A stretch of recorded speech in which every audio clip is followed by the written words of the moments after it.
Right, let's see who we've got here.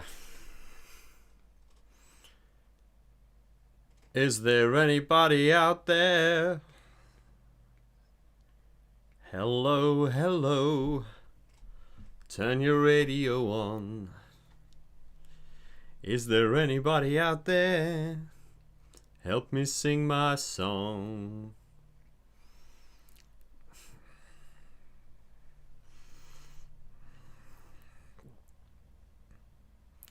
Just a man by himself in a room, nobody to talk to, no one to talk to. Is anybody online? And if you are, make yourself known.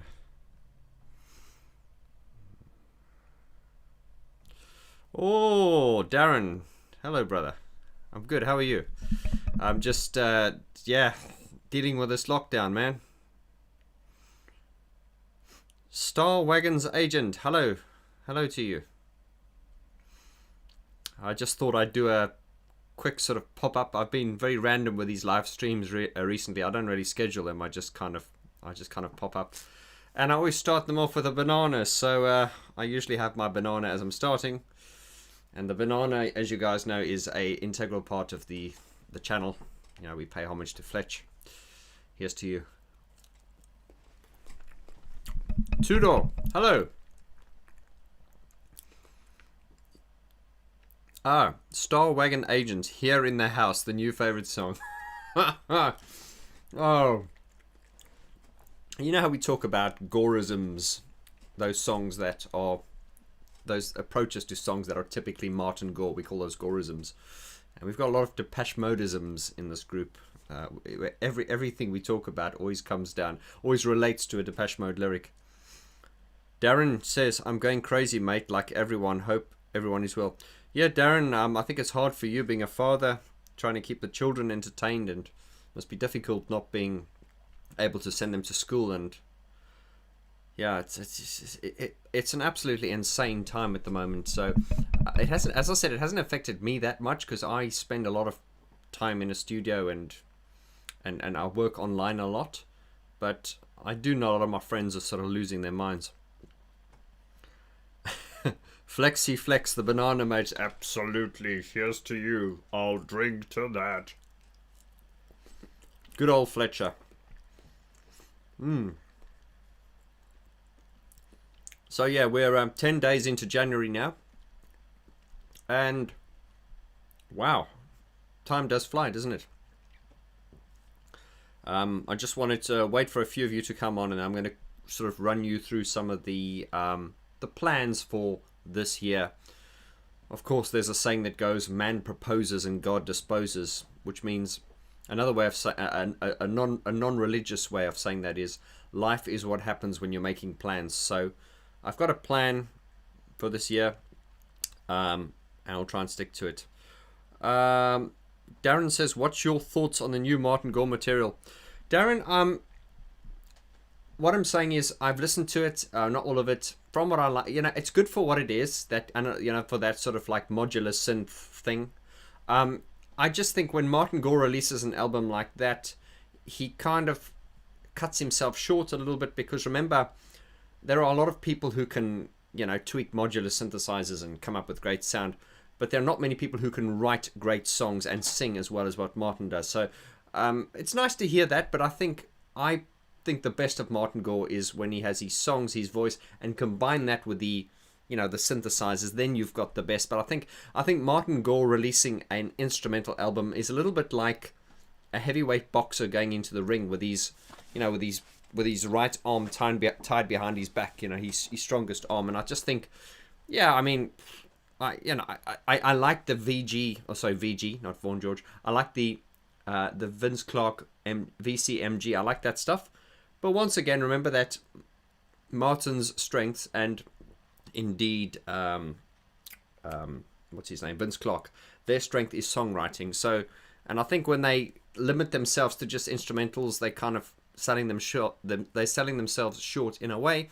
However, I don't think the album he's put out was bad. It's just, you know, you guys know I'm a melody kind of guy. I like songs.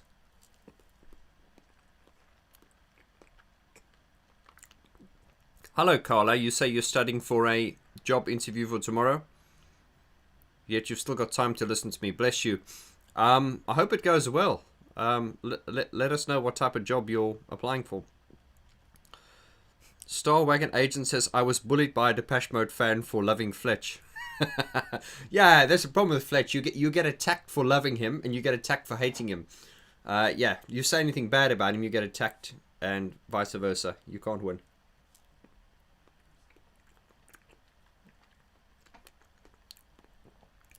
Peter says, hello Earthlings, new Gary Numan video out tomorrow.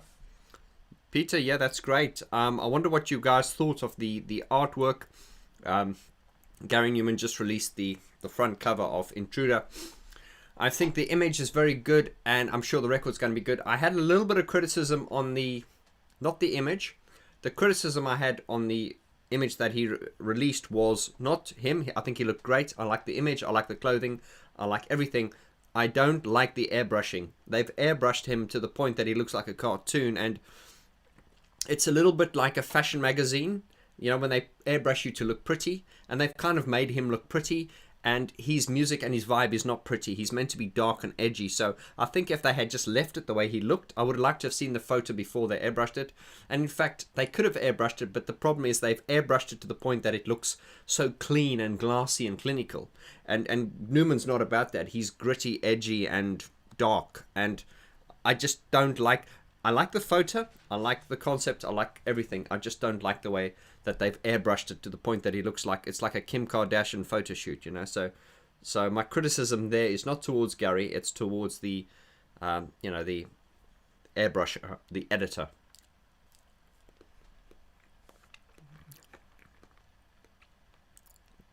Release your inner Wilder and Synthesizer as you speak. Paul, thank you. Well, Paul, you will be pleased to know that I've told you guys I released a video a couple of weeks ago. You know, I've got my Vorti alias. Vorti, that's when I'm singing. But I've started another project called VG, which is just like VG.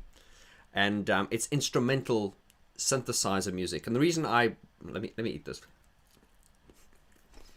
The reason I started another project was because whenever I'm working on my Vorti material, every now and then I come up with something that is like really retro sounding, and of course Vorti is more industrial sounding. So next week, hopefully, I'm going to I finished the track. I'm very happy with it. It's an instrumental track. It's called Remember Me, and it's off to my mastering engineer tomorrow, and then if everything works out, it'll be back, and then I will release a video like I did with Crockett's theme, where I'm actually playing the song live, and I'll make it available to you guys. So I'm very excited about that, yeah. Where are we now? Darren says, I agree with you, only getting 50% of him in an instrumental. Yeah, you're right, and I think Martin Gore is... You see, this is the thing, you know, we always talk about Alan Wilder being this great musician, but and composer and arranger and whatnot, but... And you guys know I'm the biggest Alan Wilder fanboy. I mean, I coined the phrase Alan Wilder fanboy alert. So there is no bigger fan of Alan Wilder than me. However, let's face it, that is why Recoil was never that successful, because there's no melody and song to it. It is concept music. And guess what? Most people don't like concept music. Most people like songs. And once again, Martin Gore releasing a concept album with synthesizers. He's got a lot of money. He's got a lot of time. He's expressing himself. That's good. But that's just not his forte. It's not his strength. Aslak says, Duran Duran upload their new Bowie cover 5 years on Friday. No, Aslak, I heard about it, but I haven't heard it yet, and I should look into that. I must say that Simon Le Bon, as a singer, he was never a great singer, but then again, most of the artists that we look up to aren't. But he's gotten really, really good in recent years. He's just like, he's improved. He's like amazing now. Hello from Bulgaria. Hello to you. Pop Drop says, hi everyone. Hope you're all doing well. Yes. Star Wagon's agent, you're in California. Oh no, not another Californian. I was I was on Depeche Mode Global last night, the Facebook group, and we were watching with all my fellow friends from California. The reason I say, oh no, no, the Californian, is because we have a lot of Californians who are, members of my group, and we often have these live chats, and they keep me awake till the early hours of the morning, as you can see the way I look now. And yeah, so whenever I see Californians, I just think of good time party people that don't let me sleep. Black Energy Keeper. I find the tracks interesting, and why not being experimental? Martin plays. Yeah, I know what you mean. I know what you mean. I'm not criticizing his instrumental stuff. I just think, for me personally, it's good. But I mean, if you put his voice to it and add a song to it, it'll be even better. So to me, it's only half of what he's capable of doing. Right, Dragon of Sounds. Did you listen to Howler from Martin Gore yet, and what did you think of it? I haven't listened to it yet. I'm actually going to just buy the vinyl and just listen to the whole thing from beginning to end. I've just heard snippets, and I heard the first one. See, I don't even know the names. Yeah, I mean, well, it's good, but it's concept music. You know what I mean? What do I think of Echo and the Bunnymen? We're going to talk a bit about Echo and the Bunnymen on the channel. I'm going to get Brian Griffin in because he photographed their album covers as well. Don't know much about them. I know some of their songs. I'll tell you what, Echo and the Bunnymen did a great version of People Are Strange from the Doors. And check out the series I'm releasing on this channel now called Real Talk, which is essentially a movie review where we do movie reviews, but with emphasis on the soundtracks. So the first episode that was meant to come out, my apologies, it will come out, is about The Lost Boys. And that's just me talking to you about The Lost Boys in the film, generally talking about the film, the plot, but we have more emphasis on, the music and that. I mean, there are a lot of channels that do video, movie reviews, so I don't want to go down that avenue, and I don't want to introduce something to this channel that is off topic. So I think that talking about movies, but with the emphasis on the soundtracks, will keep it nicely in touch with what this channel's theme is all about.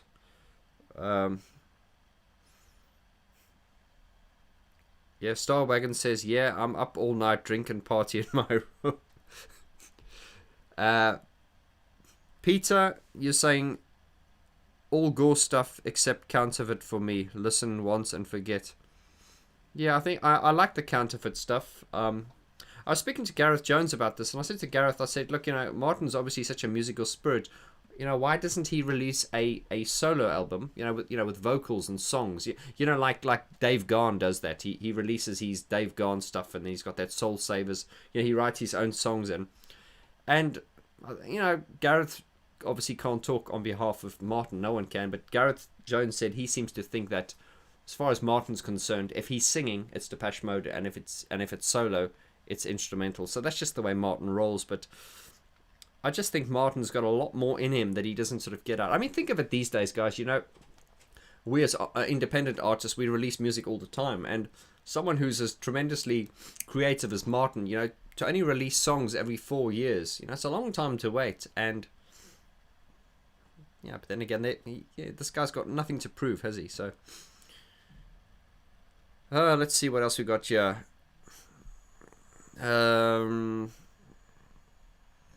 Do I like Italo Disco? You mean Italo Disco? You corrected yourself. Yeah. Yeah, I like a bit of Italo Disco. Yeah. It was very popular in South Africa. So yeah, I have a soft spot for it.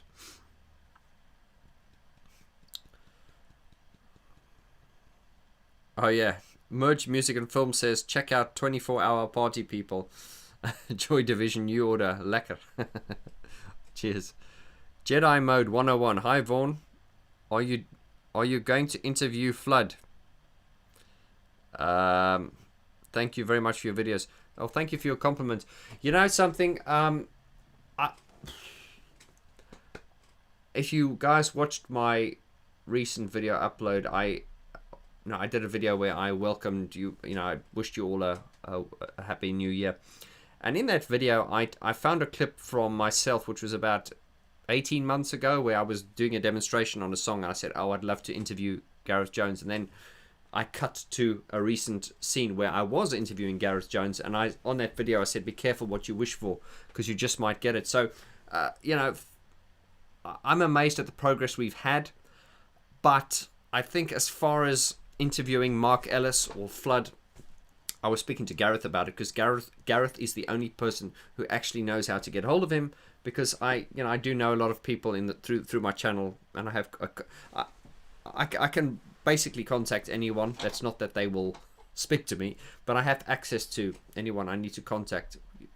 Well, there's no one that I wanted to contact that I didn't know how to contact, but Flood was one of those people that I had no idea how to reach him, and a lot of people in the industry didn't know how to reach him. Of course, Gareth knows how to reach him, but Gareth said to me, "Vaughn, it's highly unlikely that Flood will do another interview. I think he keeps a very low profile now, and he just focuses on he does some production, but he's very selective on who he works with.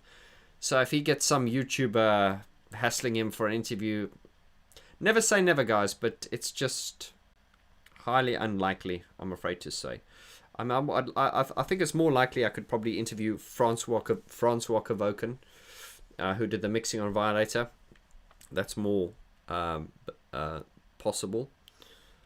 AD Sheldon, I'd love you to look more at Craftwork computer. Yeah, I need to. You know what, guys, I need to diversify this channel now. I was looking through some of the videos I did the other day, and it's all just Depeche Mode, and I don't want to sound vain or what's the word, egotistical, but there is so much more to me and what I can offer than Depeche Mode. Of course, Depeche Mode's always going to be the backbone and the sort of common ground. But I do want to talk about artists like Kate Bush, like break down the song "Wuthering Heights," even some ABBA songs, and because this is piano and keyboard artists. So I think this all started when I did my first viral video, which was Depeche Mode without Alan Wilder, and I think that all kind of stemmed from there. But I think just for myself, I just want to keep myself more interested in what we're doing, and I also want to grow the channel and bring some more people on board. But you guys know my goal is not to have the biggest channel.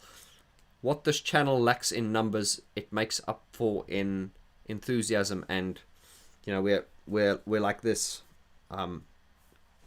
We really are a close-knit community, and that's how I want it. Philip Lyons, Vaughn, are you familiar with the? Yeah. I'm familiar with the, or is it the? But I'm not. I'll put it. I don't know enough about them to make a video. If that's what you're saying. Paul Lee says DM is in the Rock and Roll Hall of Fame. Yes, absolutely. Right, and then this person, Caxi 1971. Vaughn George, is your piano hooked up? A short ad-lib, please. What ad-lib do you want? I am going to probably in the future look at, when I do my live streams, just to have it a little bit more advanced, because I've got the cameras and everything here, so I can have a top view for when I pull something up. Is it switched on?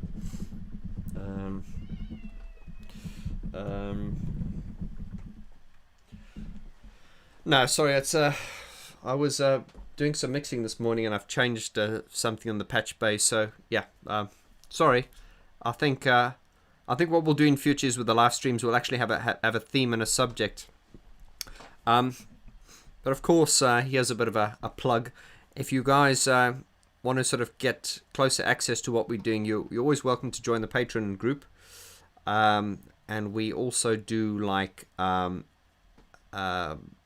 regular sort of Zoom chats where we all get into a room and talk. This if you want closer access to if you want sort of direct access to the community, then do consider joining the Patreon group. Right, let's have a look here. Ben says, do you like any of a-ha's music? Yeah, of course, Ben. I did a check on my video. I did previous videos. I did a video called Scandinavian Pop Gurus or something like that, and I spoke about it. Was an introductory video to a-ha. Really like a-ha. I mean, what's not to like about a-ha? There are certain bands, they are, a-ha are, I don't mean this rude, they're a little bit middle of the road, so there's not much to dislike about them, but when I say they're middle of the road, they're kind of, they still have edge. They're not like middle of the road to the point of just Michael Bublé, which is just like vomit inducing. a-ha is one of those bands that's like, I can't see how anyone could dislike them. Paul says, did Wilder receive an award as well for Rock and Roll Hall of Fame? I don't know. He must have probably just... I don't think he got an award. He probably just got an acknowledgement. Yusuf Khan, hello brother. Sorry if you've already mentioned this. Just joined the stream. Can you look at the demos of songs and talk about how they evolved? Yeah, Yusuf, that was something... I was looking at doing a thing called From Demo to Completion, where we listen to a demo song and we kind of talk about how it evolves from the demo to completion. Actually, with my Depeche Mode album review series starting next month in February for Violator, that is probably going to be a 12-part series, because each episode is going to focus exclusively on one song. That's the only way I can cover all the detail I want to go into it. So I think the Music for the Masses one was about 5 or 6 parts. We did 5 parts, and then we did some of the B-sides. This will be a 12-part one, and each part will cover a song, and each episode will probably be about an hour long. So it's not for the faint-hearted. It's really in-depth. And then also on my Patreon channel, I'm going to be doing some... I got hold of the stems for Enjoy the Silence. So I'm going to be doing that on my Patreon channel for via a Zoom link up, where I'm going to analyze I've got all the parts for Enjoy the Silence, the drums, the bass, the vocal stems, everything, and we're going to listen to all those parts in isolation and build the track up, and we'll talk through how the song is built and composed. Paul says, Vaughn, what's your least Depeche Mode song or album? Definitely Spirit. The album's called Spirit, but it's got no soul. My least favorite song, I don't know. There's nothing that Depeche Mode's put out that I hate. But yeah, I'm not a fan of Spirit. Do you still have the Emacs? Yes, I have the Emacs. It's just parked over there. I've got other stuff, because you guys always see this camera view here, but there's a lot of other stuff on the other side there. And I kind of I rearrange my setup according to what I'm filming or what I'm producing. Just coming back to my project that I've just worked on now, which is called VG, and I've releasing a track called Remember Me. It's an instrumental. Someone said the other day when they heard the demo, they said it sounds like Jean-Michel Jarre meets Miami Vice, and that made me smile, because that's exactly what it's meant to be. It's just meant to be really I think when I do my Vorty stuff, I really try to push the production and I try to be as innovative as what I can. But for this VG project, it's just going to be straightforward synthesizer from the heart. Everything's from the heart, straightforward. And for that track, I've been very purist. I've only used my analog synthesizers. I've got my Moog here. I've got the Minilog there. I've used a lot of analog, and everything else comes from hardware synthesizers. JD800. I've used some sounds from the Korg M1. Some stuff run through the Emacs. So yeah, I've kept it very, very authentic. Right, let's try and answer as many questions as we got. So yes, I do have the Emacs. Dragon Sounds Vaughn, he says, I like your fresh haircut. We have a lockdown in Germany and my hair... Well, thank you, Dragoner Sounds. My fiance, she actually cut this, and she's not a hairdresser. She's a beautician, but she's just got an eye for it. So she bought a scissors and a clipper, and she. But thank you. Quite a few people have complimented on it, and that's great. I can save a fortune on haircuts from now on. Peter Machala, hello brother. By the way, today is 5 years since David Bowie passed away. Yes, man, that was a real loss. I looked at that photo of David Bowie. It popped up on my Facebook feed today, and someone said he's been gone for 5 years, and I thought to myself, where are the icons? Maybe I'm just stuck in the past, but I can't think of anyone. I mean, where are the Freddie Mercurys and the David Bowies and the, and the Michael Jacksons and the Prince, like Prince? We just don't have those icons anymore, do we?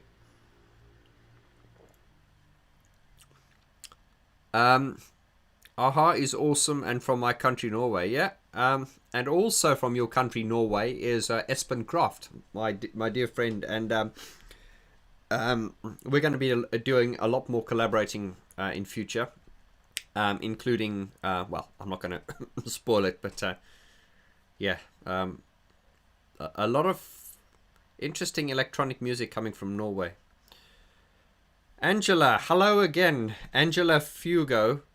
Good afternoon, Vaughn. Surprised to see you so soon again. I thought I would. Yeah, you can see I'm struggling to read, Angela. Angela is one of my she's one of my hardcore members. She's been here from the beginning. Lots of love and thanks to you, Angela, for always being here. And Angela is also a member of my Patreon group. And she was on the live chat last night, and then we ended that chat, and then we went on to another live chat onto Depeche Mode Global. They had a breakdown of the People Are People song. They had a guy there who was called Christian, and he was analyzing all the song parts. So Angela's amazed to see that I'm still awake. 24-hour party people, Angela, and lots of love to you there in Hong Kong. The Funkster. Hello, brother. I love that name. The Funkster. The Funkster says, would you do a video on Dave Ball and Soft Cell? The Funkster, I was talking last night on my Zoom chat with my patrons, and I was saying I'm not really a Soft Cell fan. But then again, when I dig into some of this, because I think a lot of people, when they hear Soft Cell, they think Tainted Love. I did like Say Hello, Wave Goodbye. What was it? You know what I mean. And I found that when you dig into their catalogue and the stuff that's not played on the radio, I found some really interesting stuff. But I'm more likely to do a video on David Ball, because I'm really just not a fan of, the Mark Arman songs, and, nothing against him, but I'm just not a fan. It just doesn't resonate with me. However, I think as a Geek Talk video, I think the brilliance of David Ball cannot be underestimated. Right, let's have a look. Let's have a look here. You can't wait for the Violator album reviews. Well, I hope they don't disappoint. I'm always trying to up the ante. Yeah, I mean, I'm looking forward to the Violator album review, and then I think after that, the next one, Songs of Faith and Devotion. That'll be a massive, massive album review series as well. But I think after that's going to kind of tether off. And I think by the time we get to Exciter, we're probably going to run through them very quickly. I'm not going to sort of put the amount of detail into the more recent albums, because they're very difficult to sort of analyze. Anyway, I don't want to get into that. But yeah. There's a lot. I will just stop myself there because we'll end up going down a rabbit hole. Right. Jean-Michel Jarre, first 3 albums were excellent in my honest opinion. Yeah, I mean, I've always been a Jean-Michel Jarre fan. And what I like about him is it's very complex, but it's very musical. And that's what, I'm a very musical type of musician. I love melody. And that is what I love Jean-Michel Jarre. Jean-Michel Jarre, I remember I had one of his albums called it was called Images. It was like a greatest hits from the start to about 1993 at that point. and he had a write-up in there, and Jean-Michel Jarre said, music is like creating a resonant land... Oh, no, sorry. Jean-Michel Jarre said, music is a reflection of the images that one has in one's mind. For me, creating music has always been like creating a resonant landscape somewhere between technology and ecology. As you can see, I've memorized that. And that was a great way of explaining it. And if you listen to Jean-Michel Jarre's music, you hear that. And oh my God, he's like, someone said on Facebook this morning, he is 72 years old. He's the same age as my dad. Bless my dad. He doesn't look near as good as what Jean-Michel Jarre does. Well, Jean-Michel Jarre's had an easier life than my dad, bless him. But yeah, Jean-Michel Jarre is 72 years old. My God, he looks amazing. Right, let's have a look here. Where are we now? Oh yeah. Aslak says Espen lives 30... I think you mean 30 miles from you, or 30 kilometers from you. Yeah, there's another... Who's that other... Oh, it's not... It's Scandinavian... no, it's not Icelandic. Finnish. Oh, the Finnish keyboard whiz. Kibo. Love him, man. He's like a top geek. I should try and approach him for an interview. I think he'd be interesting to talk to. I love his like enthusiasm, and he's just like a proper old school keyboard player. Love it. Paul Lee says, I was at the World Violation Tour in LA Dodge Stadium. That was, yeah, I mean, once again, I'm gutted by the fact that Violator, the World Violation Tour, was never ever released on DVD. It never got an official release. I just find that really, I don't want to say unforgivable, but just like, and I think they've got their reasons for not doing it, because apparently they were never happy with any of the performances, or whether that's true or not, I don't know. But you know, I don't know, because I have seen, if you go onto DepecheMode.com, they've got some of those archive footage, and there is some soundboard recordings. Now, soundboard recordings, it's obviously the sound coming straight from the stage, straight into the sound man's headphones before it's kind of processed and stuff. And even that raw audio sounds very, very good. So I don't know why they couldn't just, you know, maybe we should start a petition. You know, just get rid of the part, get hold of the parts, and I'm sure we can find someone to mix it. I mean, I could sit in on that. I'd love to. Right, Sandra. Hello, Sandra. We talked about some newest songs that were inspired by the classic 80s synth pop in your group. Would you consider making a video about 80s pop revival? Yeah, absolutely, Sandra. I mean, the 80s is a decade that just doesn't want to go. And they always say it keeps coming back. And, you know, of course, it's never going to come back in the way it did. I certainly wouldn't want to dress up the way they did. Although in school, they did used to call me Flock of Seagulls. I should get you guys a photo of me when I was in school. I had this big blonde quiff that used to cover my eyes. Yeah, Flock of Seagulls. But, yeah, 8... I've got a video scheduled to come out soon, which is, it's just a bit of fun. It's a video called 80s music, some of my guilty pleasures, and there's some songs that I would have playing in my headphones, but I'd never admit to playing them because they're that bad. They're guilty pleasures. But Sandra, yeah, that's a good topic for a video.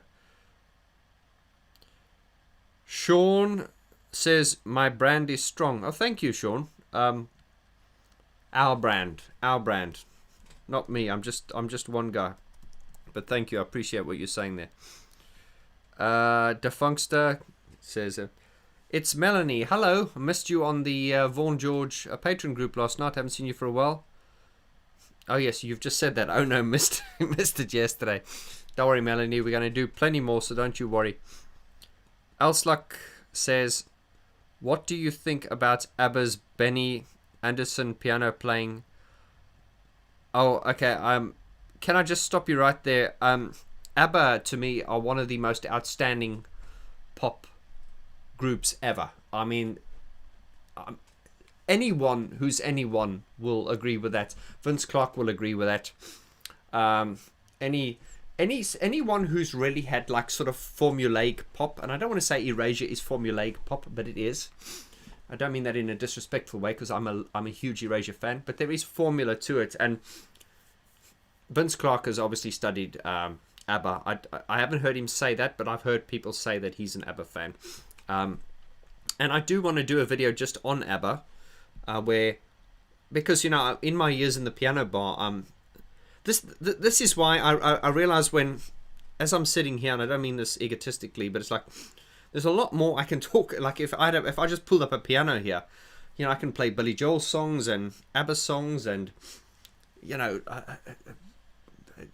loads, like Axl Rose's November Rain. I can play all those, and I've kind of locked myself into this little, you know, Depeche Mode thing, and it's not a bad thing, but I do think I'm kind of selling myself short, and I'm kind of cheating you guys, but not actually talking about, you know, other stuff. But anyway, I mean, it's, you know, we're not doing badly. I just and of course you run the risk as well. You know, the more you, especially because I'm a very passionate person, I get very excited, and sometimes my enthusiasm runs away with me, and then I realize, well, there's not much time in the days, you know. Yeah, because also you're trying to coach people and, you know, keep the wheels going, and but I'm happy to have you guys here to support me all the way. Are we going off topic now? Right. Yeah, so I'm a huge ABBA fan. That's where we were going. Christian Odette, hello. Are you going to do a video about Roxy Music? Brian Ferry, Roxy Music. Yeah, it's not off topic for this channel. I suppose there's elements we can. I mean, come on, who doesn't love Roxy Music? Of course. It's something. Yeah, it's. I'll put it to you this way: it's not something I'm against, but it's definitely not on the priority list. I need to start my Erasure album review series, as well as my OMD album review series, and my Gary Numan album review series. So those are sort of like priorities, and then we'll have like other videos that'll slot in. So Roxy Music would be probably mentioned on a video where I talk about certain artists, but it's not really on the priority list, because although I acknowledge them as a great band, I'm not a huge fan, and that's just, you know, for whatever reason. Deepak says, hello Vaughn. Hello Deepak. What would happen if Depeche Mode made a collaboration with Pet Shop Boys? Oh, that's a good question, actually. I've always loved Pet Shop Boys. And I'm not going to go down a rabbit hole here, but Pet Shop Boys' music has always been based on technology, because they're a synthesizer band. And then if your music is based on technology, you tend to your music tends to date as the technology dates. So the point I'm trying to make is, if you listen to rock music that was released 20 years ago, and you listen to rock music now, it hasn't changed much. It's bass, drum, and guitar. But if you listen to electronic music, the way it's changed over 20 years, because it's based on the microchip and technology, it changes ridiculously. So it gets dated.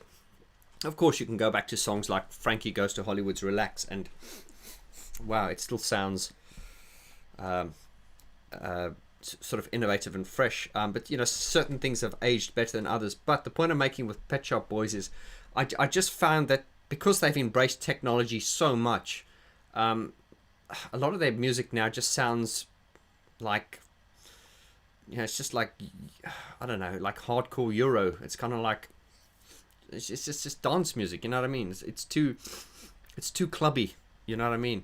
I just think when they did like songs like It's a Sin and that I've got the brain, you've got the look, let's make lots of money. And then they had those like orchestral samples and stuff, and it was a less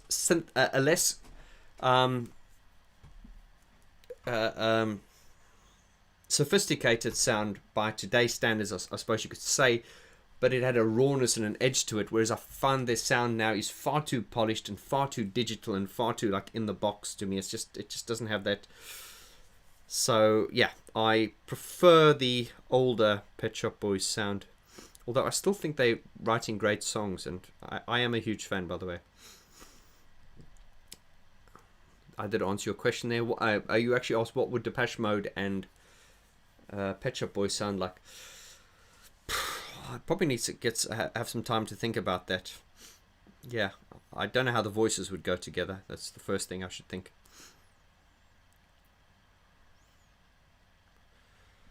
My thoughts on Frankie. Welcome to the Pleasure Dome. Oh wow, mind blowing, phenomenal. The Funkster, hello brother. You say loved the new Violator remix music for your forthcoming album review. Could you release a video with the full remix, my friend? You know something, I'm going to admit to something which is very embarrassing now. This is like a schoolboy error that someone of my level should not make this kind of mistake, but I have. I lost that session. Yeah. You're all shaking your heads. I did. I lost the session. That I've lost sessions before, but not in recent years because I'm just too anal about backup, and I don't know what happened. But when I did that remix for it wasn't a remix. It was just to advertise the Violator album review series. I mean, I just came up with a bass sound book, and I wanted a kind of bass sound that was similar to the devotional concert, when they used that. Remember the bass sound for Enjoy the Silence in devotional? It had like an echo. Anyway, so I've synthesized, come up with a sound like that, and then I've got some of the original samples, whacked them together. It went very, very fast actually. And I was looking for it. I was looking for the session a few days ago and realized that it's gone. I must have not saved it and not deleted it. I have no idea what happened to the session, so I don't have it anymore. And you know what it's like? You can try and do something again the same way, and you won't, because you'll never get it right, because the magic will be... Anyway, so I'm flattered you liked it, but I'll probably... And I did that so quickly. I mean, that whole video and everything, it was all done in about 5 hours. It was so quick. So I felt like a little bit of a fraud that it went so quickly. But and I was also, because the previous one I did, the remix for the masses, that music for the masses one, which has become really iconic. People are really into that. And I'm pleased with what I did there. And then, of course, when I did this one, I thought, okay, maybe I'm cheating because this is not as good. And shock horror, a lot of people have been asking me, as you are, the Funkster, could I please release it? So, but yeah, I lost the session. But don't worry, I'll come up with something even better. Right. Fabrizio Cantoni, amico. He says, I'm waiting here anxiously for the AWFB, our Alan Wilder fanboy alert to happen. You see how it's funny how quickly I deciphered that, decoded that. You've gone the AWFBA, the Alan Wilder fanboy alert, the AWFBA. It sounds like an American football team or something, doesn't it? Peter McCullough, regarding age, I switched to hexametacyl. Much better. Oh, I see. Jarre's 48 now. So I see what you mean, right? Deepak Murthy, are you a Gary Numan fan? You're obviously having a joke, aren't you? or you're new to the channel. No, you're not. I recognize your name. No, dude, I'm a huge Gary Numan fan. Bloody hell. Go and check my videos. I've done loads of videos on him. I'm a massive Gary Numan fan. My Russian friend, whose name I cannot read, sorry. I recognize the writing though. And you've said, oh, I've lost you.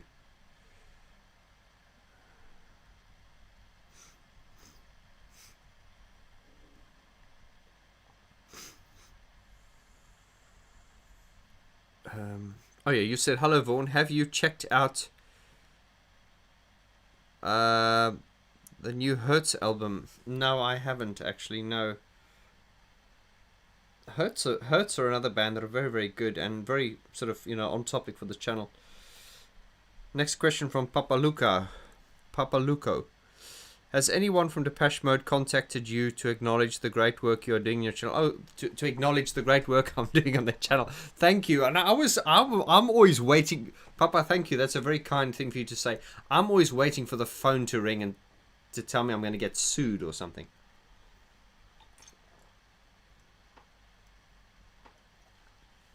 I do know that, I'm not going to go into detail, but I do know that all the members of Depeche Mode, as well as all their management, are aware of this channel. I mean, there's no way they would not be. They're aware of it, and they know who I am, and what they think of me, I don't know. I mean, I don't know. I don't know. But, I'm not here to kiss ass. I'm just here to be authentic, and I don't think I've ever said... I don't think this channel has done anything but really fly Depeche Mode's flag higher than most other YouTube channels have done. I just think... I think if Martin Gore's looking, he must go, my God, you are a fan. So yeah, I don't know why, but I sometimes get it in my head that I'm in trouble with him. I don't know why. I really don't know why. I heard it from my friends about the things you said. Okay. Paul says, video of the moon waiting for the night was really cool. Video of the moon during... I'm not sure I'm not sure what you're talking about, Paul, sorry. Port Film Co-op says, what do you think of the current state of South Africa? Oh, this is a political question. Should apartheid have been ended? It's far worse, doesn't work. Yeah, that's a political question, so I'm just going to skip it. But yeah, apartheid was wrong. That's all I'm going to say. Yeah, it was wrong. Paul, do you karaoke your media room? Do you do karaoke? No, karaoke is a swear word to me. Whenever I see that word, I'm a bit like, oh, out of here. No, we don't do karaoke. Sorry, mate. Guilty pleasure. New shoes. Just can't wait. Anyone? Okay, I'm obviously not au fait with that. Sorry. I do spend a lot of time alone and I don't get out much, so I apologize. Paul Lee says, VG, would you ever be able to play If You Want on the keyboard for us? Oh, are you talking about If You Want from the Some Great Reward album? Yeah, I could. I don't actually have any of the parts, but I could play it on piano. And I find when you... That is something that I have... Of course, I've not seen every YouTube channel. That's not possible. But I've never seen a YouTube channel that analyzes music the way we do it, yes, in the sense of taking songs like electronic songs and then stripping it down onto a piano, because I think that often shows you how great the songs are. Very often in my days, when I was doing the piano bars, very often I'd play instrumental songs from Depeche Mode, and often people would say, God, that's a beautiful song, what is that? And I'd be like, oh, it's Depeche Mode's whatever, and they go, really? So the reaction I got from a lot of people was they didn't like Depeche Mode, but when they heard it played on the piano, they liked it. So this is something I always illustrate on my album review series, is when you strip all the synthesizers and all the the fun stuff away and you're just left with the piano, then you can actually hear there is the Depeche Mode songs are built on a very stable foundation, because the songs are good. It's not all just smoke and mirrors and sound. Right, let's have a look. Who else is asking a question here? It's Melanie. Yeah, sorry, I really forgot about it. Would you consider taking a look at newer artists, piano related, of course, or do you want to, do I want to focus on older artists? Melanie, I don't want to only focus on older artists. I think the reason we are focusing a lot on older artists is because I'm trying to bring awareness and pay homage to, to where it started. It doesn't matter how far we get in the future. The 70s and the 80s, that's where the electronic music revolution kind of started. And no matter how far we progress, this is always going to be the most important time as far as I'm concerned, because that's where it all started. Of course, I'm not against talking about newer and modern artists. I get contacted, daily by some independent labels as well, asking me to talk about their artists and stuff, and it's just a time factor at the moment. It's not a priority, but I think we're kind of on a vibe at the moment where we're kind of focusing on the pioneers and the people who started it, and then we'll probably move on from there eventually. Sandra says, when it comes to guilty pleasures 80 songs, I can name Rock Me Amadeus at the top of my head. Oh, oh, oh, oh, oh, oh, oh, oh, oh, oh, oh, rock me Amadeus, bells. Oh, oh, oh. Yeah, Rock Me Amadeus, great song. Robert says, good morning, Vaughn from Washington State. Hello, Robert. I hope things are calming down in America there at the moment. I was obviously following what was happening on the news, as we all were. I try not to watch the news anymore because I just get really pissed off. But I try to remain a little bit ignorant at the moment, like ignorantly blissful kind of thing. Not because I'm a dick. It's just I just get too annoyed when I watch the news with all the shit going on at the moment. But this indeed was the incident you guys had there was something that could not be ignored. It was too important, so I did follow it, and it was I'm glad it kind of tethered off, but I fear that the troubles in America may have only just started, and I wish you all the best there, man. It's just a really, really, really difficult time now. Anyway, on to nice stuff. Paul Lee says an OMD review should be great. Yes, Paul. We've actually reached out to my sidekick Lloyd. Sidekick. He's my mate, and he's my moderator for my Vaughn George Facebook group. He's actually reached out to Andy McCluskey and emailed them. He's emailed their management, and they're keen. Oh, they're keen. They didn't say no.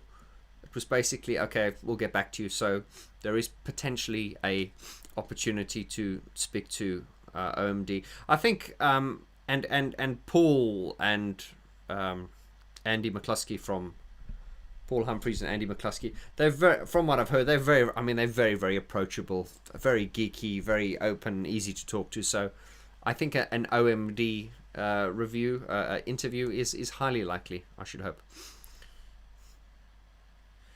Alaska says, Erasure, I Love to Hate You is darn epic. Yeah, and another epic song. I mean, I loved the Chorus album. Chorus to me was like Erasure's Violator. That to me was like their epic album. Loved it. Mixed by Dave Bascombe. And yeah, the chord progressions of Love to Hate You is basically exactly the same. Well, not exactly, but it's the same chord progression to first I was afraid, I was petrified at thinking I could never live without you by my side. It's the same chord progression. A lot of people are surprised to hear that. Christian Audette says, thank you for letting me know about Roxy Music. Looking forward to the 12th part album review series. Cheers, Christian. Curtis says, hello from Norway. Hello, Curtis. Sean again says, have you heard of Big Star? No, I haven't. The band influenced 80s English post-punk bands. This Mortal Coil covered and some. No, I haven't. I haven't. Is that bad that I haven't heard of it? It's quite funny, you know, when you do this channel, people go, "Oh, you must know about this. You must know about this," and it's like, I'm very often going, "I've never heard of that," and I'm thinking, God, they must think I'm such an ignoramus. But yeah. Right, Carlos Mode. Carlos Mode gone. Hello, Carlos Mode gone. Hi Vaughn, I would love it if you make a short video of the OMD song Almost. Andy says it was an inspiration to Vince to start Depeche Mode. And Vince says it was the first electronic record he bought. Oh really? Okay. Almost. Okay, I didn't realize that. Where are we now? Ooh. Let's have a look here.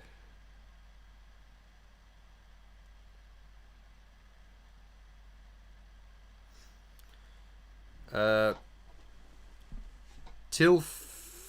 can't read this word, but he says you're going to do a video featuring the 2014 Martin Gore drop, the Biscuit playlist, George. Okay.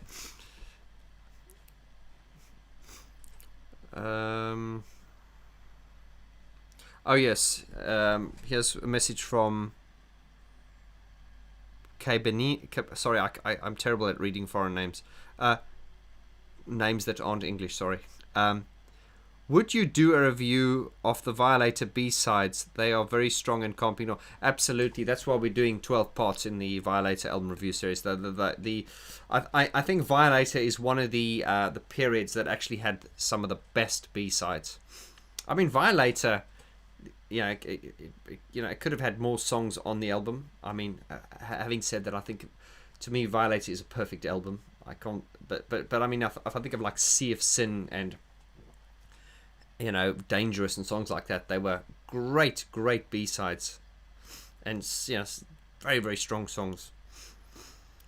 Murray Nathan says, back in the 80s, my local record store would relegate Depeche Mode music to a small bin called either alternative or underground music, along with the Cure, Smiths, New Order, etc. Yeah, that's right.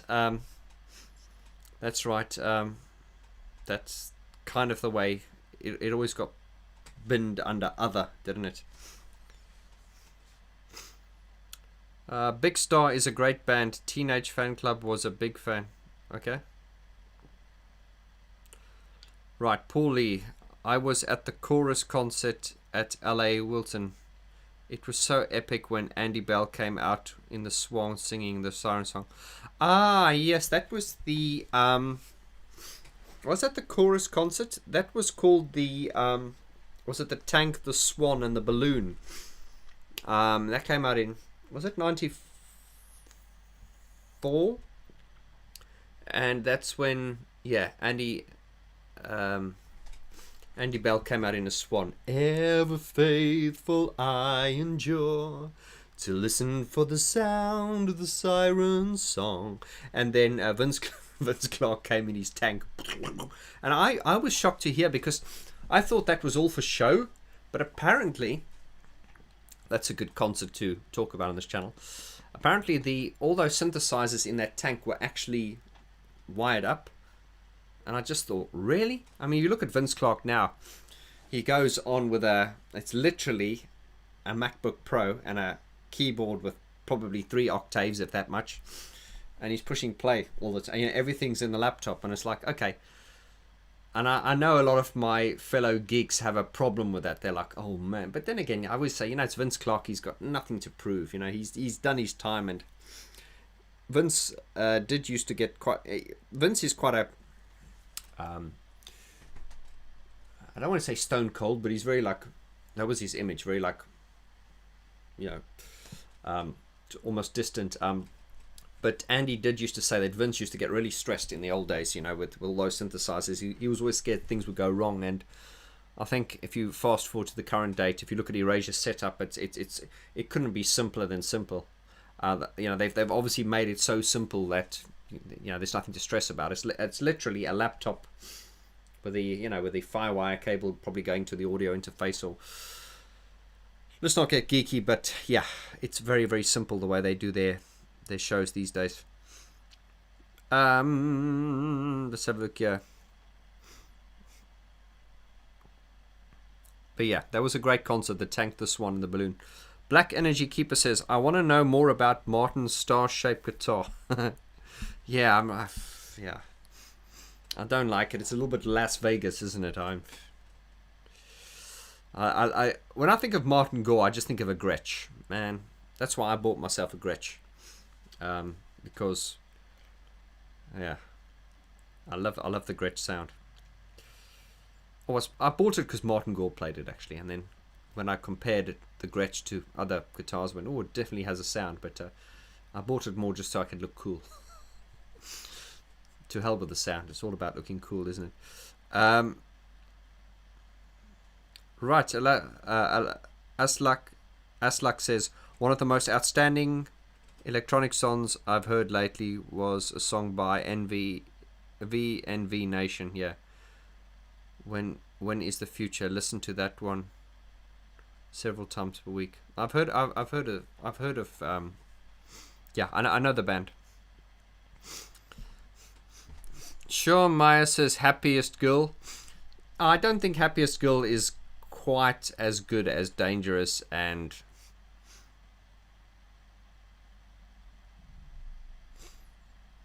I'm getting it confused now here. What's the other one? No, Happiest Girl I think is better than Sea of Sin, I think, yeah. No, Happiest Girl is great, sorry. I got them confused. What about Depeche Mode remixes over the years? Any favorites? Asks Dawn Wally. Over the years, I'll put it to you this way. I am not really familiar with any remixes from the last 20 years, really. You guys know that, to me, my favorite Depeche Mode is sort of the last century Depeche Mode. From the millennium, it's I'm just not that passionate about them. You know, from 2000 onwards. But yeah, they did lots of great remixes. I found some of the remixes that I've heard these days are, I don't know who's approving them, and it's no disrespect to the producers who do them. It's just that some of them are just too disco, you know. I'm not a big dance music fan anymore.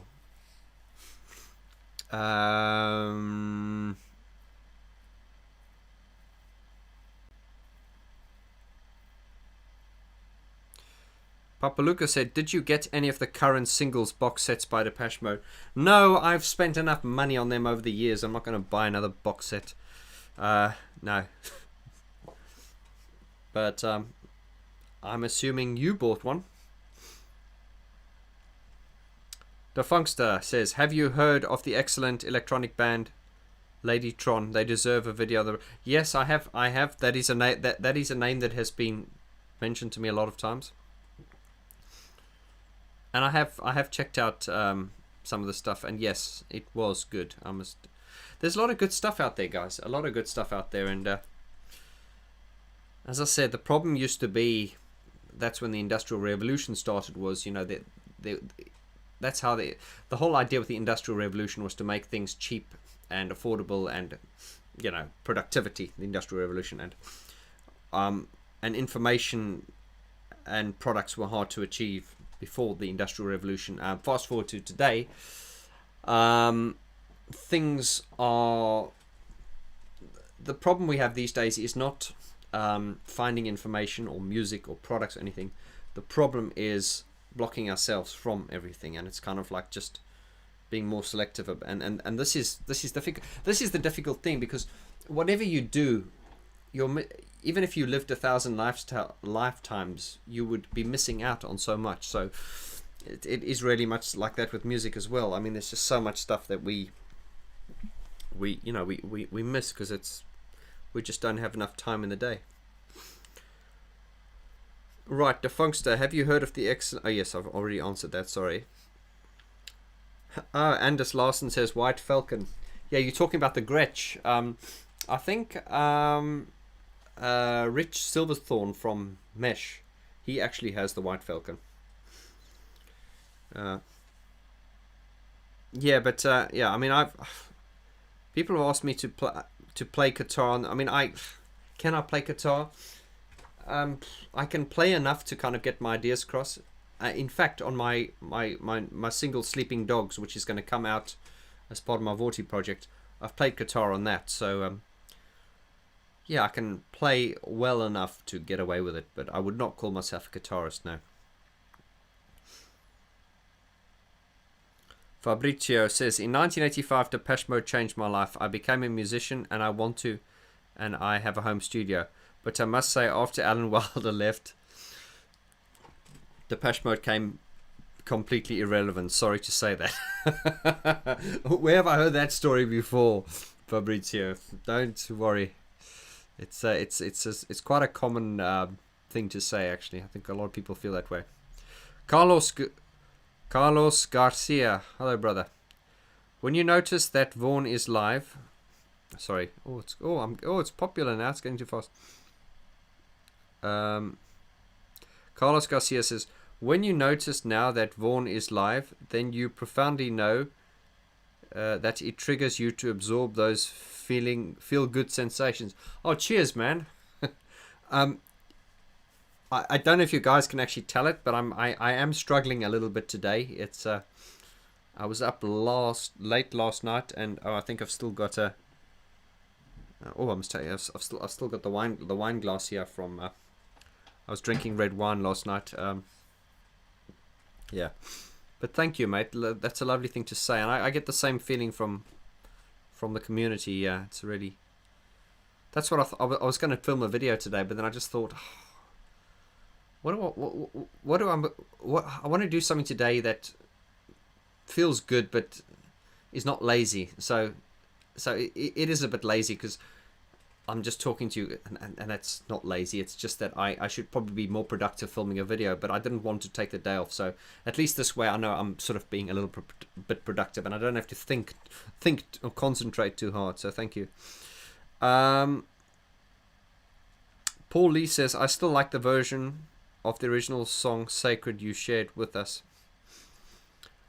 Oh, are we talking about Depeche Mode again? Yes, Sacred. There was a cassette mix that Dave Bascombe did, which he felt should have made it onto the album, and I posted that a few months ago, and that was a good topic of discussion because some people said it was better than the album version, other people said it wasn't. So that's very difficult, man. You know, when you release an album, it's like often if I'm working on a song as well, you come up with an idea, and then you go, oh, well, how about this approach? How about this approach? How about this approach? And when I'm coaching people, I always say, 9 times out of 10, the first approach is always the best approach because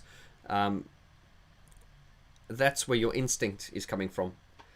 Remember that I always say that logic is the enemy of creativity. It really is. This is why when you're mixing your own music, when you come up with that initial idea, that's where that comes from the subconscious, and that's when you're just in it. But it's when you rationalize and you go, hang on here, let's make this better. When that rational mind starts coming in, that's when you're in big trouble, because that's when you start that's when you start engineering the soul out of your music. I've got so many questions to ask God. Why did he make life so complicated for us? Anyway, moving swiftly on. DJ Nelly says, good evening. Good evening to you. Aniskal Sharon says, yay, I finally managed to get there live. Hello. And hello to you too. Nice to have you here. Defunkster says give give VG a thumbs up. Thank you, Defunkster, and yes, 2 thumbs up to you, brother. Thank you very much. FLX M23 says, what do you think of the synth band Blancmange? I'm surprised you have never covered their back catalogue.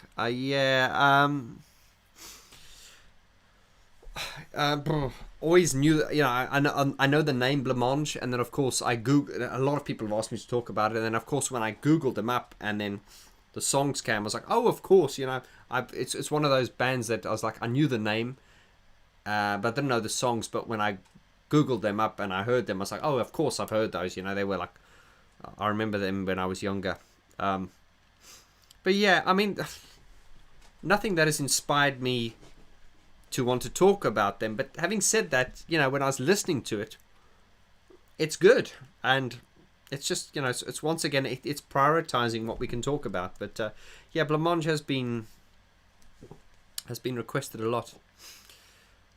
Murray Nathan says, recently heard Corey Hart's Sunglasses song again. Lots of synths.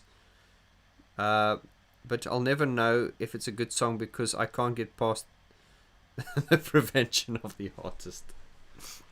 Carlos Garcia says, even though I've lived 1,000 lifetimes, sounds like a great song. Yeah. Carl Hamilton, hello to you, brother. Good evening. Carlos Garcia says, cheers, salute. Oyvind, hello, brother. Yeah, it's one of my new, well, it's one of my patron members, and I met him for the first time last night on my patron Zoom chat, and he says to me, still going after last night. Yeah, and I can see by the emoji you've put in there, this is kind of what I look like. How do I'm not vain, but I'm just going to say, how do I look? I don't look too bad, actually. I don't mean that in a vain way, but it's just looking at myself. I actually don't look as bad as what I feel, because if I look at myself there, it's I just look like I always look. But from where I'm sitting here, things are kind of moving, moving a little bit. But yeah, Oyvind, it was good to see you last night, brother, and I look forward to seeing you on the next patron chat. Tommy Verakai says, would love to see some more Numan's music on your channel, especially Aid Fenton. Yes, I always get Aid Fenton and Aid Orange mixed up here. Yes. Tommy, as I said, I want to review some of Gary Numan's albums, and I've got a video scheduled, which is going to be a very interesting video because no one's done this before. You know what? I always talk about Goreisms. There are certain things that Martin Gore does, so we call them Goreisms. But now there are certain things that Gary Numan does, and I call them Numanisms. And in that video, I'm going to break down what it is about a Numan song that makes it a Numan song, and the way he structures melodies, because there is a very distinctive way that he does that. And also I'm going to be running through some of the sounds. I'm going to sort of reverse engineer some of the sounds and then just break some of the songs down and then play some of them on the piano.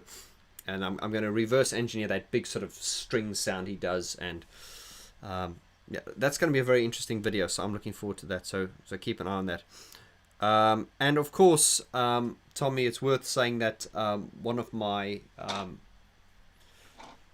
subscribers and Facebook group members, Brett, he's introduced me to Gary Numan. He's just made an introduction.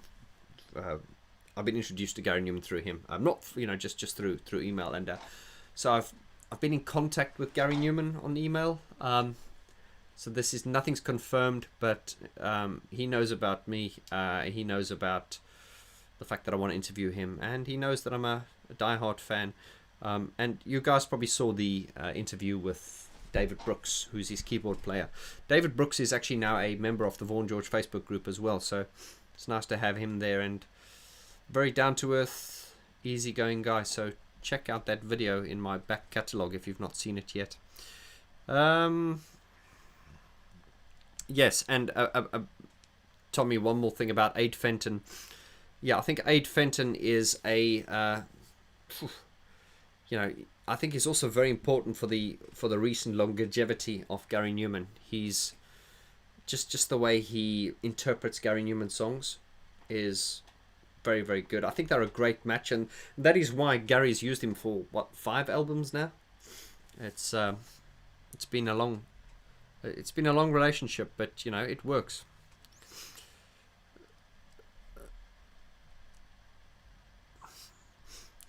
Okay, let me just sorry, I'm losing my losing here.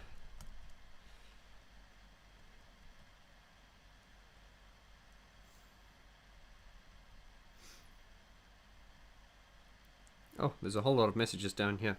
Oh God, I better catch up. Can you please make a video showing your record collection? Okay.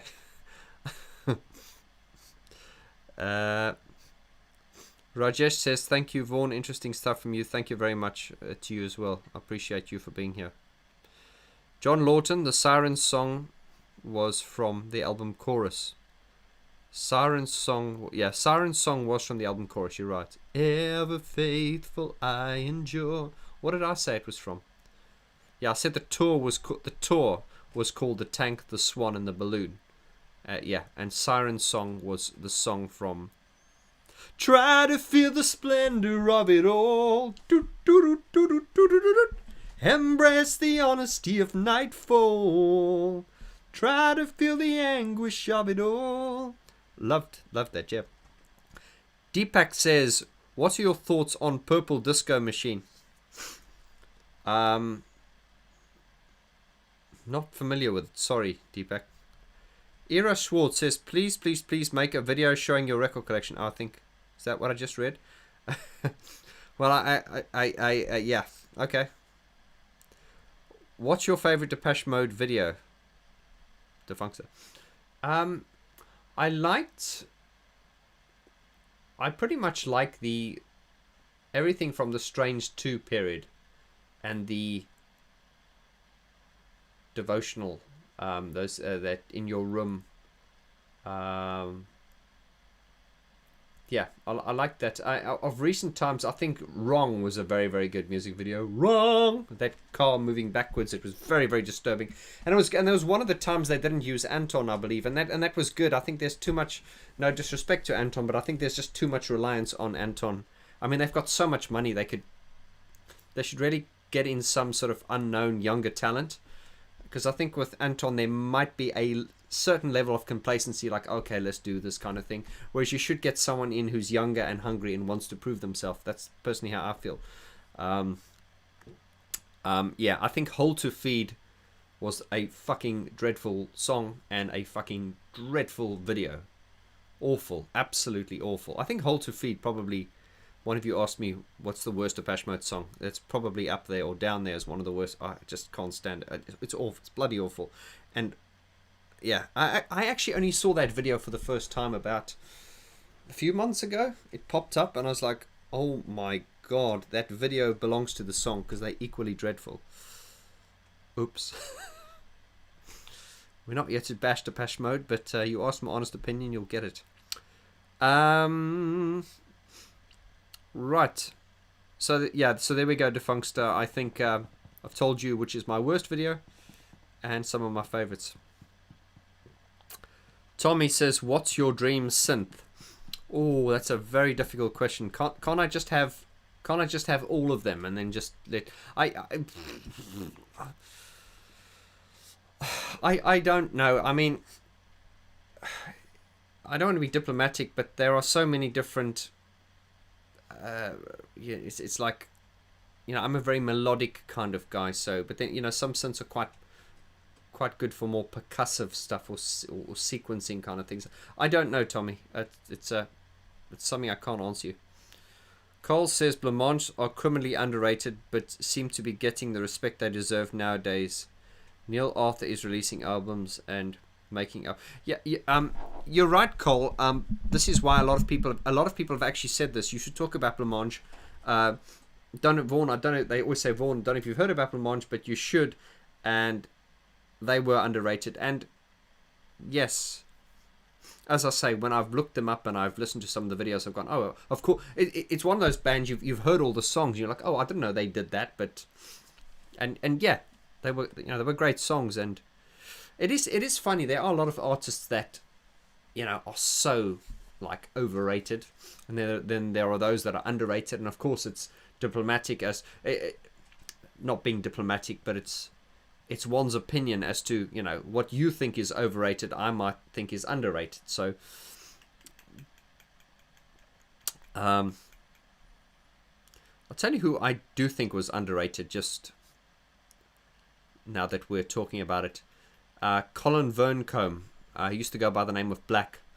No need to run and hide, it's a wonderful, wonderful life. And he also did that, you're a big girl now, with a big girl's needs. Always loved him, and shame he died very young. Died in his 50s a few years ago, and that was very sad. But yeah, that was one of those artists as well.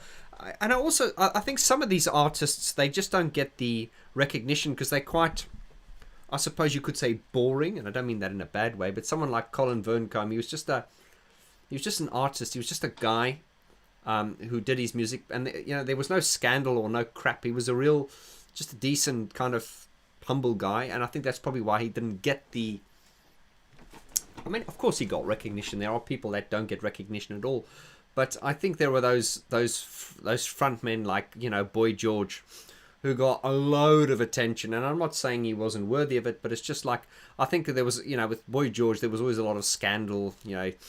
These are the days where he used to dress like a girl, and back in those days it was a bit frowned upon. And so there was artists like him that because he pushed the boundaries of controversy, he got a lot more attention. And I found that, and that is even more apparent these days. Is like, we've got people here like in the UK, we've got like people like Katie Price, Jordan. They just get so much attention, and then, like in America, you've got the Kardashians, and it's like, really. And I don't have a problem with these people, for existing, of course not.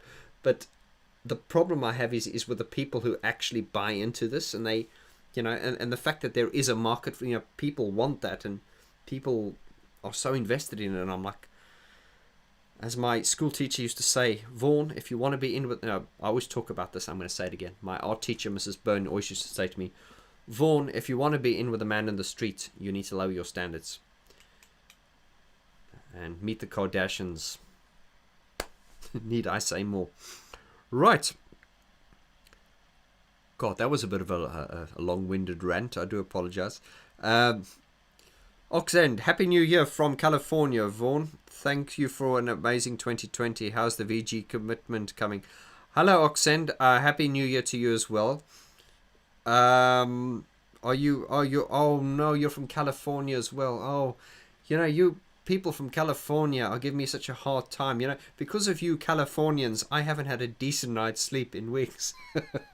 Thanks to all the Zoom chats and loving it. I really want to come to California.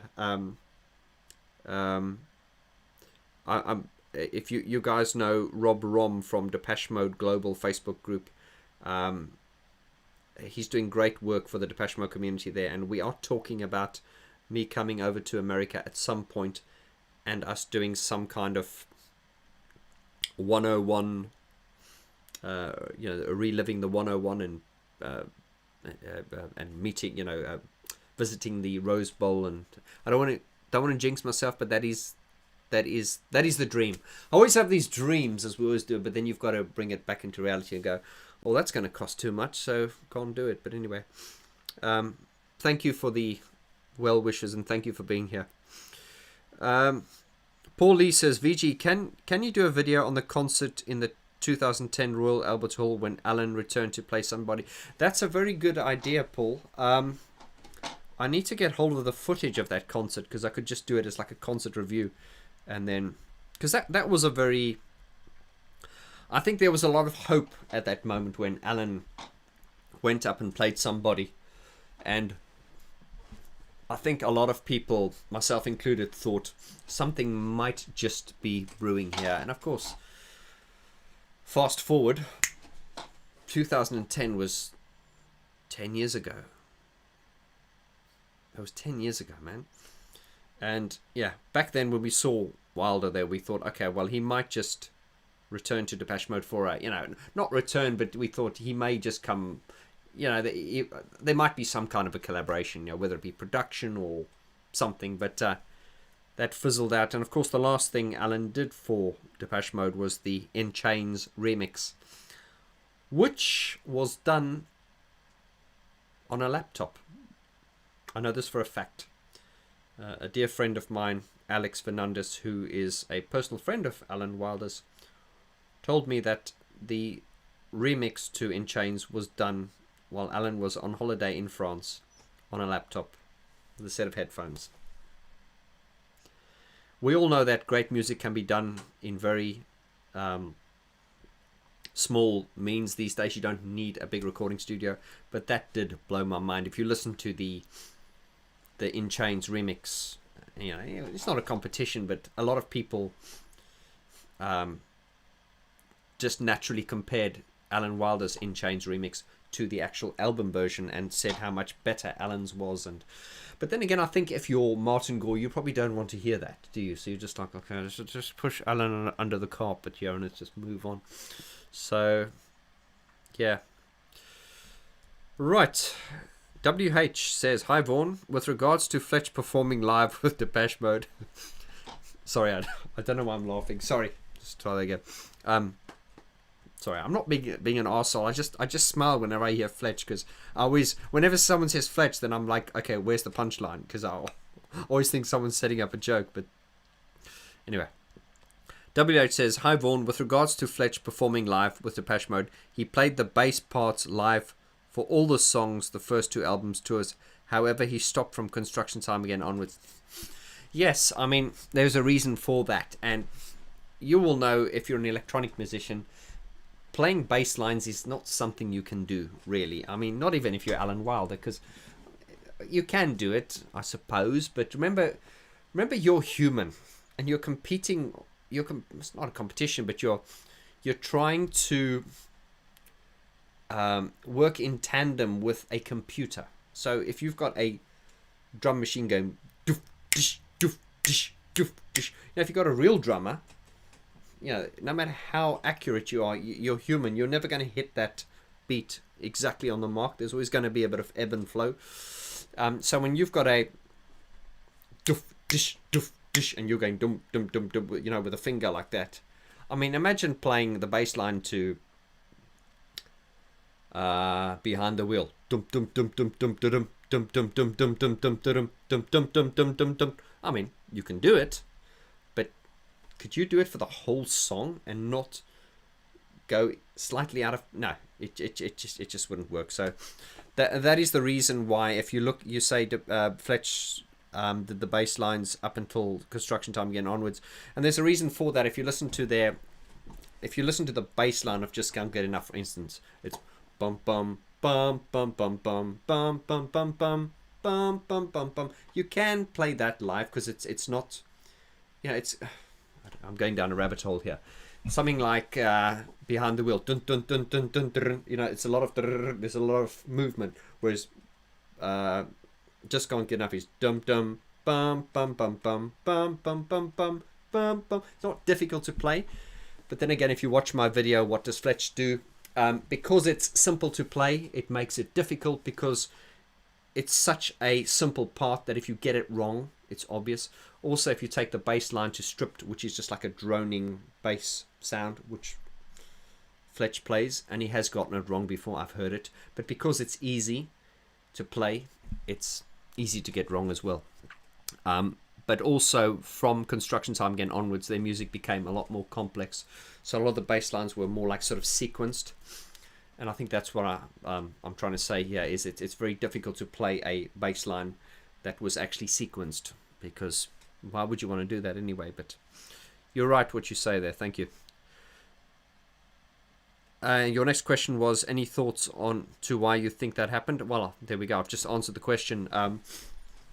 when you know it's electronic music, and if check out some of the video. I've done a lot of interviews and chats with Gareth Jones recently, which has been a real blessing, because he's such an interesting guy to talk to. He will talk about that when Depeche Mode were in the studio, there was not much ego. This is why they worked so well. Of course, they had their problems later on, but Gareth said that when the four of them got into the studio, certainly the time when he worked with them, they were all incredibly focused. And we always make a joke and we have a laugh at Fletch, but as Gareth said, Fletch was incredibly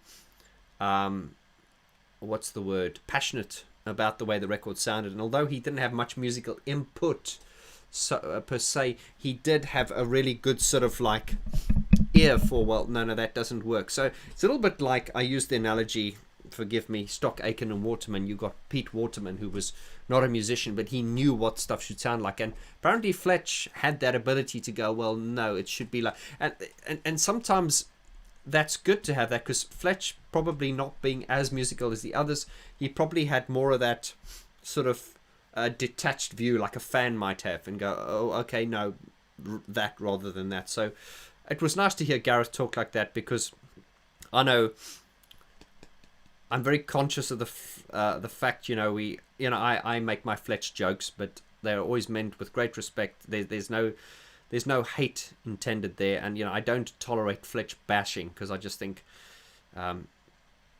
we say what we'd say about Fletch, but there's no malice or nastiness intended there.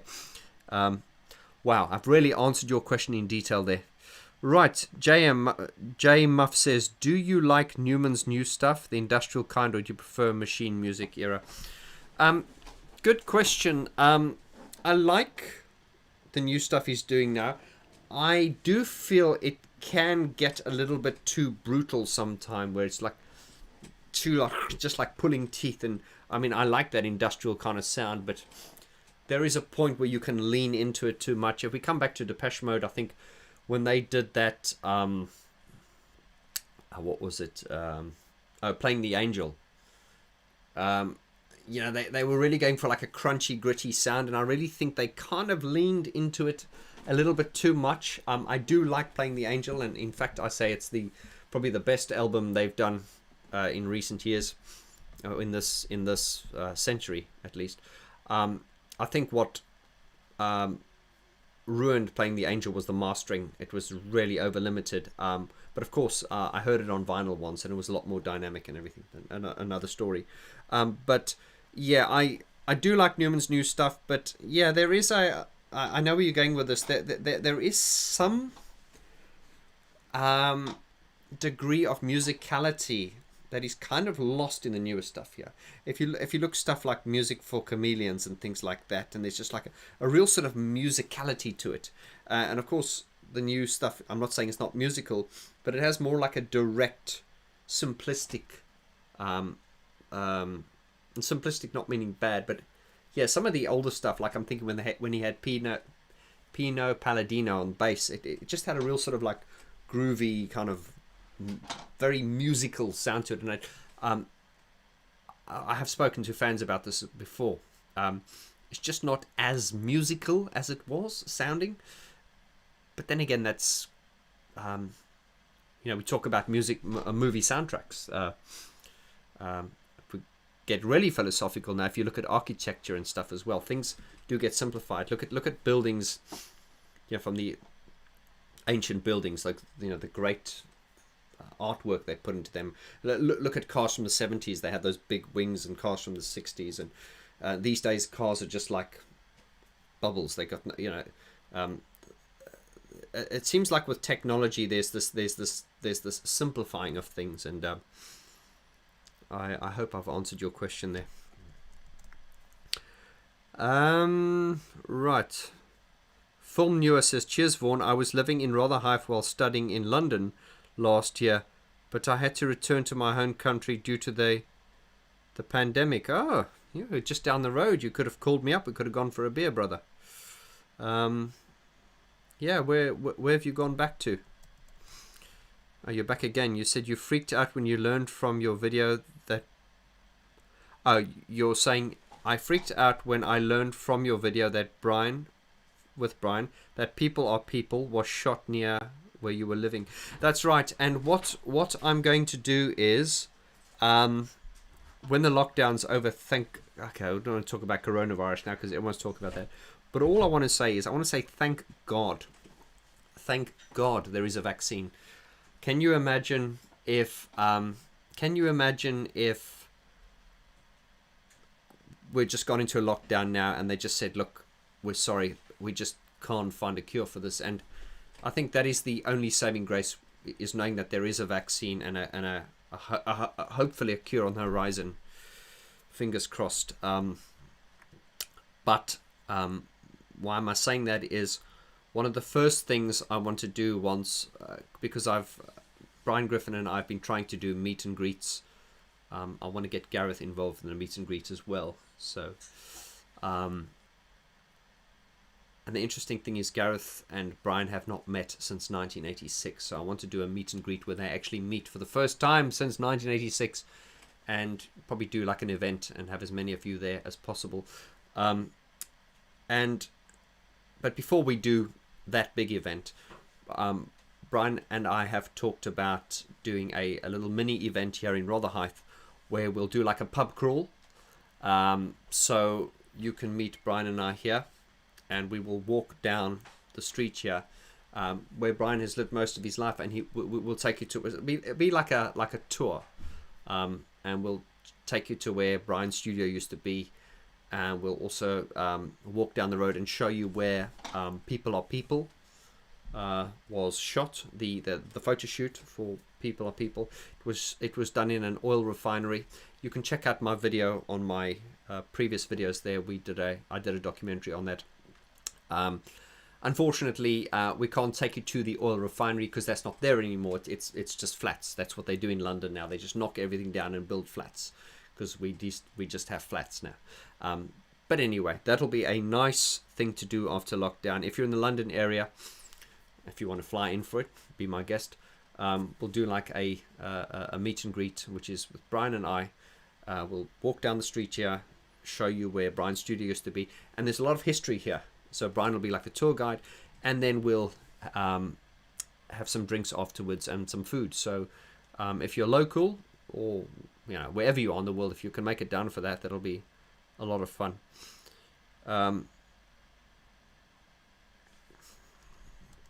Cole Hamilton. Cole Hamilton. God, I'm really struggling today. Sorry, Cole. It's like my mouth falls asleep. I've had a little but too much red wine, and I've lost your message. Oh, sorry. There's loads of messages coming up here. Oh, Cole says.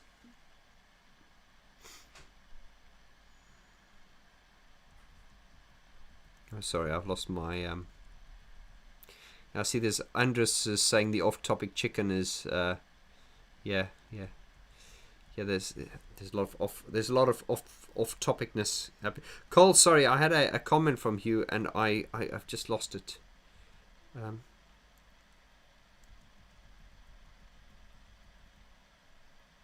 Oh, here we go. Cole says saw Numan playing in Dublin in 2019. Was amazing, unlike Depeche Mode.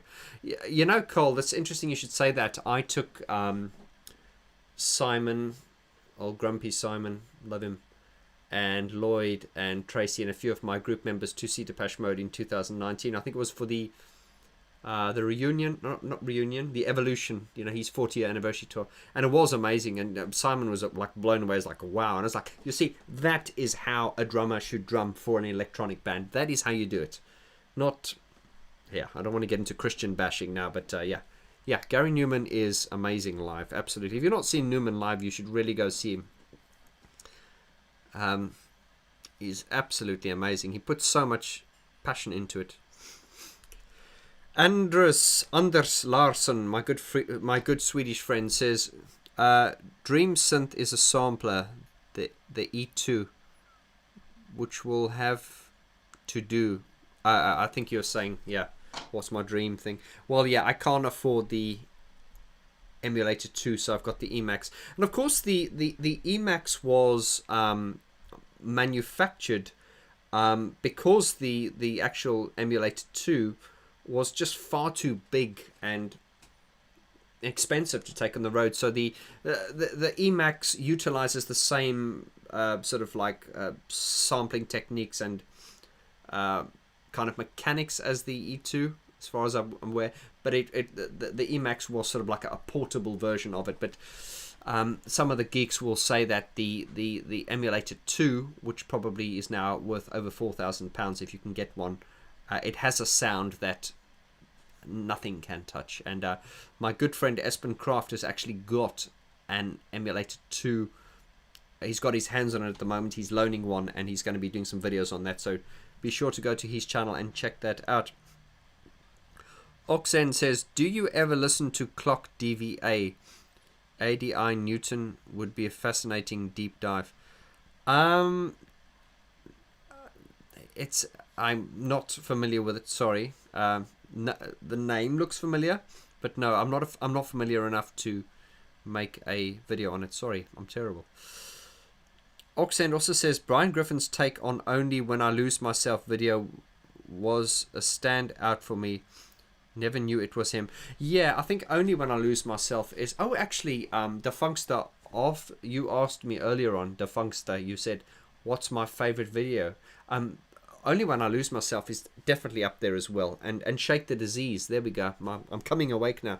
And yeah, once again, I was surprised to hear that Brian did that. And when we eventually get to talking about Only When I Lose Myself as part of my Depeche Mode album review series, Brian and I are going to do a little mini special on that music video, and we're going to go and meet Roger Burton, who is a friend of Brian's. He's also based in London here, and he's a he supplied all the costumes to the for the set of that video, and he's actually got some photos, Polaroid photos of that session.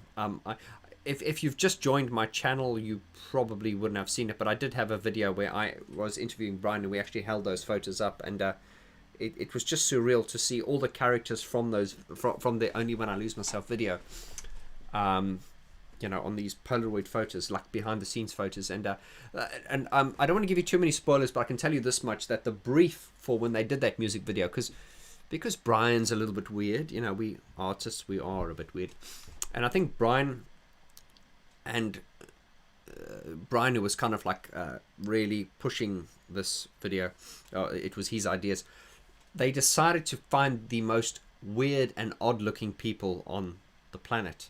And that is why, if you watch that video, it's got that creepiness. And also, the decision was made that a lot of the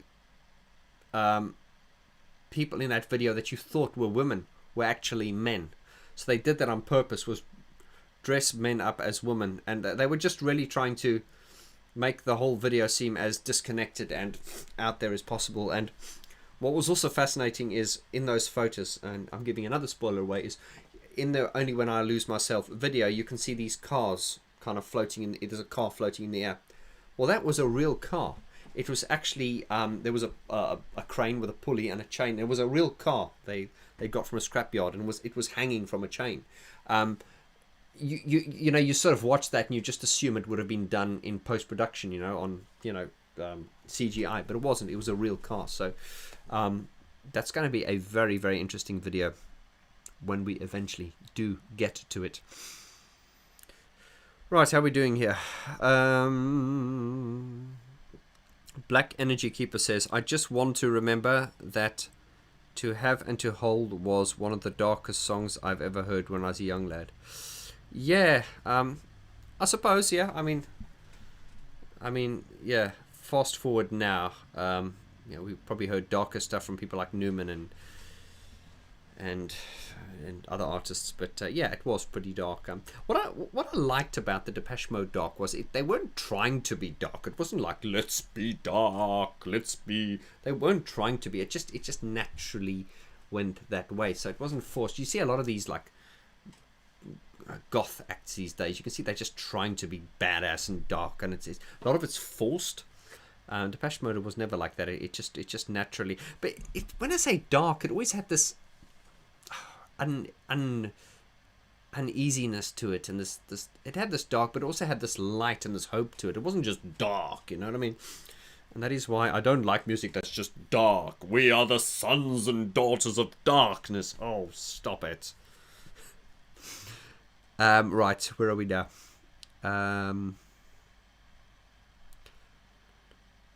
Aslak says Vaughn's wet synth Vaughn's wet synth dream is an Alesis A6 Andromeda.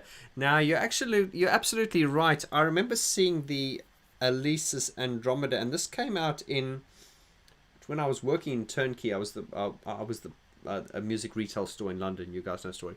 I think I was the buyer at this point, and this thing just came into the store. This must have been 2000 or 2001. In fact, that is the synthesizer, the Alesis Andromeda. They used that on Exciter. Apparently, the song, which is the song? It's a dark night of my soul, and I feel loved. Yeah, that. Apparently, all that was a lot of that was the Alesis A6 Andromeda. An amazing thing. I remember when it first came into the store and I had a look at it. I was like, wow. Yeah, it is amazing. Absolutely. Alesis really made an incredible machine there. It didn't go on. It was very expensive. It wasn't on production for a long time, and they discontinued it very quickly, probably because it was so expensive. But they are very, very sought after at the moment. I think that is a synthesizer worth having a wet dream about. Yeah, as you say.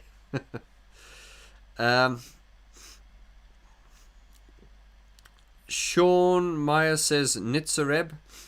Yeah, Nitzareb. I'm not a huge fan, to be honest. So once again, as a time thing, it's I know, Nitzareb's one of those things. It's not something. It's not like my go-to listen music. It's not the music I would sort of like go to and listen. However, it's not the music that if it's playing, I won't go and turn it off. It's not like Michael Bublé or Justin Bieber or stuff like that. But of course not. But it's just not something I'm keen to sort of talk about at the moment. Cole says, speaking of underrated bands, has anybody on here ever heard of The Sound? I only discovered them last year. Don't know how I missed them. Most other fans I've spoken to say the same thing. Is that called The Sound? Cole, send me some links, mate. info@vorty.com, please. David Black's debut album is classic. Timeless. You see, once again, you say... Sorry, cut. David... There we go. David is saying Black's debut album is classic and timeless. The way I read it was David Black's debut album. I was thinking, who the hell is David Black? Oh no. David is saying that Black's debut album is classic and timeless. Yes, David. Thank God you're talking about an artist I do know about. Yeah. Black was... I just love him. I'm fascinated by I love moody music, melancholic music, and his headspace was in a real sort of moody, melancholic place, but he wasn't a dick. That's what I love about him. He was just not a dick, and he was just a good, just a real artist. It's a little bit like our friend Brian Griffin. I've been to exhibitions with him where people have come to see his artwork. And there are people in this exhibition. They're like, "Oh, Brian, I just love this," and then some of them get so arty-farty. And I sit down with Brian and I go, "Brian, do you realize that these people are more arty-farty than you are? Because he's the guy who does it, and he's so down to earth. And I've got nothing wrong with being arty-farty. I'm a bit arty-farty myself, but I've always noticed that the people who actually deliver and actually do things are usually very, very down to earth. And that's why I'm making this comparison with Black and Brian Griffin. I just think when you talk to the Black Colin Verncombe, his name was. It's just a real guy just doing his art, and he didn't want the fame or any of that, and that's why I have such respect for real artists like that. Jack Boxer, hello, there's a new name, new to the channel, brother. He says, love Blancmange, definitely great songs. Thoughts on Thompson Twins, Tom Bailey. You know something, Thompson Twins, dark to dark.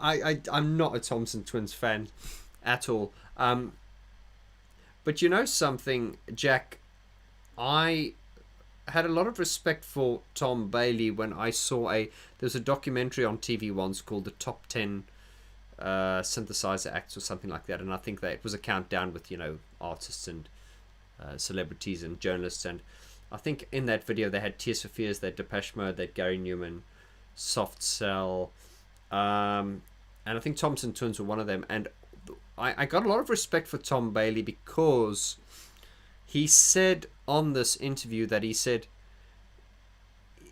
something along the lines of that he always felt out of place, and he was always scared that people were going to find out how genuinely untalented he was. And I just thought to myself, what a lovely lovely thing to say, because I'm not saying he's genuinely untalented. No, he's not. I'm just going, I'm not a fan of the Thompson Twins. I'm just not. But, you know, I'm not saying it's bad.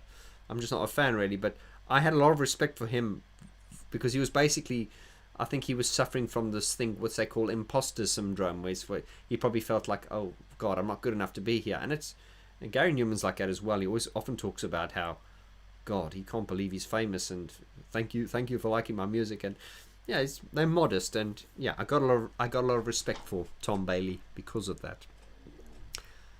It showed that he wasn't a dick, and I like that. So, right, Dragoner Sound says, I think a band like Bon. Here we go. You said Bin Jovi. I think you mean Bon, or maybe you're saying bin because throw it in the bin. You're saying, I think a band like Bon Jovi is overrated. They were even and are no metal.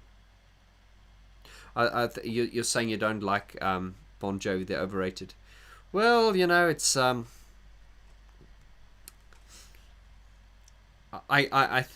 think Bon Jovi kind of ticked all the boxes for, you know, like handsome, nice looking front man, great all American songs, clean cut. That, you know, that they, you know, it was clean. You know, I mean, Bon Jovi. I mean, love him or loathe him. I mean, you know, it's iconic. Yeah, not necessarily my cup of tea either, but yeah. Carlos Garcia says, you're responding to Cole. I know what you mean about Depeche Mode live. Sometimes I think, as I'm on a don't say you dance like an overpriced stripper. Yes, much more. Okay, it's obviously an in joke there, right?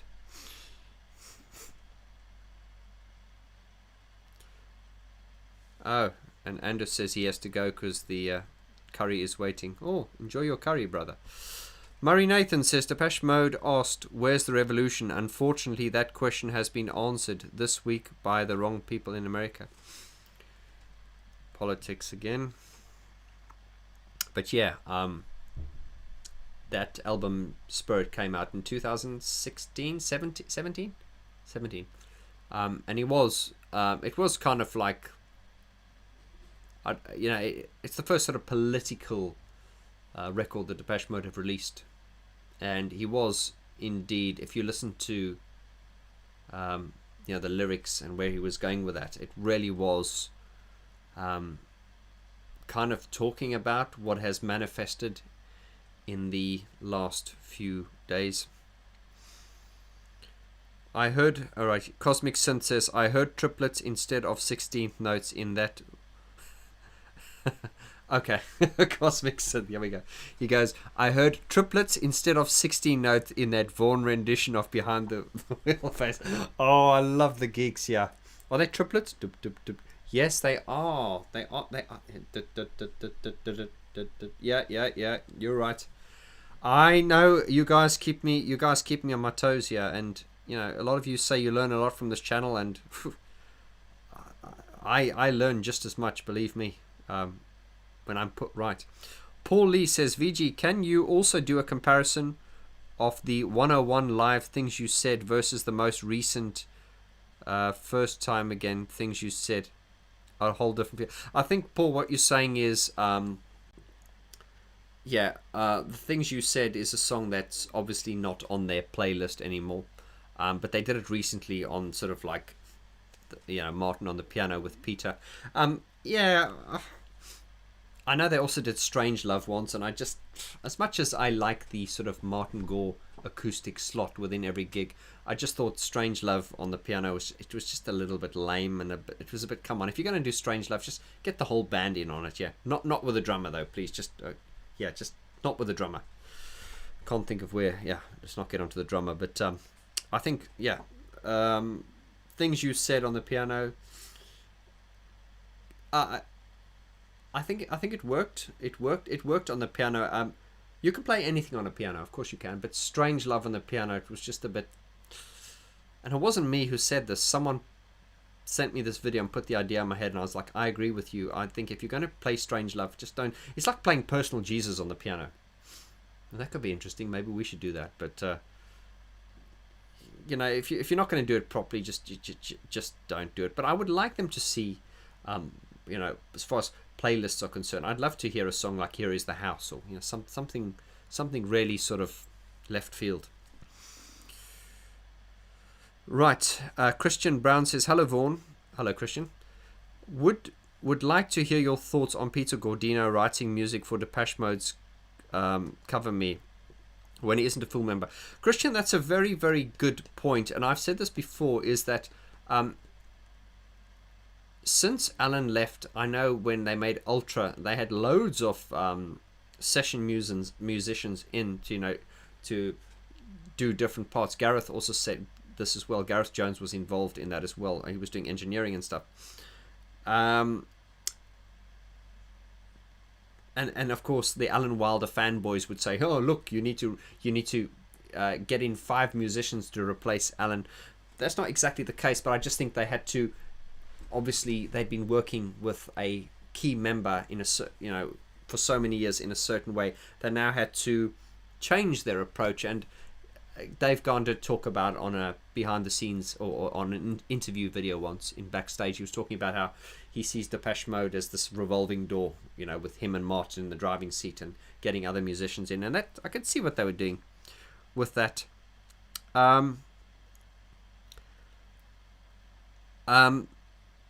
Where am I going with this? It's just that you must remember that when Martin would write songs, he liked the idea of having Alan there. He always said Alan was like a teacher who could double check everything. Alan could, classic example, look at where Alan took Enjoy the Silence, because Enjoy the Silence, if you listen to the demo, it was kind of like a hymn, kind of like a really moody hymn, so like a real sort of like album track. But Alan was able to see a lot more in that. But now coming on to your question about Peter Gordino is, since they lost Alan, they started using all these other session musos. However, these session musos were never involved in the writing process, and that's what's interesting about this is Peter Gordino and Christian and Dave Gone, I believe, wrote the song Cover Me. Was it 3 of them that wrote it? And what's interesting is they allowed Peter and Christian to write the song with them, but they didn't allow them in the studio, because as far as I know, Peter and Christian were not in the studio to make the record. Is that true? Correct me if I'm wrong. And if that is the case, I have to say I think they're missing a point, because they're missing a trick here, because at the end of the day, Peter Gordino, whether you like him or not, he has a tremendous musical ability. He's very virtuosic. He's very, very good at what he does. Someone did say to me once, the problem with Peter Gordino is whereas Alan Wilder was more like Kraftwerk influenced, Peter Gordino is more like Liza Minnelli influence. Think of that. The moment you walked in the joint, hey, big spender. Okay, that's Shirley Bassey, but you know, I think what this guy was trying to say is that Gordino's definitely got this more kind of cabaret kind of thing to him, which you can kind of hear in the piano. He's a great pianist, but sometimes there's just these little thrills where he just throws something, and I'm like, no, Peter, no, you're not with Liza Minnelli now. But I'm not against Peter. I know some people are. But then again, you know, filling Alan Wilder's shoes are very big boots to fill. I just think that... I have a very long-winded way of answering questions because I like to give a lot of insight. Would like to hear your thoughts on Peter Gooding writing. Yeah, I think what I find strange, Christian, is that he's actually written the songs. He's contributed songs, but he was not allowed. Oops, nearly knocked my computer off there. He wasn't allowed in the studio to add, and I just think that you know, he obviously has great musicality, and he would obviously be able to add something to it. But you know, I don't know. You know, I don't know what the politics involved are. I really don't. But yeah, I also don't think Dave Gahan's songs are as great as what some people might say they are. I'm not saying they're bad, but I still don't think they're as great. I like Nothing's Impossible, and I think some of the stuff he's done on his solo stuff, like that song Saw Something, I thought that was amazing. I thought that was very good as well, but I still don't think Dave is as naturally, well, he's definitely not a natural songwriter to the point of Martin Gore. I don't think, well, most people aren't. Deepak says, do you like Nine Inch Nails' industrial sound? Yes, I'm not a Nine Inch Nails fan. I mean, I've heard enough of it to know that, okay, it's, you know, it's not my go-to music, so to speak. I know that when Numan released his 2001 Pure album, he did say that when you listen to this, I read an interview, he said, when you listen to this record, you can tell I've been listening to Nine Inch Nails, and I have no problem with that. And yeah, but you know, Numan influenced Nine Inch Nails. Trent would say that. And then in you know, completing the circle, Numan is now influenced by Trent.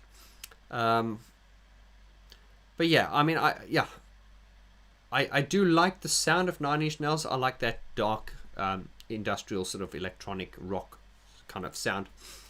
But you know, I'm not a fan, so to speak. Carlos Mode Gone again says, what happened to the movie review videos? I just watched the trailer and nothing happened. Oh, scared you were going to ask that question. Yeah, I did. You've obviously joined a bit later. I did say that video will come out soon. I've just been obviously moving things around, but the Real Talk series will come out. Carlos Mode. It will come out. It's.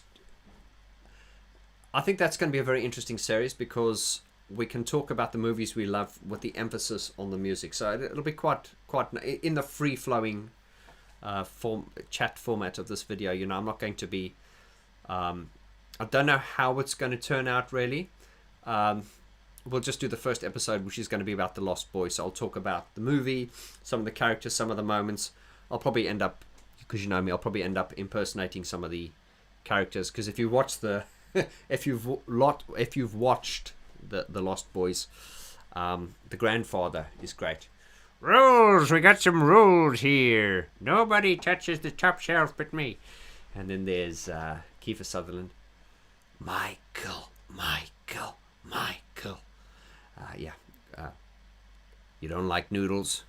Come on, Michael. How can a billion Chinese people be wrong? You know. So we'll kind of just flow with it, and we'll talk about some of the songs in it, like Echo and the Bunnymen's People Are Strange.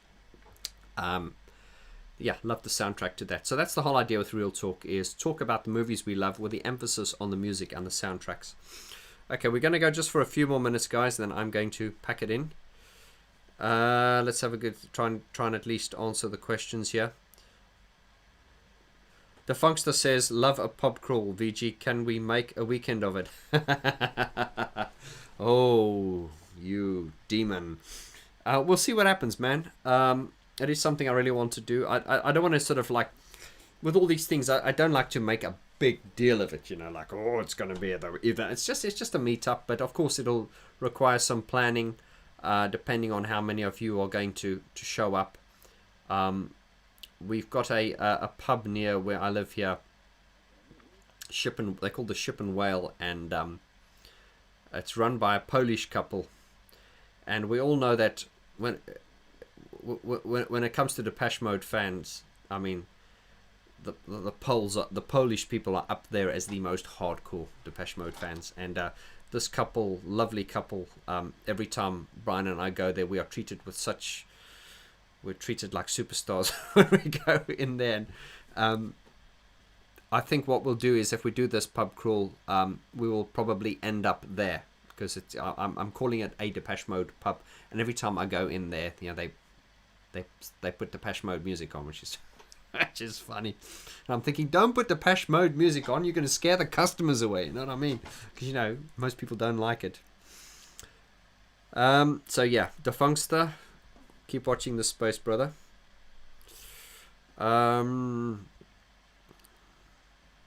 MJ Muff says, music for Chameleons was not machine, mate. I mean replicas, the Pleasure Prince. Oh, okay, I see what you mean. Okay. I think when you asked the question, I was just talking about... yeah, when I said music for Chameleons, I was just using as that example of older Numan music as opposed to newer music. And I wasn't sort of meaning it from a particular album as such, but now I think you understand what I mean. Yeah. There we go. J Muff says, have you ever played a Polymoog?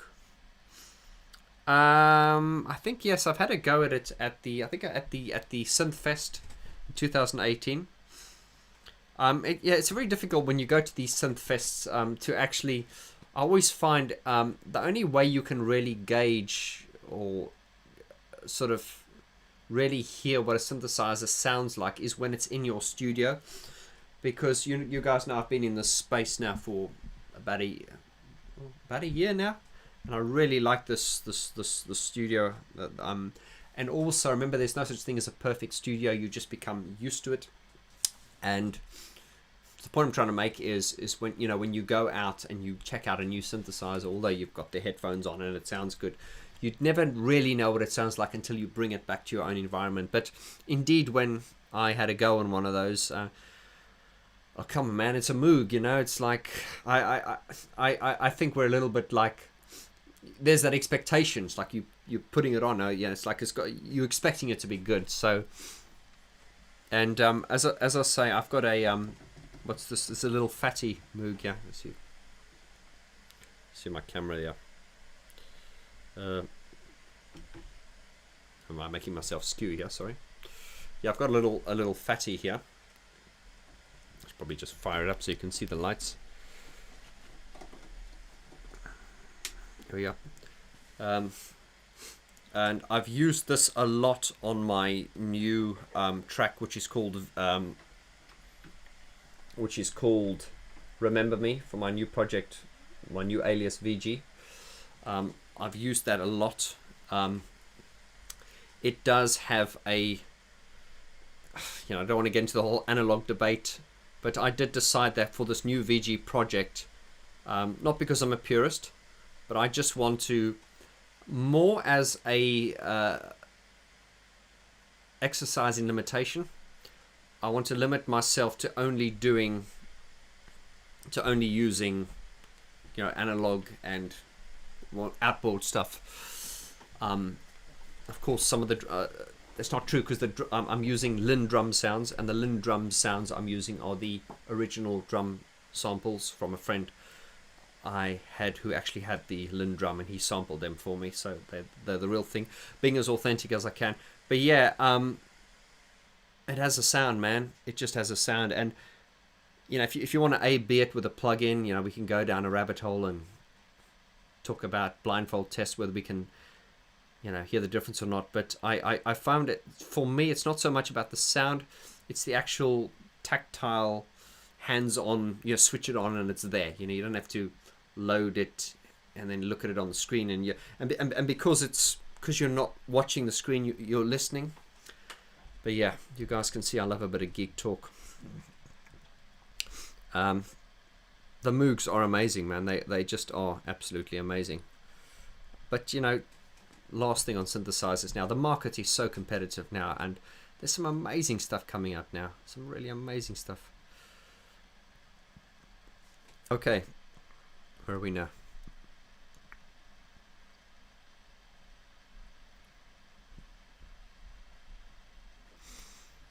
To Happen to Hold says that's hilarious. So you're speaking about my Liza Minnelli thing, yeah. But you walked in the joint. Who listens to that music? It's so cheesy. I mean, I'm just a charlatan, because it's like, I did a video once about jazz, and it's just like, oh, who listens to jazz?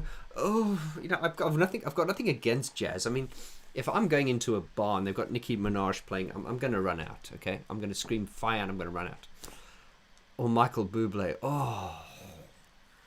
But if I go into a bar and there's jazz, I don't mind it there. It's because it's just there. But when people go, oh, a bit of jazz, I won't go too far off topic now. But when I was playing in the piano bars, I remember one day I was quite grumpy, and this woman came to me and said, "Hi, can do a bit of jazz, a bit of jazz." I was like, no. I used to call jazz players, I used to call them piano molesters. It's like playing every,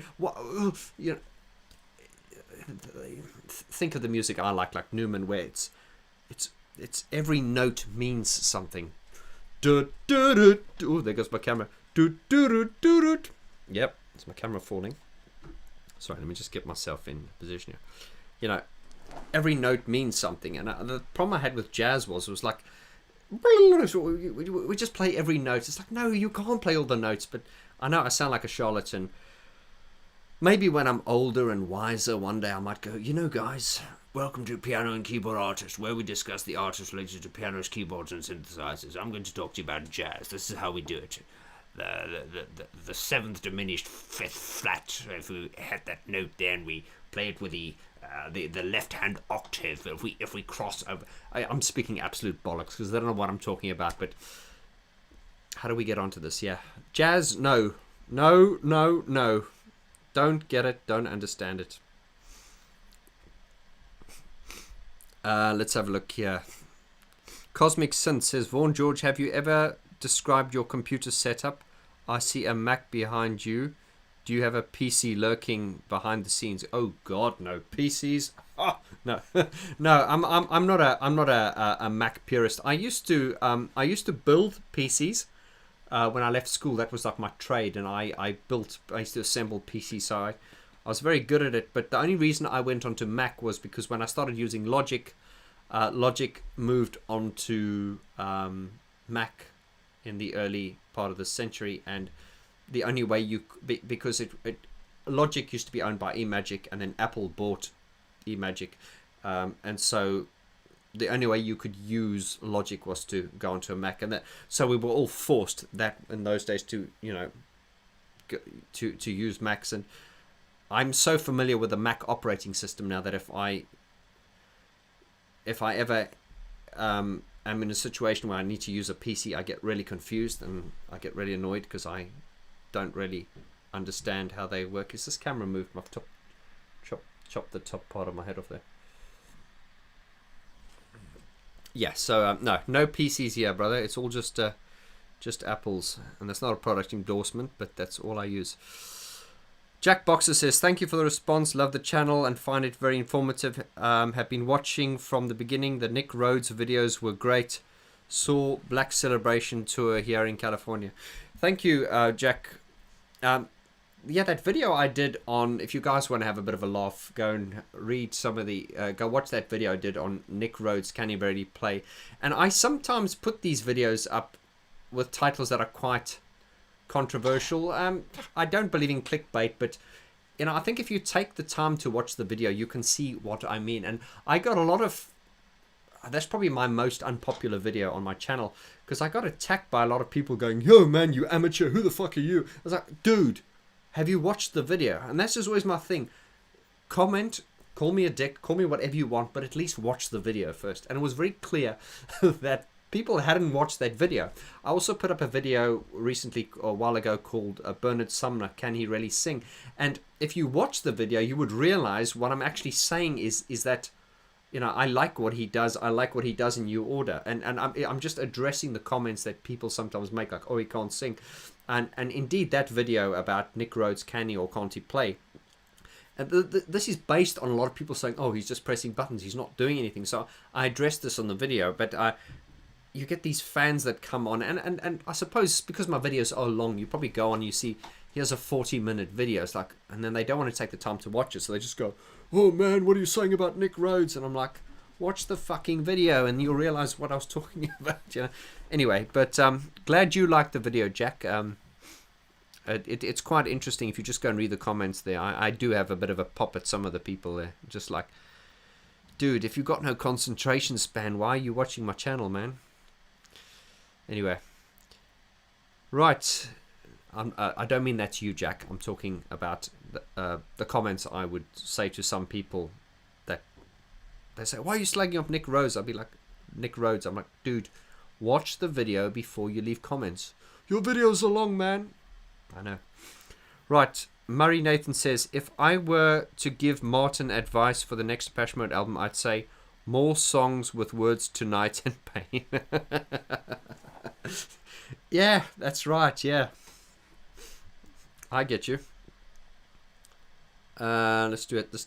Oh, it's a whole page here still. I'm going to zip through some of these questions now, Gus. You should do a review of the Chauffeur. Thank you. Yeah, I did a brief demonstration of that on that Nick Rhodes video I did. Yeah, I love the Chauffeur. What a great song. And the video as well. It's amazing. Paul Lee. I think Peter is a good musician. I think it's his style, image, and presentation which are so different to Depeche. Yeah, he does look a bit out of place on stage. He looks more like a stage tech, doesn't he? It's like he walks on. Why is that stage tech? Why is he on the stage? Isn't the sound check over? Oh no, he's the keyboard player. Oh, especially when he plays the bass. I mean, he really looks like a stage tech because you know, when he plays the piano, you know, he's in his element. But when he holds a bass guitar, then he really looks like a stage tech, doesn't he? Anyway, he's a great musician, and I could only wish to have the success he's had. So I'm not slagging him off. Right, where are we now? World in My Eyes question. Really enjoying the channel, Vaughn. I'm building up a channel based on Depeche Mode, Pet Shop Boys in Eurasia. Any tips you could give? That's a lot. I want to put out a video at some point. This is based on some people that I'm coaching. I mean, if you're interested in some coaching, I'd be glad to help you if you're a fit for what we, you know, if you want to be coached or mentored by me, reach out to me, and we do like an initial contact just to see if I'm the right coach for you. But yeah, I want to do a video soon. I should really about bullying, and I've seen a lot of people trying to start YouTube channels, and they get and they just give up because they can't take the ridicule and the abuse they get, which is very sad. And that is something I want to address. But just to answer your question quickly, if you're serious, just give me a shout at info@vorty.com, and I could possibly help you with this if I'm the right person to do that. But all I can say is, in a nutshell, and this is very cliche, but it's very true, if you're going to be doing a YouTube channel, the most important thing is to do what you love, and to make sure you do what you love. And because it's a long-term game, doing a YouTube channel is a long-term game. It really is. You do not get rich overnight or become famous. I don't do it for fame. Some people sometimes say to you, Vaughn, what does it feel like to be a celebrity? I'm like, don't ever call me a celebrity. I hate the word celebrity because it makes me think of fucking Kim Kardashian. But best advice for a YouTuber is do it because you love it. Don't do it because you're trying to make money. You see a lot of those channels out there. You can see that people like following trends and stuff, and I don't follow trends. In fact, I've said this before. I've often, sometimes not often, occasionally I've pulled up these videos that talk about how to grow your channel. And I think if I did things by the book, my channel could probably be 3 times the size. But I don't, because one of the biggest things that these YouTube experts tell you to do is when your videos start, get straight to the point. And look at me. I have an intro. I have titles. I have outros. I run mine like a TV channel. So I do everything wrong. So I don't have a big community, but I have a very close-knit community. And answering your question here is, that is why it is important to do what feels right to you. Don't listen to the advice. It is a long-term game. It is frustrating. I sometimes get frustrated because I often get comments from people saying, great channel, you know, you should be, it should have more subscribers. And I'm like, yes, bloody hell, yes, it should have more subscribers. But I understand that YouTube is a long-term game. So best advice to you is talk about stuff that you're passionate about, and be yourself. That is the most important thing, because if you're not going to be yourself, and this is a long-term game, and you're doing this all the time, you know something, if you're wearing a mask, one day that mask's going to fade. So it's best to just be yourself, man. And that's worked for me, because, you know, I just, you know, in the beginning when I started, people were like, dude, you speak too much and you waffle. I'm like, yeah, fuck it, I don't care. But my waffling has appealed to a certain amount of people. So that's my best advice to you, man, brother. Just get started. Do what you want to do. Talk about what you want to talk about. And be yourself. That is the most important thing. Because if you're not yourself, it's very hard to keep up an act. Right. J Muff says, analog is the way, mate. Yeah, we've talked about that a lot on this channel. Analog. Once again, that's another rabbit hole that I don't want to go down. But, you know, once the record's finished and you got all the sounds in there, it's very hard to go, oh, that's clearly an analog sound. Especially when it's a very dense mix. I think if you're doing something like Warm Leatherette, like, you know, the, just for an example, the Daniel Miller stuff, you know, there's not many parts to it. It's very minimalistic. You could, you know, it's kind of got that analog-y type sound. You could probably do that with plugins these days as well. But I think when you do, especially with like the music I do, where there's the mixes are very dense, there's a lot of parts. It'd be very difficult for you to go, oh, that was done on analog or digital. But once again, I found for me, just with this, with the new way I'm working at the moment, is it's not so much the sound. It is really it's just the usability of the instrument, you know, just switching it on, and it's and just the idea that what you're hearing is electricity. Electricity. Yeah, you know, you are hearing the sound of electricity passing through this machine, and I find that very fascinating, as opposed to, you know, a set of binary ones and zeros going blah blah blah blah blah, you know, because that is what a computer's doing, is it is emulating something. It's I suppose you could argue it's not real. It's emulating something, and the randomness that you get from analog circuitry and stuff is, you know, even though it's meant to be predictable, almost predictable, God, I'm really going off topic now, but you can get that randomness in software, but it's programmed in, so it's kind of like planned, so to speak. But you know, guys, do you need to buy an analog synthesizer? No, you do not need to. Just get started. Use what you've got. It's about the ideas. Right. Sorry, I insist that you do the chauffeur someday. Okay, yes, I shall talk about the chauffeur. I promise you. David Salt says, sorry, just joined Vaughn. What do you think about Eurorack style stuff? David, check out the latest video I did with Gareth Jones. We talked a bit about Eurorack. It's something I want to kind of get into. I think Eurorack is very dangerous, because I think when you get into it, it's very quickly to go. You can very quickly run out of money, and just because the problem with Eurorack is that it's quite affordable, in the sense that, you know, instead of buying a big vintage synth, which is very expensive.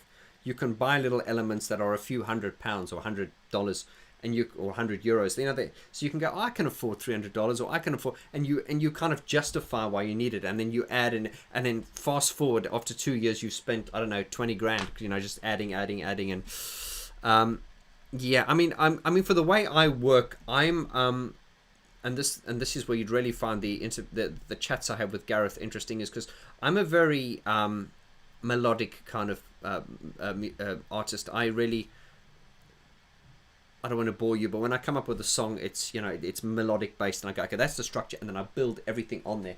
Whereas someone like Gareth will turn on a modular synthesizer, and he will go, okay, what are we getting? And he'll just it mainly experimentation and see what comes from that. And I think for me, that's not really the way I work. I'm a songwriter, and so I know what I want to do, and it's just.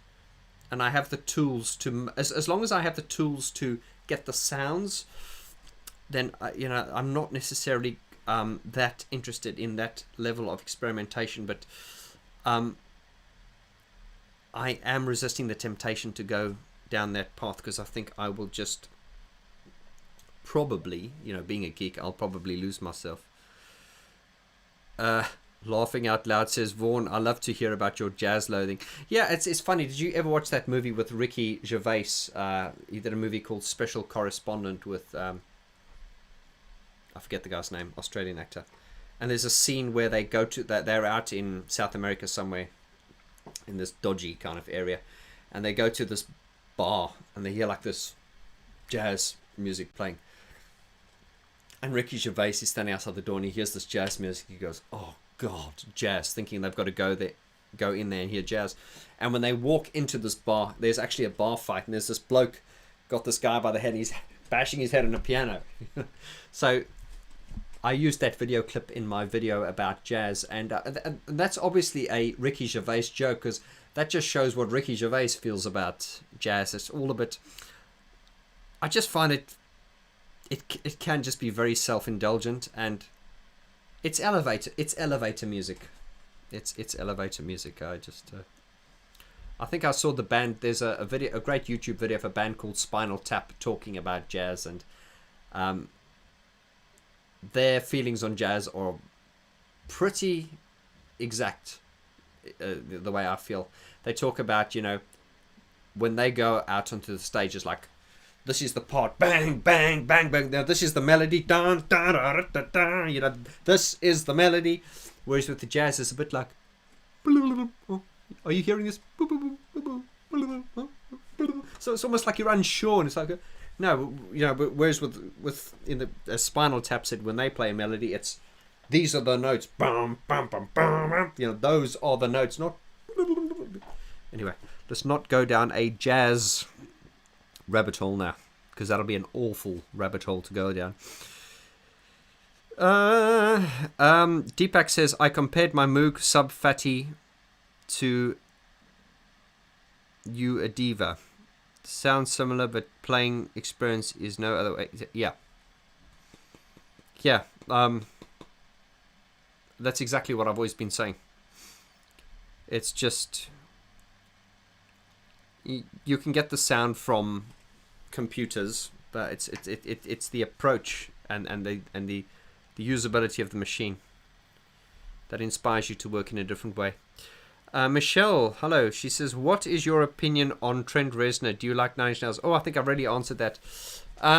Yeah, I recognize Trent Reznor as an outstanding artist. I'm just not a huge Nine Inch Nails fan, but I do recognize him as a great artist. Absolutely. Also asks, I think you should do more analysis of Depeche Mode videos, like all of them. Yes, let's just definitely got to do more Depeche Mode videos. That's great. I'm glad to see you're up for it, because no one's complained. No one's actually said you're not doing enough. No one's actually said you're doing too many Depeche Mode videos. I haven't had that complaint yet, so far so good. Cole says, I make all my music on Amiga running Octamed with tons of MIDI hardware. I just like making life difficult for myself. Yeah, well, man, you know, it's whatever floats your boat. I used to have this mate. He always used to. He was a very handsome guy, but he always used to choose the worst woman to go out with, man. The most difficult woman. I was like, dude. I mean, this guy was so handsome that if I'd stand next to him, I would feel like the fucking hunchback of Notre Dame. And that's how handsome he was. He was so... But he always chose the worst woman. He could have anyone he wanted. And he always chose these women that gave him such a hard time. I'm like, dude. Oh, so yeah. But I mean, in the case of you making it difficult for yourself, go for it, man. If that's what floats your boat. Right, next user says, as a new Order fan, I really enjoyed your videos on whether or not Bernard can sing. He certainly does have a unique style, and it suits New Order's music quite well. Thank you. Yeah, you're one of the intelligent ones who watched that video. Here's a rant again. You know, you put these videos up, and just as you've commented now, it's like you can see what I'm trying to say on that video. I'm trying to say, yeah, Bernard Sumner is not the kind of person... If he had stood in front of Simon Cowell on X Factor, he'd get kicked off the stage because he can't sing in that way. You know, he's not actually a singer. He's what I call a guy who sings. I'm like that. I'm not a singer. You know, I'm not trying to put myself down. I can sing. My voice is my voice, and I sing my songs. So I call myself, I'm a guy who sings. I wouldn't call myself a singer. I mean, a singer is like Freddie Mercury. That's a singer. And of course, that's extreme because not many people are that good. Michael Bublé's a singer, but oh my God, I was falling asleep when I listened to him. But Bernard Sumner, I think it's just, he's an artist. And that was the whole idea of that video. It's emphasizing that, you know, it's like with Pet Shop Boys as well, Neil Tennant. That voice and that sound go together. And it's like Bernard Sumner. That voice and that sound go together. So much that if Bernard Sumner had to leave and they had to get another singer to replace him, they could probably easily get someone who could sing better. But that's not what it's about, is it? It's about authenticity, and often your flaws, or what you think are your flaws, can actually become your strengths, and they can make you stand out. So yeah, I'm glad you liked that video, mate. Thank you. Mus31 says, love your channel, bring on the reviews. Thank you very much. A lot more coming. Cole Hamilton says, anyone can sing. You're right, Cole. I'm because I'm a vocal coach as well, and I've found that you can teach people how to sing once you teach them the mechanics. However, what you cannot teach is musical sensitivity. That you can't teach. You can teach people, and you can get better because it's just a muscle, and the more you practice, the better you get. So if you're out there and you want to learn how to sing, in fact, if you're there and you want to learn how to sing and you want to start making music, I think it's the best thing you could do for yourself. And don't question it, man. Just do it. This is like, I've been coaching a lot of people in their 50s and stuff, and just because they felt ridiculous doing it because they felt like they were too old, or I was like, what? You think you're too old? You know what's going to happen when you get to 60? You're going to wish you started, because then you're going to feel old, and then you're going to get to 70 and say, I wish I started when I was 60. So just start it, man. Just don't stand back for anyone. If you've got something you want to express, just do it. I'm very, very keen on that. Don't go to the grave with your music in you, man. That's the worst. Get your music out. All right. Let's take a few more. How do you go? Michelle Zoe said, how do I get onto the Zoom meetings? You never provide links. Michelle, I only do Zoom chats with my Patreon members. That's just obviously that's one of the perks of being a patron. You get to talk face to face with me. You lucky bastards. No, I'm joking, but it's yeah, that's just something. You can go over to the Patreon channel, and you can join it for as little as $2 a month. Yeah, no, I am plugging myself, yeah, but I mean that is it is the patrons. It just gets you. It's another level of getting closer to, into the more the inner circle kind of thing. And it's not there to kind of exclude anyone. It's just that if you're a patron member, it does help pay the channel and ensures the longevity. So that is the way you get to get onto the Zoom chats. What else is Mus? I love your Fletch impressions.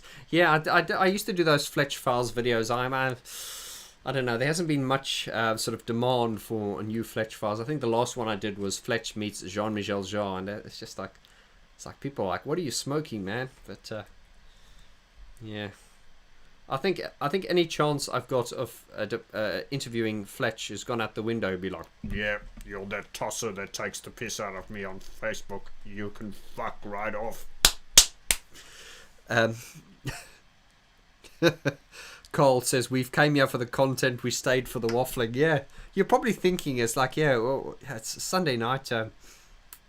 What am I listening to this guy saying? What am I listening to this guy for? Right, what else we got here?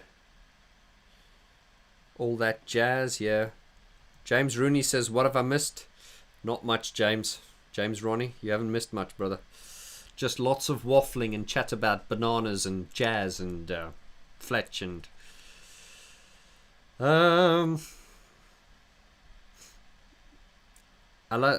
Aslak says, oh yeah, so you're answering someone else. Okay. Michelle Zoe says, no, I mean like the Depeche Mode music videos. Like all the music videos, you should do more analysis of Depeche Mode music videos. Like why in Leaving Silence they are destroying things and Dave is blue faced. Oh, I see what you mean. Okay. Yeah. I did a chat on Zoom with Peter Kerr. Check out that video in my previous videos. Peter Kerr.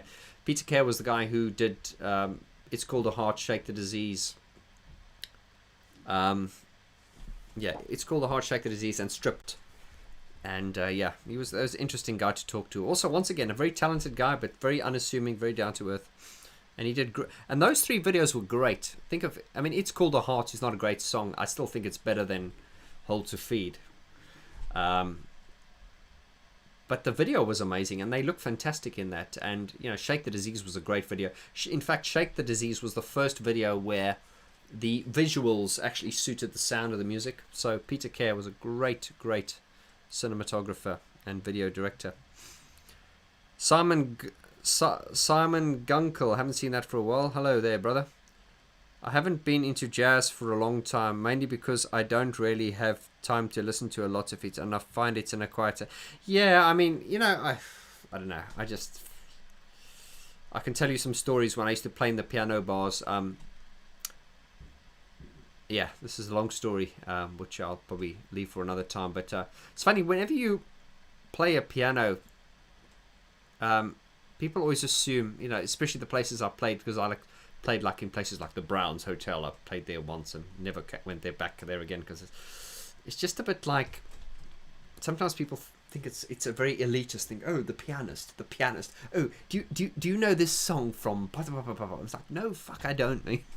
Oh, you play beautifully. So tell us, what was the inspiration behind that? I'm like, where can I find the sheet music? I've got no idea what you're talking about. I'm just a singer in a rock and roll band. Yeah, jazz is certainly an acquired taste, and yeah, it's just definitely, yeah.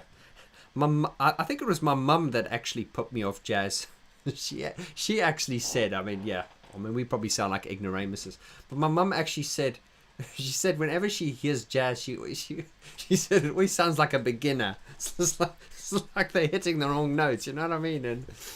And of course, when you learn to play the piano, you know that's not true, because there is indeed a fine art to jazz, and I'm not trying to sort of get out what I said, but I mean, I am sort of intrigued by the whole sort of like improvising and, you know, doing things the wrong way around. But, you know, to me, it's all about a nice melody and a good sound that I like. So in jazz, it's all just flat and discordant and, yeah, elevator music. Right, no more jazz bashing. Mark Nelson says, hi, what's your thoughts on the Fallout Club? I think Dream Soldiers is one of their best synth songs in the 1980s. Obviously, Thomas Dolby having influenced the sound of keyboard play. Yeah. Once again, Mark, I'm not too familiar on that to actually give an opinion. Yeah, I know of it, and I know some of it, but I don't know enough to actually say that. And having said that, I suppose the fact that I don't know enough is that I suppose what I've heard hasn't really, you know, inspired me to listen any further. But then again, that was probably a long time ago, so never say never. Oh, here we go. Someone's talking about jazz. Aslak says, about jazz, it's mostly annoying, but there are different styles, melodic jazz. Yeah, I mean there are indeed different styles to it, and you know what? It's probably something I might get into one day, but for now, I just don't have the brain capacity for it. Brett Wallace says, evening sexy. Good evening, Brett. Not on this channel, darling. Brett, hi. Brett's actually the guy I was talking about earlier on. He's he's now a friend of mine. He's the one who introduced me to or opened the door to Gary Numan. So hopefully, when I say next year, this year, when lockdowns ease, and if Gary does come to the UK, hopefully we could have an interview. So thanks, Brett, for making the introduction, and thank you for being here. And I love being called sexy. I haven't been called sexy in a long time. Thank you. I've been called many other things, but not sexy. Thank you very much. Dane Fenstrom says, good evening. Good evening to you. AHA music, more sequels about AHA planned. I like your style and great videos. Thank you, AHA music. I love AHA as well. I was just saying earlier on in the video, I can't see why anyone would dislike AHA. I mean, there's just nothing to dislike about it. You might think it's a bit middle of the road or not edgy enough for you, but it's just not the music that you could dislike, because it's just so sincere and it's got so much soul. You know, unlike jazz and Michael Bublé and Liza Minnelli, you said you'd love me, or you just being kind, or am I losing my mind? Yeah, this is being recorded, Vaughn. Everyone's going to see this. I don't care. I'm not a fan of jazz, not a fan of Bublé, not a fan of Liza Minnelli. I am a charlatan. I love playing my jazz wand. More videos on jazz coming. Oh, there we go. Give us a kiss. Yeah, Brett. Join into the private chat room later, darling. Don't worry, guys. There is no private chat room. Neon Banana. Hello, my Kiwi friend. Neon Banana. He's actually called Neon. Well, he's not actually called Neon Banana. I'm sure that's not on your birth certificate, but I haven't seen you on a live chat before, Neon Banana. My Kiwi friend. His prediction: New Year's Depeche Mode single 2022 will include a Vorti mix. Oh, bless you. Yeah, thank you. I hope so. Well, it won't if Fletch is up to it. If Fletch is involved, we'll be like, No, we're not having that naughty Vorti guy do any of our remixes. Dane is saying, what is special with Gary Numan? I'm assuming you're not a fan. That's an interesting question, actually, because something you'll often find is that Depeche Mode fans are often Gary Numan fans and Nine Inch Nails fans. But also, they sometimes are not. And it's funny how Numan fans and Nine Inch Nails fans and Depeche Mode fans, the people who like those usually always like those. And they usually like Erasure as well, for some reason, because Erasure is completely different. It's probably the Vince Clarke connection. But yeah, Numan is not everyone's cup of tea. Aslak says, It lays on YouTube, easy to find. Okay, you're obviously talking about something else there. Michelle, can you do a video on the Human League? What do you think of them? Yeah, I'm probably more interested in the sort of earlier Human League, the sort of and that was one of the reasons why Phil Oakey and Martin Ware split up, was and I think that fallout was, I think that ran quite deep, because I think they still don't speak to each other. I think, as Phil Oakey said, he wanted to be a pop star. He said he wanted to be Donna Summer, and I think with Martin Ware it was more serious music kind of thing. So yeah, I think that is definitely a video we should look at. Human League's been requested a lot. Deepak, Bjork is dark and Locrian, but a pure genius. I met Bjork when I was working at Turnkey, the music retail store. She's about that size. She's absolutely tiny. She's dead sweet as well. Yeah, it's just like, it's funny when you meet the guy. Oh my god, it's Bjork, bigger. And it's like, you know, obviously, you know, what you see in person and what you see on video is different. But yeah, I met Bjork. She's tiny. That's what I remember. And very sweet. Carl Hamilton, Human League Mark 1 was amazing. After the split, not so much. Yeah, Carl, I think that's a good question with the Human League. I think a lot of people, because I mean, Human League 1 and Human League 2 are like, you know, like night and day. It's completely different. Yeah, in fact, it's, you know, in fact, I'm just thinking, if I was in the Human League and I formed that collaboration with the two girls, I would have probably changed my name because it was so different. But you know, it turned out to be the right thing for them. Aslak says, is it now we should add some blues to the plate?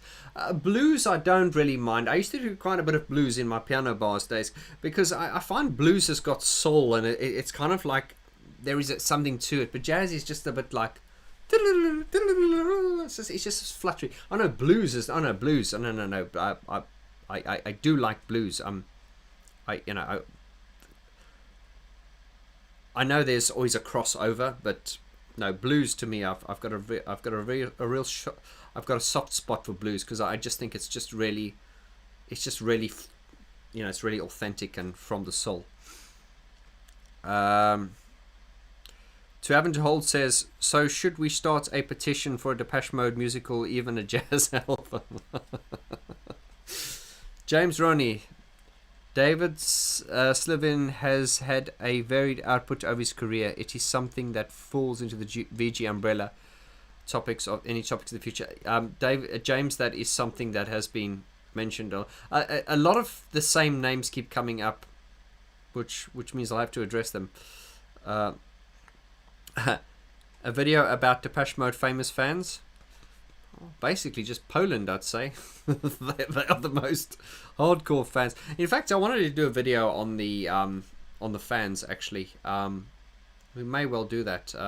I've been doing a few Zoom chats with released on my YouTube channel, where I talk to fans, and I did a recent one where I interviewed I had a chat with younger fans.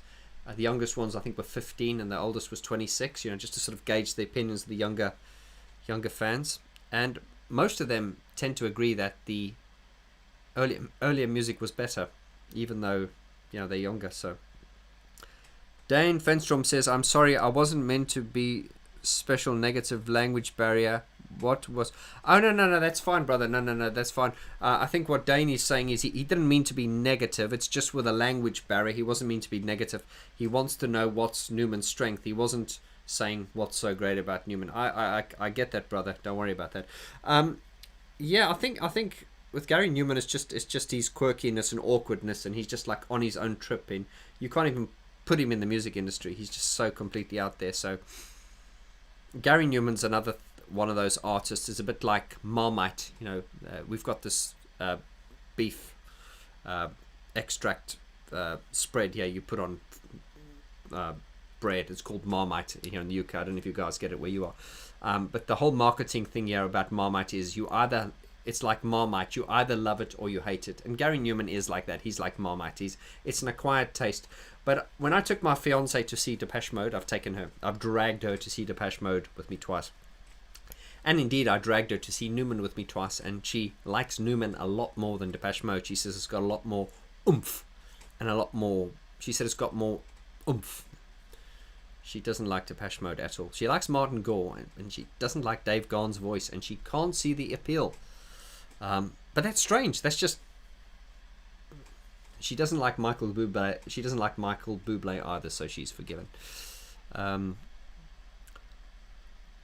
Different opinions, different strokes for different folks. Simon Gunkel says, I think Numan had some backlash because he sort of stumbled into electronic music, and that was the first to have a big hit. Yeah, I see what you mean. Yeah, I mean, some people have sometimes referred to Gary Numan as the godfather of electronic music, and I just disagree with that completely. I'm a huge fan, but he's certainly not the godfather of electronic music. I mean, come on. I mean, if you listen to the first things like Friends Electric, Neon Banana, thank you so much, brother. I shall use that to have a beer when the lockdown's over. Thank you so much. What was I going to talk? Sorry. God, gonna need to take a break soon. What were we talking about? Gary Numan. Oh my God, I've just lost my train of thought now.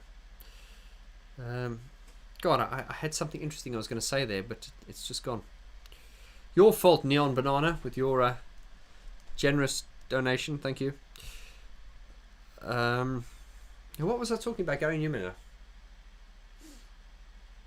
I was saying he's. Oh, it's just gone. Anyway. All right, let's just take another question here. Oh yes, thank you. I've just read the question again. Yeah, I said, to me, Gary Numan is not the godfather of electronic music. I mean, if you look at how he started in a punk band, and then he added the synthesizer or the Moog to his lineup, like Friends. If you listen to our Friends Electric and Cars, it's a traditional band setup. There's bass, guitars, and then there's a synthesizer with it. So calling him the godfather of electronic music is something that I completely disagree with, and I'm sure he himself would disagree with it as well. Of course, then he dabbled into his music became more electronic moving forward, but he's certainly not the godfather of electronic music. I would call him probably the godfather of, or one of the pioneers of sort of like industrial, or rock, industrial grunge, or whatever you want to call it, but not the godfather of electronic music. No way. And I'm a fan, so.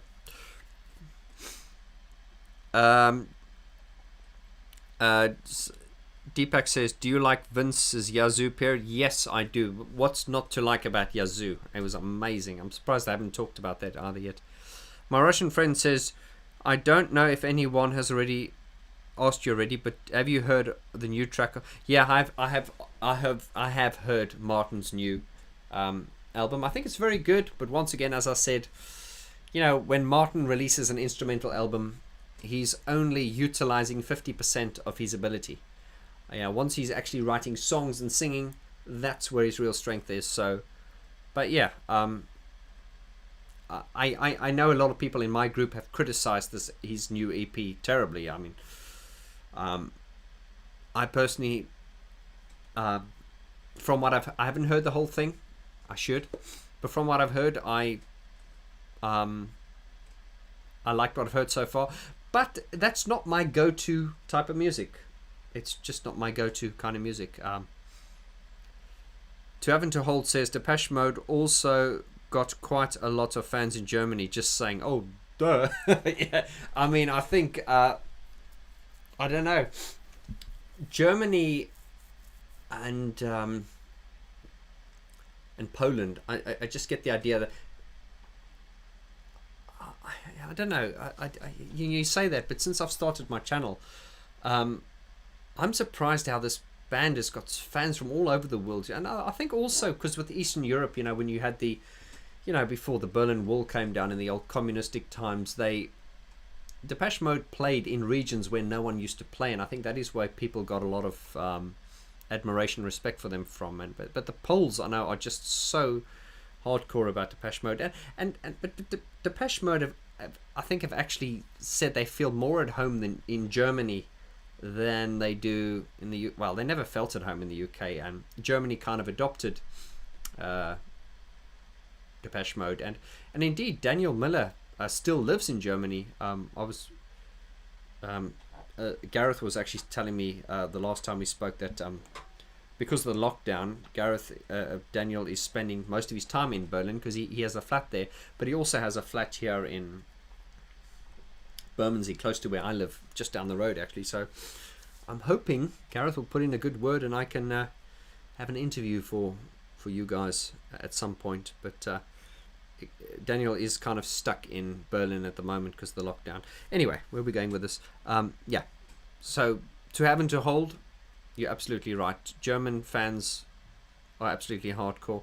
And I'm surprised to see as well, because Brian Griffin and I've started our poster print business, and we've sold more to America than any other part of the world, but that is not necessarily a measure of the fandom. I think it's just that Americans just it's a prosperous country, and I just think they just have more disposable income. That's probably why we've sold more poster prints to the American market. But as I say, since I've started this channel, I'm just blown away by Latin America and all over the world. How even in China, they've got a huge fan base all over the world, and it's amazing how a lot of the countries who are not English speaking, this music just resonates with them.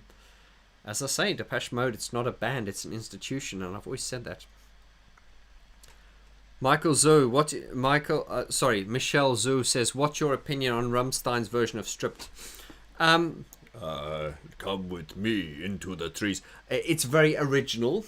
I will say that it's not my cup of tea.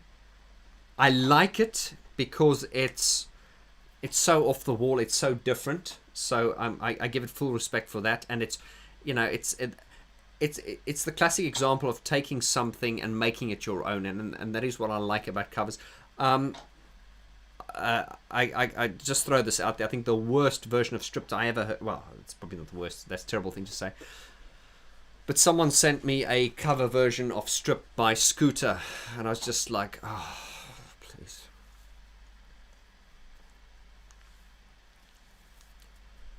Germany has given us some of the most outstanding artists, electronic artists in the history of electronic music. And now you want to ask me about Scooter. I'd rather listen to Modern Talking. Moving swiftly onwards, but yeah, the Rammstein version, I give it respect. Well done, and it's true to what it is. It's very dark, my God.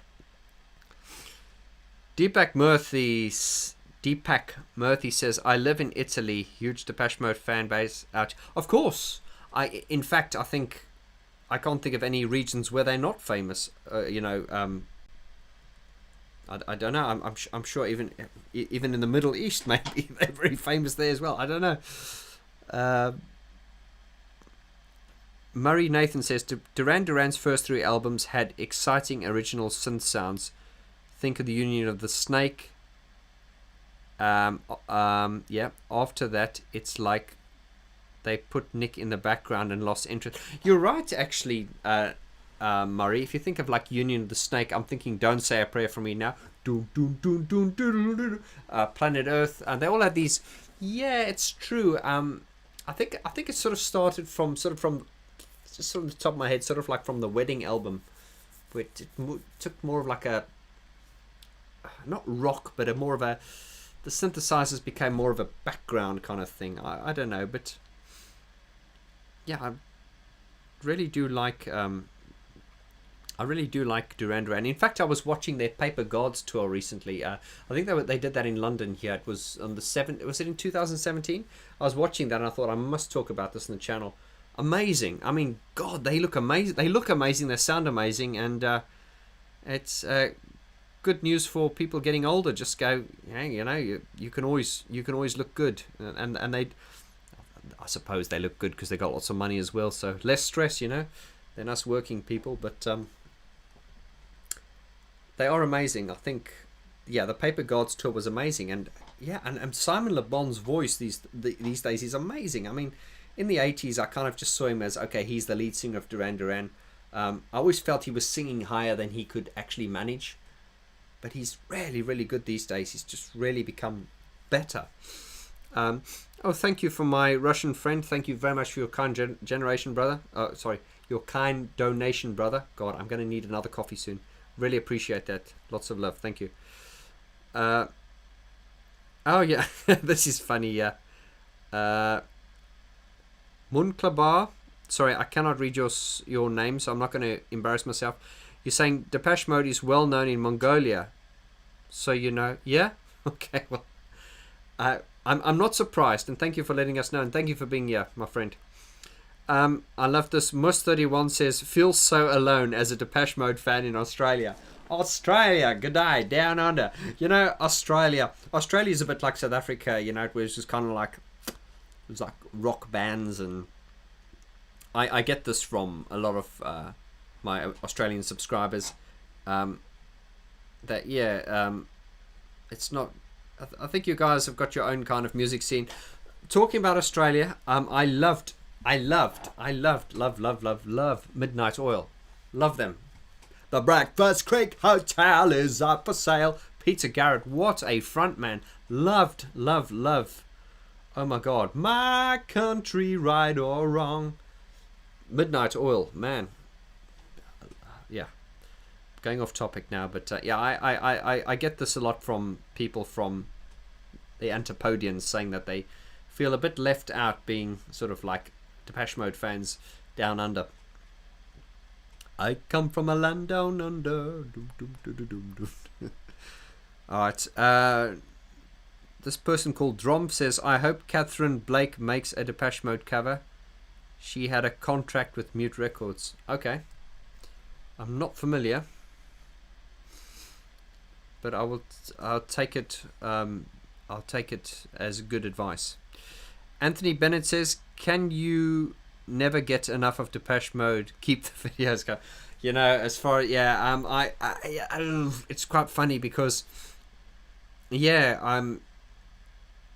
I do sometimes get Depeche Moded out, and I think luckily my channel is, you know, we talk about a lot about Depeche Mode, but because of the way the channel's set up and structured, you know, we can talk about anything within piano, keyboards, and synthesizers, and but I think of my mates on Depeche Mode Global, you know, Rob Rom, who runs the Depeche Mode Global Facebook group. It's just like, you can only talk about Depeche Mode, but then again, you know, if you're passionate, there's so much. I mean, I could, if I wanted to, just focus my channel exclusively on Depeche Mode. I think I could do well, you know. There's so much to talk about it, but yeah, I'm glad that we can diversify. Stephen Kindler says, can you imagine giving Vorty concerts? Oh dear, that has been requested, but yeah, never say never. It'll be hard work though, man. That'll be very, very hard work. That'll be very, very hard work. But yeah, we can probably do some Vorty from the studio, yeah, eventually, initially.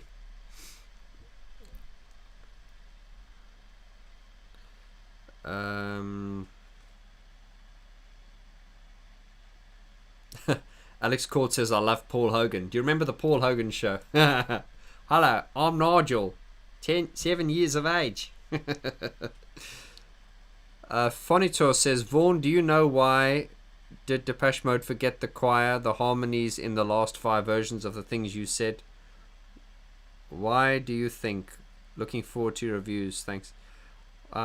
Why do you did forget the choir harmonies? I don't know. I'd have to look into that.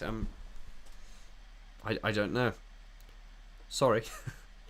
James Ronnie says, Simon lost his voice on the All You Need Is Now tour and received vocal training, hence he improved his voice. Paper Gods was a rubbish album. I get you there, Jay. I wasn't mad about the Paper Gods album, although the tour was, you know, that live show was amazing.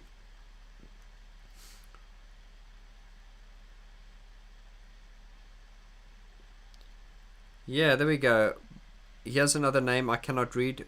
Is it Bakir? I'll try my best. Here in the Middle East. Oh, there we go. As well, nearly nobody knows of Depeche Mode, and if I let them hear a track, they react to it like, ew, that's too much. I guess it's not for everyone. Oh, so we've got someone from the Middle East there. Thank you, brother, for letting me know there, or sister. Sorry, I cannot pronounce your name properly, but yeah.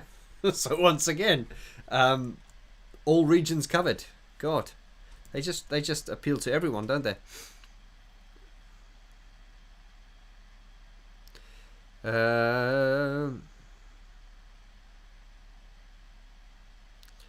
Yeah. Respect. Yeah, respect back to you. Michelle Zo says, have you heard of Lucana? Coil's cover of Enjoy the Silence. I'm 18, by the way, and I'm from San Diego.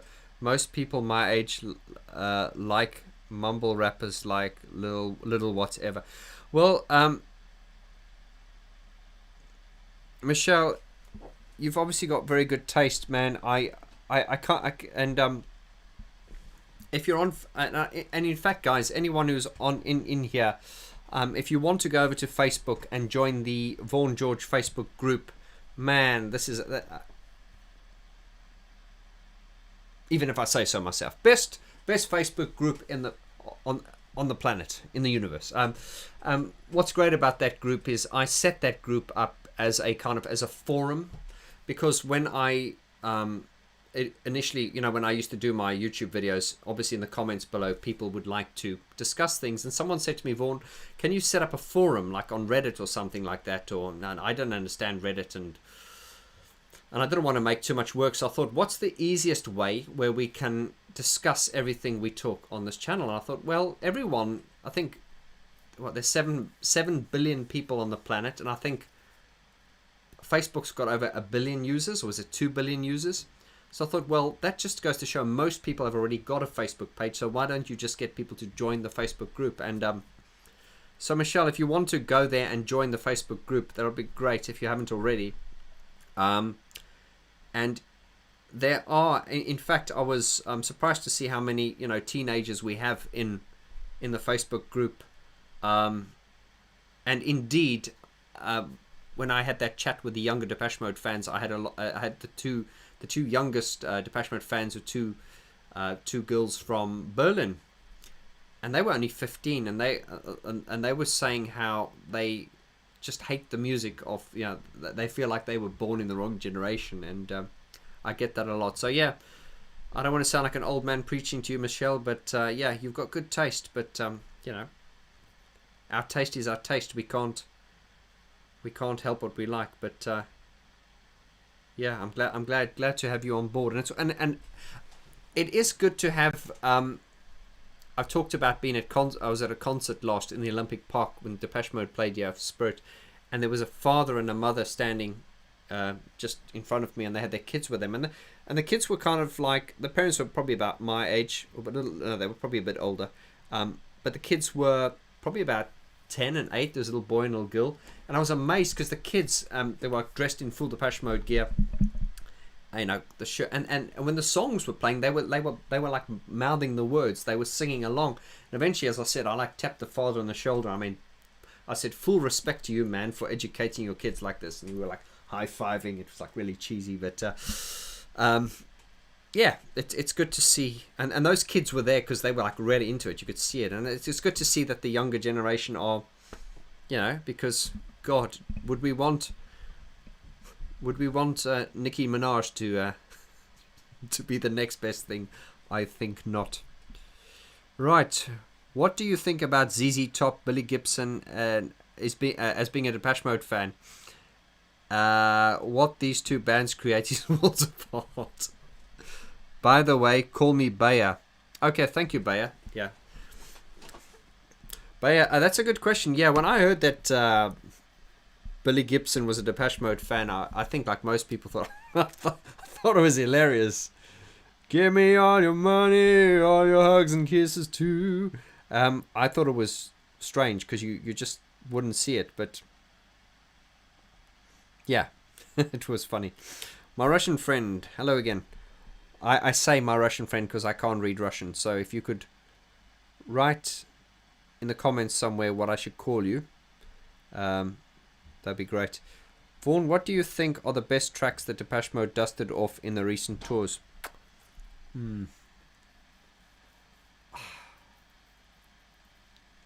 I can't think, in the last tour especially, I can't think of anything that surprised me really.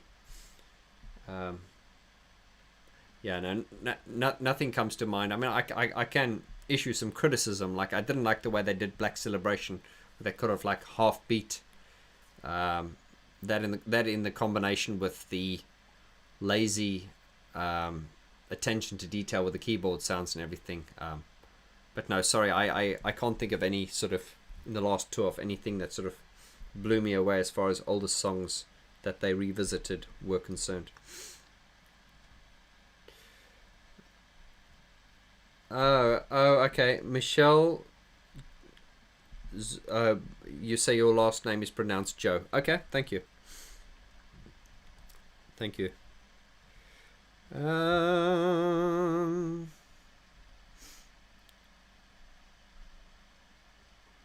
Okay. Thanks for answering my question. WH says, thank you for answering my question about Fletch playing live. I really do like your channel, and particularly liked your video about the day you met Martin Gore. You made me laugh out in places. Thank you. Well, that's how we roll. Yeah, thank you.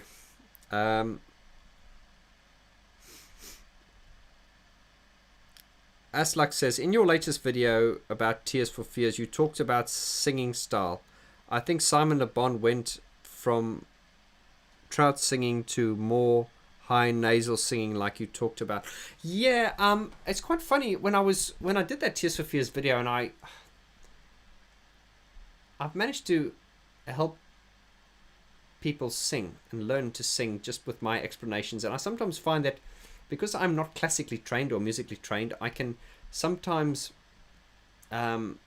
explain things in a very sort of layman's way. Like with my piano review, the album review series, is I explain it in a way that people who aren't musicians can understand. And that's because that's the way I learned, because I mean, obviously I've been doing music for a long time, so when I look at a piano, I understand it and I know what the notes are and everything, but I still have to think very hard, like what's a diminished seventh and things like that. I don't think of it that way. So it's because of that I've developed a sort of like a layman's way of being able to teach people.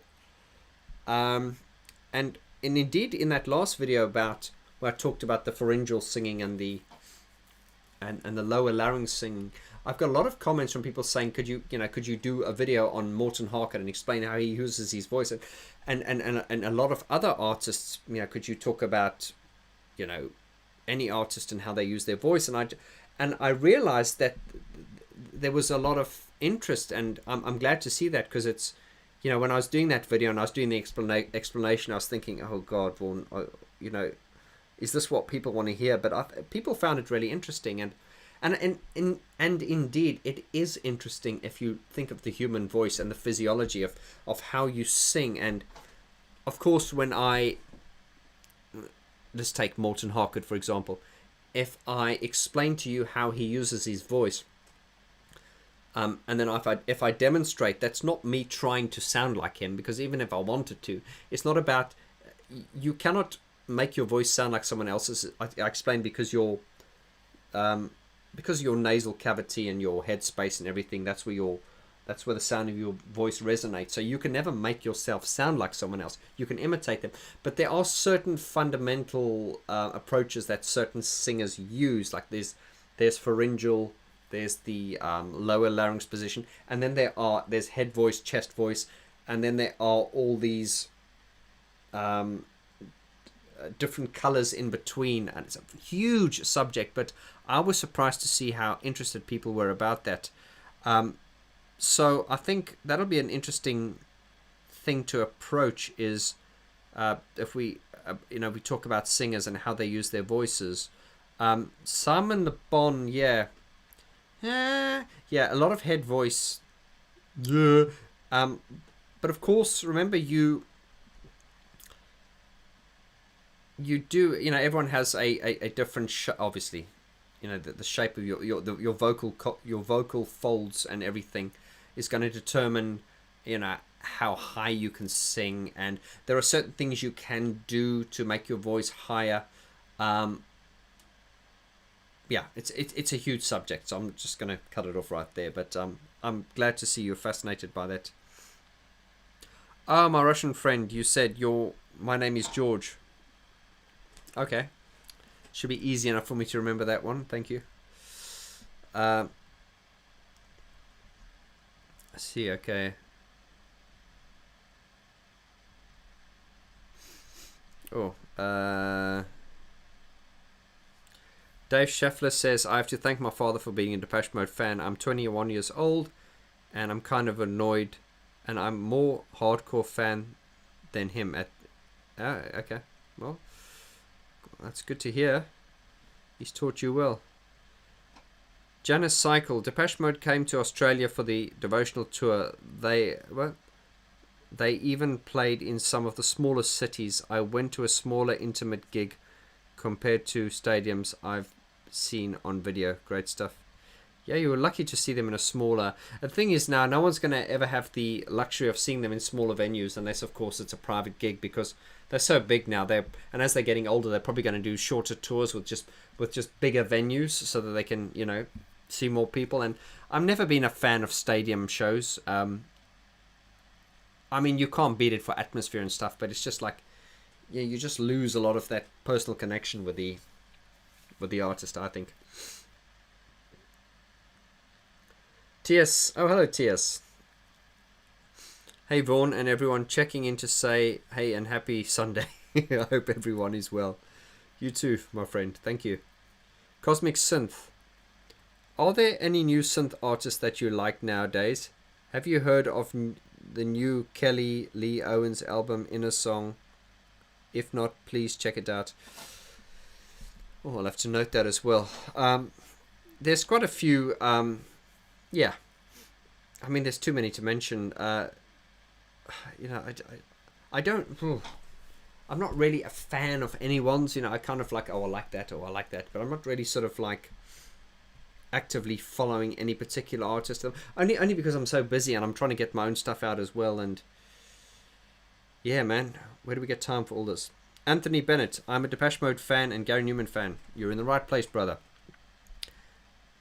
Alexis McCourt, I so like Forced to Mode. Absolutely. Did you check out that video I did? Check in my past videos. I did a Zoom chat with them, and really good and down to earth. In fact, I was meant to meet up with them last year. I was going to go to Super Booth in Berlin, the Synthesizer Geek Festival, and I was going to meet with them, and then I was going to go to Hansa Studios, to the Hansa site. But of course, because of COVID, that wasn't possible, but hopefully this year. But yeah, Forced to Mode sound more like Depeche Mode than Depeche Mode do these days. That's all I want to say. Technomatic.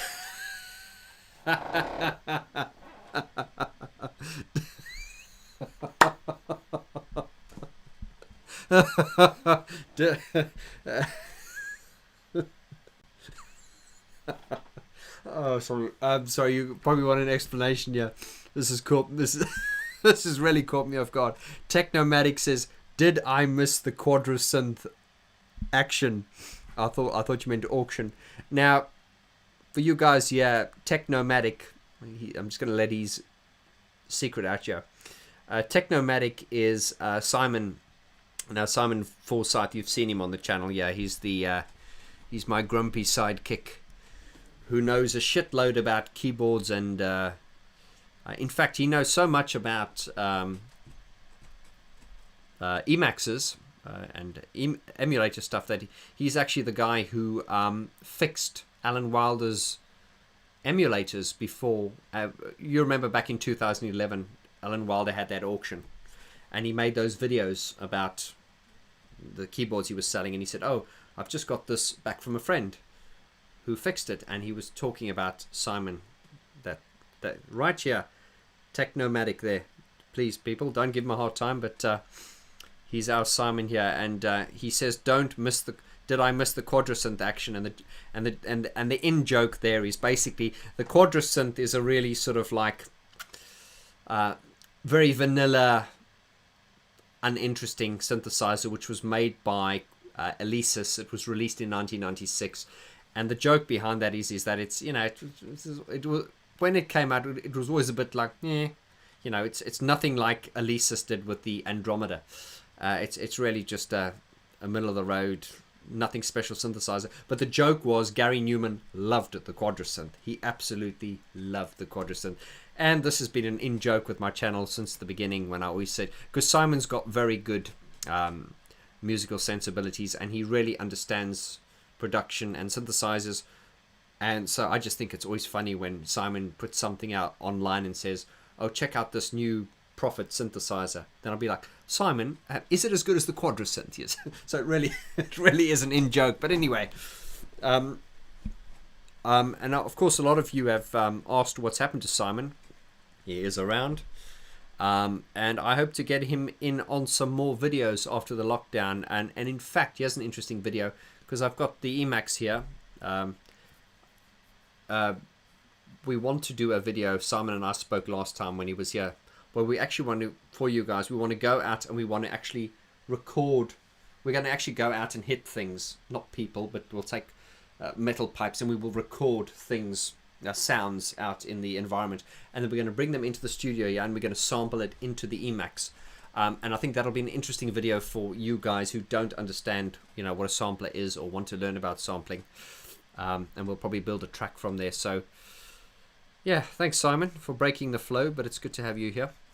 Right.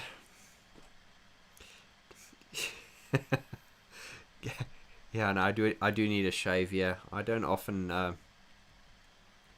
Yeah, I it's only now that I can actually sort of kind of grow a beard.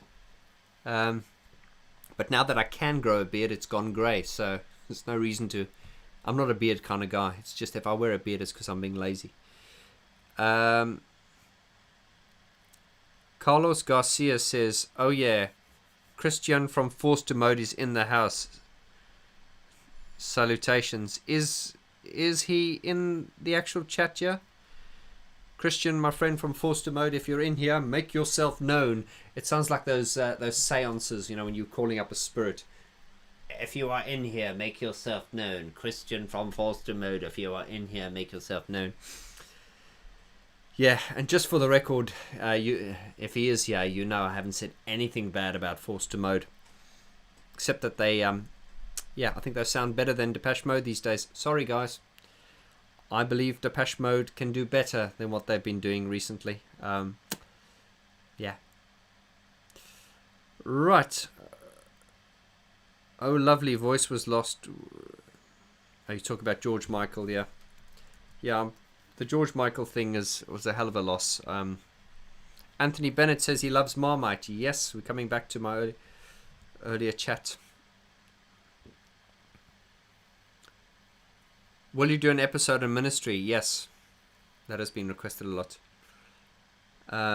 Mig Y, I'm new to your channel, saw the new order videos. This is my jam, so I'm gonna check out more. Well, listen, thank you so much for being here. This is the community to be a part of, and I'm very proud of what we cultivated. Once again, if you guys have just joined, if you'd like to take any of the subjects we talk about here to the next level, and meet up with people on a very similar wavelength, then go over to Facebook if you have a Facebook. If you're on Facebook, and in fact, if you're not on Facebook, it's worth joining Facebook just so you can join the Vaughn George Facebook group. And man, I tell you what, it's we have a lot of fun there. What a community. Murray Nathan, I think Alan's genius was giving Depeche Mode albums a connective atmosphere. After him, albums sound like a collection of songs, except Playing the Angel. You're right, Murray. I think a lot of people have said similar things, like it's a lot of these songs like demo mode. They're not quite demo mode. In fact, Simon, who's in here, and I don't know, this is the funny thing about this chat, I can't see your faces, and a lot of you have got aliases, so I don't know what your real names are. But there are some of my patrons that are in here. Some of my Patreon members are on here, and we had a chat last night on Zoom for New Year's, and then we had to leave that chat to go on to Depeche Mode Global, because Depeche Mode Global, as I said, had a guy called Christian, I forget his surname, he's also based in California, and he was doing a analysis of Depeche Mode's People Are People. He had all the stems, all the parts, and he was talking through. He took the whole song and played he played just the drums, then just the bass, all the parts in isolation. And although I've always been privy to a lot of Depeche Mode material, thanks to the great people I've met, I've never heard People Are People broken down into its parts, and I was absolutely blown away at the intricate levels of detail. And then after he had done his presentation, we continued. There was a Q&A afterwards, and one of the girls in the Q&A asked him. He said one of the girls in this chat asked Christian. She said, "Thank you for the presentation. That was great. It would be nice if you had some of the recent Depeche Mode songs, because it would be nice to hear them broken down into their intricate parts like that." And she said it's probably just as intricate.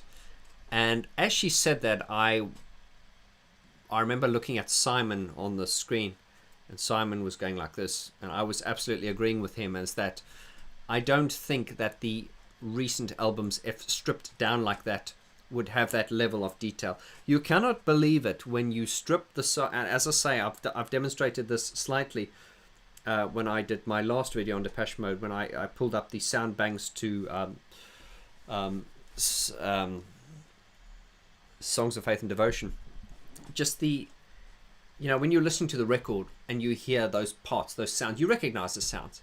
But it's when you strip everything away and you just zone in on that sound, and you go, hang on here, and you just you go down a rabbit hole with that one sound, just listening to the detail.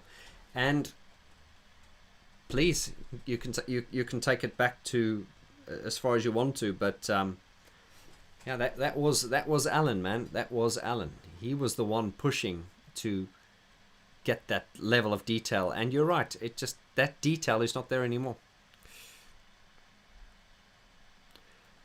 George says, Vaughn, can you recommend a Depeche Mode list of your own?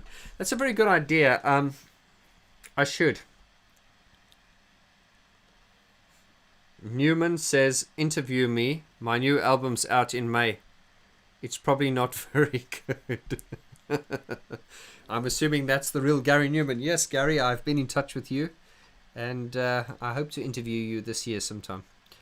Petri M. I remember as a kid and a teenager in the 80s how it was a very big thing after all waiting and anticipating for a new Depeche Mode single.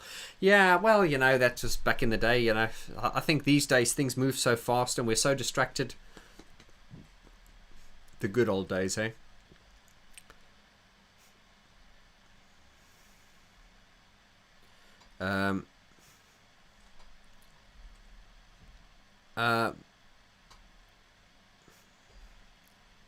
Menkubaya, Obaya, you said I can call you that. Are you working on a new project or album right now? Yeah, you've obviously just come onto it. You've obviously just come onto this chat. Yes, I am. I've got my music project called Vorti. Vorti is a nickname I had since I was school, so I just use that for my music. So I've got a song called Sleeping Dogs, which is done. I just need to record the vocals, and then it's done. And then I've got another project I've started, which I'm calling VG, which is kind of like instrumental synthesizer music. Someone said it sounds like Jean-Michel Jarre meets Crockett's theme, or Miami Vice. Not what I'm saying, what one of my subscribers said. So that song, that instrumental song from my VG project, will probably be out next week. So look out for that. Dave Scheffler, are there any Depeche Mode songs you would love to hear that haven't been done in a while on the next tour? Yeah, you know what? Here Is the House would be good. There's quite a few, actually. Some people have said they'd love to hear People Are People. Yeah. I think People Are People, to me, was never a great song as far as I liked it. I think People Are People stood out because its production was groundbreaking and it was just so funky. And of course, when I heard it stripped down last night, it's just an amazing song. Yeah, I can't think of many songs that I would like to hear live. I would just like to, yeah, I just wouldn't want to hear anything from Spirit ever played live again. How's that? Oh, but Cover Me is such a great song, Vaughn. No, it's not. It's the best of a bad bunch. The only good part of Cover Me is the outro. You know, that drum solo? That is where Christian shines. You know? Give him a drum solo to play when it's the right kind of song. I will bow down and say it's great. But when you play drums over songs like World in My Eyes, just can't get enough. No, doesn't work.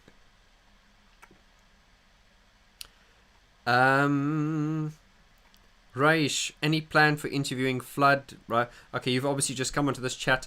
I said earlier that Flood is he's nowhere to be found. Gareth Jones knows how to get hold of him, but Gareth said to me, Vaughn, Flood is a very private person. He's only taking projects, like he still does productions, but very few. I mean, he's probably very expensive. He's very private, and the chance of interviewing him is probably, as Gareth said, Vaughn, there's probably more chance of me speaking about Depeche Mode than Flood, and Gareth doesn't talk about Depeche Mode anymore, so it's highly unlikely that we'll be able to get Flood, so sorry about that. Dave Bascombe, however, is I'm still in touch with Dave Bascombe. He was very gracious with his time when we did the Music for the Masses interview. I'm very proud of that interview we did with Music for the Masses. If you've not seen it, if you're new to the channel, please check my previous videos list and watch that interview series. I was very proud of that interview series because we did come away with a lot of questions.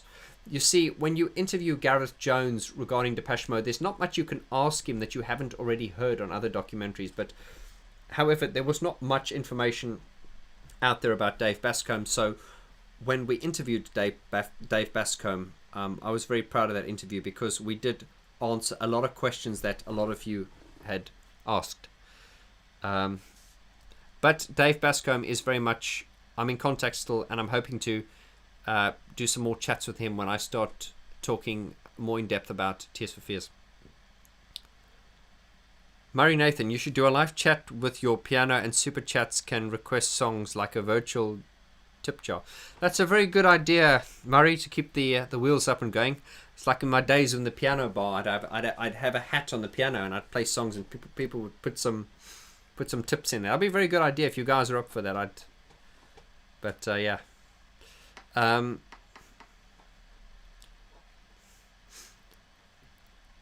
Michelle says Tora Tora Tora is a bad song.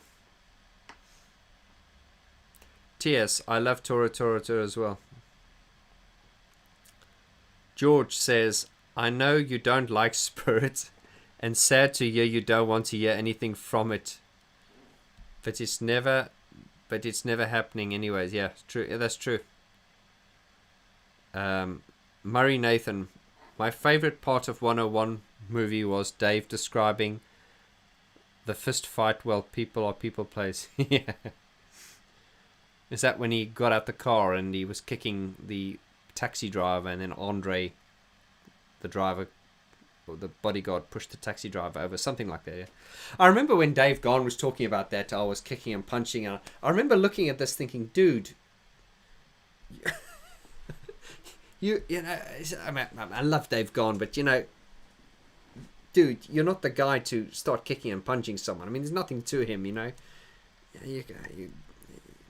He's not a fighter. He's tiny. Right, we're looking at.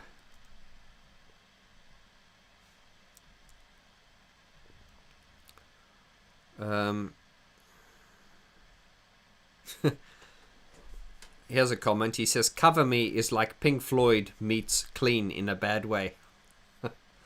That's a view. Have you listened to Sad Man? No, I haven't.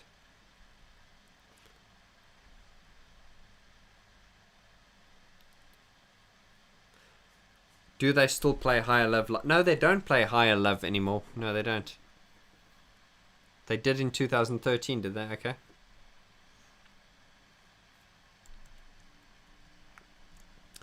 WH, in your interview with Peter Kerr about making Shake the Disease video, I'm sure you said you would like to see some footage. I'm pleased to tell you there's a brief clip on YouTube. We'll send you the link. Yes, please do. Thank you. Sarkak1 says, do you think guitars are outdated? No. It'll never. No. I mean, a guitar is like, it's like a piano. No, it's never going to be outdated. No, never. You know, we've heard everything before, but the art and the challenge is now is doing things in a different way. But you know, guitars are not outdated. Definitely not.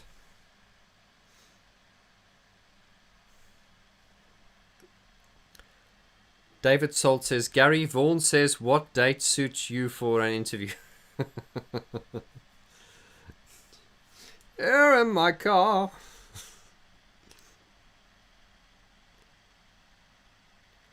My views on Duran Duran. I really like Duran Duran. Yeah, I really do actually.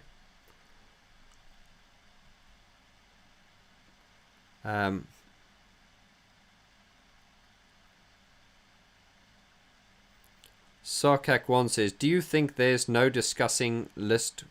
What do you think there's a no discussing list while interviewing Depeche Mode? That says no wilder questions. Yeah, that's interesting. You're asking when you're interviewing Depeche Mode, they probably say no Alan Wilder questions. Yeah, and that's probably why they. I did actually reach out to Martin Gore's management. Well, one of his agents, when he came to the UK about interviewing him for his new album, and they never got back to me. Or maybe they put it to him and he just went, oh, that fucker's going to ask me about Alan Wilder. No, so he probably went, I don't know.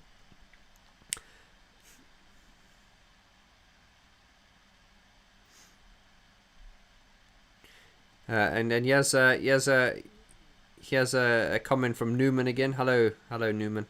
Numan says, looking back, it amazes me how unsophisticated Speak and Spell is. Gary Numan had made Dance by 1981, and if you compare the two, yeah, you're absolutely right, actually, yeah. Yeah, Gary Numan was very ahead of his time, really. And then, of course, he fell off the box at some point, and then made one hell of a comeback.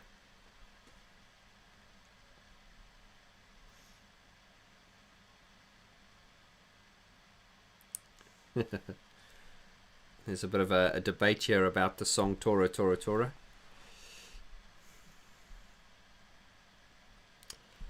James Ronnie says, would you do a tutorial for some tracks, just the piano basics for us to build on? Yeah, you'd need to be more specific on what you mean, James. But yeah, it's all doable. Next question. Have you looked through the old Alan Wilder Q&A archives in his website? There's a lot of good info on there. Yes, no, I have.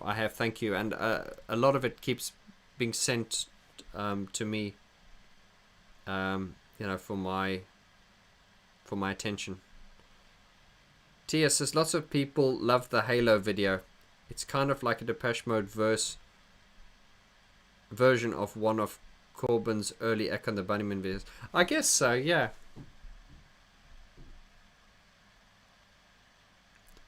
Thank you for the donation, Murray. Appreciate that, brother. Super. Carlos Garcia. Exactly nothing wrong with Cheesy 2.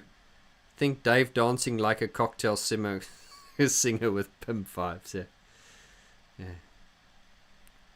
Do I enjoy Roxy music? Yeah, I like a bit of Roxy music. As I say, I'm not a die-hard fan, but you know, it has its moments.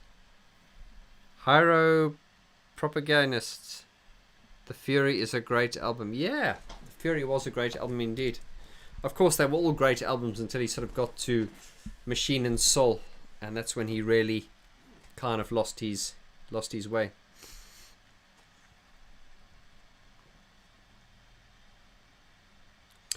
George says, by the way, Vaughn, when you get to speak to Gareth again, please say thank you for the beginning and safe travels. Okay, George, no, that's fine. And I think just while I'm on the George, while you've brought that up, if you guys are still interested in getting a postcard from Gareth, you can see that he does these postcards. They hand painted, and you can get them directly from him on his Bandcamp page, and he sends them. I think they're about $10, and it's hand painted, and he writes on it and he sends it directly to your door. So. Technomatic has just asked if we can do a crowdfunding campaign to shoot Christian Eigner into space. Bless. Anyway, but yeah. So if you're interested in getting one of these postcards, you can get them from Gareth on his Bandcamp page, and also my humble little label, Agro Monkey Records, are printing his vinyl, Gareth Jones's vinyl, and we've got a. You can place your order there at the Indiegogo page. There's about 10 days left if you want to get hold of that campaign. Once again, it's Gareth Jones's debut album on vinyl, signed by him, delivered to your door by me. Well, not me personally, but I will do the packaging. So yeah, that's a good way for you to get behind a truly great artist and someone who's helped produce Depeche Mode and some of their greatest work. Oh yeah, James is saying, for example, Somebody is a great Depeche Mode piece to play on piano. Also music for the masses. I mean, yeah, you're right, James. I mean, I could do that, and I mean, I can play almost all the. I mean, I don't mean this egotistically. It's just I'm really old now, and I've been doing this for a long time. So, but I can play most of their music on piano, and if I mean, I play by ear, so you hum it, I'll play it. So and sometimes it's quite funny because knowledge is funny. When you know something, you don't know that it actually has value because you know it, and that has been a real sort of eye-opening thing with this channel. Is like, I would throw out details. I'd like play something simple, and people would go, "Oh my god, do that again! That's so amazing!" I'll be like, "What? Really?" And there's something I try to teach people when I'm mentoring them as well. Is it's like, if you know something, just remember that other people don't know it, so it has value. Anyway, so I get what you're saying, James, and that is something we could definitely look at. Oh, here we go. Here's a question. Has anyone asked you about the Susan Boyle I know cover of Enjoy the Silence? Yes, that was a very, very vomit-inducing moment. All I ever wanted, all I ever needed is here in my arms. Oh, it was dreadful. Oh, I tell you what, and there are loads of covers of Enjoy the Silence, but a great one, Tori Amos. I'm a big Tori Amos fan. Check Tori Amos. Check out Tori Amos, Enjoy the Silence. That is an amazing cover. It's just piano. There's I don't know if she released a version on record, but the version I'm talking about was a acoustic piano version of her live, and the way she did it was just beautiful because she interpreted it in her own way and in a very beautiful way. Tori Amos, brilliant, love her. But Susan Boyle, oh.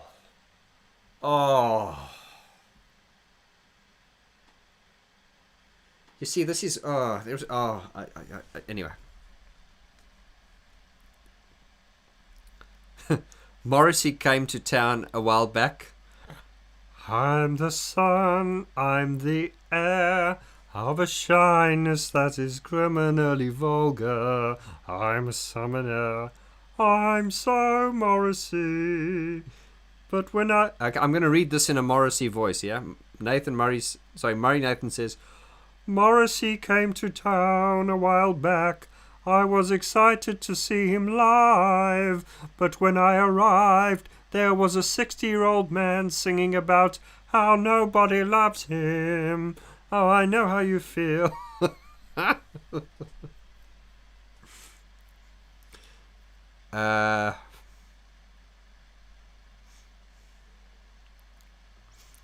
Sarkak, how many musicians you met know how to read?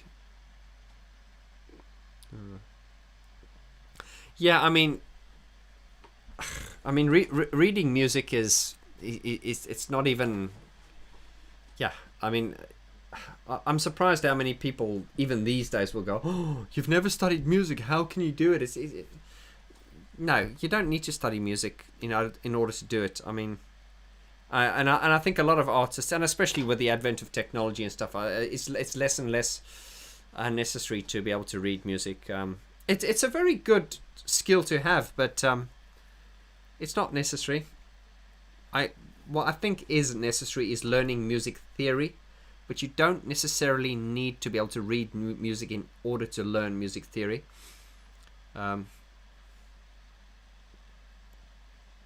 Elka says, Vaughn, will you do a reaction video on your upcoming Numan single? Yeah, I mean, I've done a few reaction videos, and they've been quite well received. I don't really want to go down the reaction thing.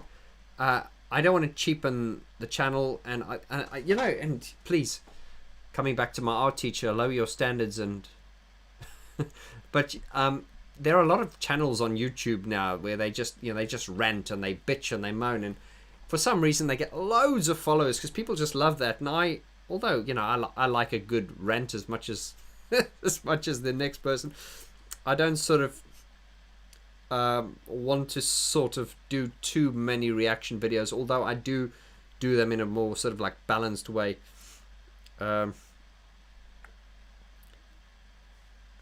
Tori Amos is fabulous, but wow, she is influenced by Kate Bush. Yeah, you're right. And Kate Bush is another one. We were just talking about her yesterday on the chat I had. Another one of those artists that, yeah, I don't know. It's very seldom that you see things that blow you away like that anymore. Tori Amos, check out "Losing My Religion" by RM. Okay. Dawn Wally says, Susan Boyle is my guilty pleasure.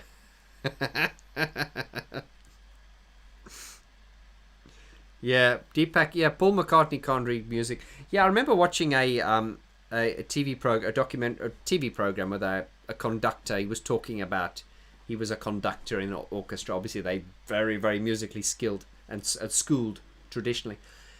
He was a composer and a conductor and an arranger, and he was talking about, I think it was it Sgt. Pepper or one of the Paul McCartney collaborations or projects, and he was talking about how working with Paul McCartney is just so amazing, because he said Paul McCartney's got no sort of traditional understanding of the orchestra and that, but he just has an intuitive understanding of what music should sound like, and the colors and the textures. And yeah, you don't need to study music. The Shining Wands says, you're trying to trick me here. You're going Stjarnia. That is the but wait. You're thinking I'm pronouncing it wrong, but I'm going to impress you now. You've put Stjarna there, which is the Swedish word for star, which is a Depeche Mode instrumental. But you've put it up there because you're trying to trick me and think I'm going to say Stjarna. I know that it is actually pronounced Schwerna. Or closer. Right, Ray says, really appreciating you doing clean piano of Depeche Mode songs. Just beautiful. And when you replay Alan's parts, I use your videos to teach my kids to play. Well, thank you. That's great. Rajesh, a lot of people, I get lots of requests. I think one of the biggest requests I get is, when are you going to interview Alan Wilder? When are you going to interview Flood? And one of the biggest requests I get on a almost daily basis, or probably a few times a week, is people asking me to release an album of Depeche Mode covers, just piano instrumentals, and it's probably easy enough for me to do it, but yeah, once again, it's when I started this and I just sort of pointed these out, people would go, that's beautiful, wow, and I'd be like, is it? Okay. So yeah, James Ronnie says, I hate reaction videos. Yeah, I mean, reaction videos can be a bit cheap. It's a bit like, hey guys, I'm going to react to this. And usually what you'll find with reaction videos generally is they're so fake that they're like, it's so over the top, so fuck off. No one behaves like that. Stop it. This is why, it's just, the tacky world of the Kardashians. Right. Sarkak One says, how do you react when people say the Beatles invented electronic music with Tomorrow Never Knows? I've never heard that before. Yeah, I wouldn't know how to react to that, really. Do you like Rational Youth? To me, they are like a combination of Kraftwerk sounds. Yeah, heard of. Once again, I'm not an authority on it, not an expert. Haven't heard enough. Thank you for doing this live stream. I love your channel. Thank you. And flattery will get you everywhere. Bless you. Thank you so much. T.S. Some people give Brian Wilson credit for synth music with the Love You album. Brian Wilson was a tormented soul, is a tormented soul, and a genius. Very, very much like Telstar. What was his name? Joe Meek. Yeah, Brian Wilson had. I mean, he did take his art so seriously, and he went a bit insane. But I mean, those records he did were amazing. I mean, those harmonies and everything. Yeah, he's a man who's overcome by his art. Sarkak, it was Public who got all the Alan Wilder synths in the auction. Yeah, he did sell all these synths in the auction, yeah. Leonardo says, I must have watched you playing Crockett's theme about 1,000 times. Thank you for taking me back in time for when I was 13. Thanks, Leonardo. And Leonardo, it is really because when I was analysing that Crockett's theme, and can I just say, I don't want to be vain here. I'm very proud of that cover version. I've had a lot of people saying that is like the best cover they've heard, and I'm very proud of it because I'm always saying, if I coach and mentor people, if you're going to cover something, you've got to bring something new to it. But that wasn't the idea for that song. It was really me seeing, let me see how close I could get to that, and although I got close to the original, I think it still has a bit of my style to it. I really enjoyed making that video, but it was when I was analyzing. In fact, I want to do a video on Crockett's theme where we just break it down onto piano so you can see. But when I was doing that Crockett's theme video, from the time I obviously before I programmed the song, I had to analyze it, build the sounds and whatnot. But it's when I was doing that, I thought to myself, wow, I'm really enjoying doing this. Because when I do my other stuff like Vorti, I always like to be a little bit more innovative and like push the frontiers of sound as far as I can. I mean, I'm no fucking Alan Wilder, but I'll have a go. And Vorti is Vorti, but it was so nice when I did that Crockett's theme just to kind of go, wow, you're just using great straightforward pat sounds, and you're not necessarily deviating very far from the preset, which is quite different for what I do for Vorti. So when I did the Crockett's theme thing, I really enjoyed that, and it was that working on that Crockett's theme that really made me feel, hang on, I love this retro 80s sound, a bit like my friend Espen Kraft does. I really love this, and that is what spawned the new project I've released now called VG, and that song Remember Me is coming out. Well, my mastering engineer is getting it tomorrow, so I'm very excited about that. So yeah, Leonardo, I think if you enjoyed that Crockett's theme, I'm sure you're going to love the new VG project I'm doing. There is a real sort of simplicity and a directness of that Crockett's theme. It's funny how that was not the theme to Miami Vice. It was just the theme to the character. But it's probably probably my favorite. Just the melody is brilliant, and I just love also. I get this with a lot of music from that era. Like if you look at like the Harold Faltermeyer, like the intro to Top Gun and stuff. It was almost like the approach was very direct. It's like, here's the melody. Let's just put it out in the most beautiful way possible. Aha, the band Aha is a bit like that. It's kind of like they come up with a song, they write and they go, that's a beautiful pad sound, let's use it. They're not trying so hard to push the frontiers of innovation that they end up just confusing you and the audience and stuff. And yeah, Crockett's theme has been a real eye-opening song for me. Can you check out Lacuna Coil's Enjoy the Silence? Yes, I will. Michelle, can you please, Michelle Joe, can you send me an email? Can you send me an email link to info@vorti.com? That's info@vorti.com. Please send me the link. I'm interested. A few of you have said I should listen to that. Murray says Depeche Mode on dark. Their lyrics can deal with uncomfortable emotions and atmosphere. You're right. I agree with that. I've never seen Depeche Mode as dark.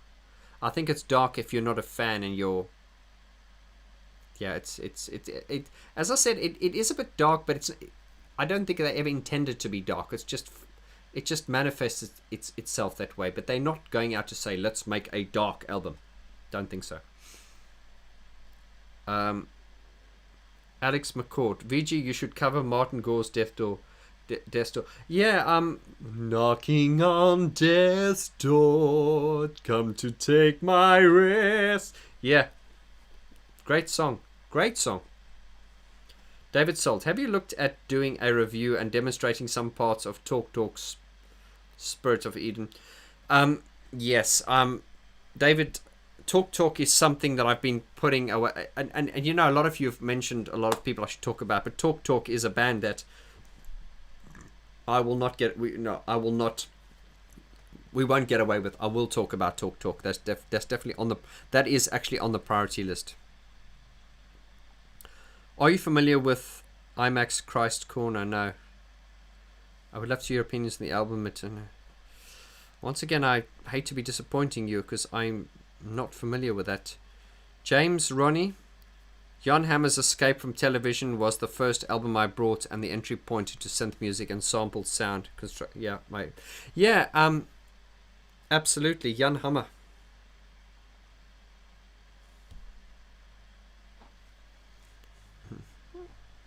Pamela says you are still live after all this time. Amazing. I'm hardcore, man. We're old school. We just keep going. Carlos Garcia, I see many troublemakers here. Alan fanboy alert, yeah.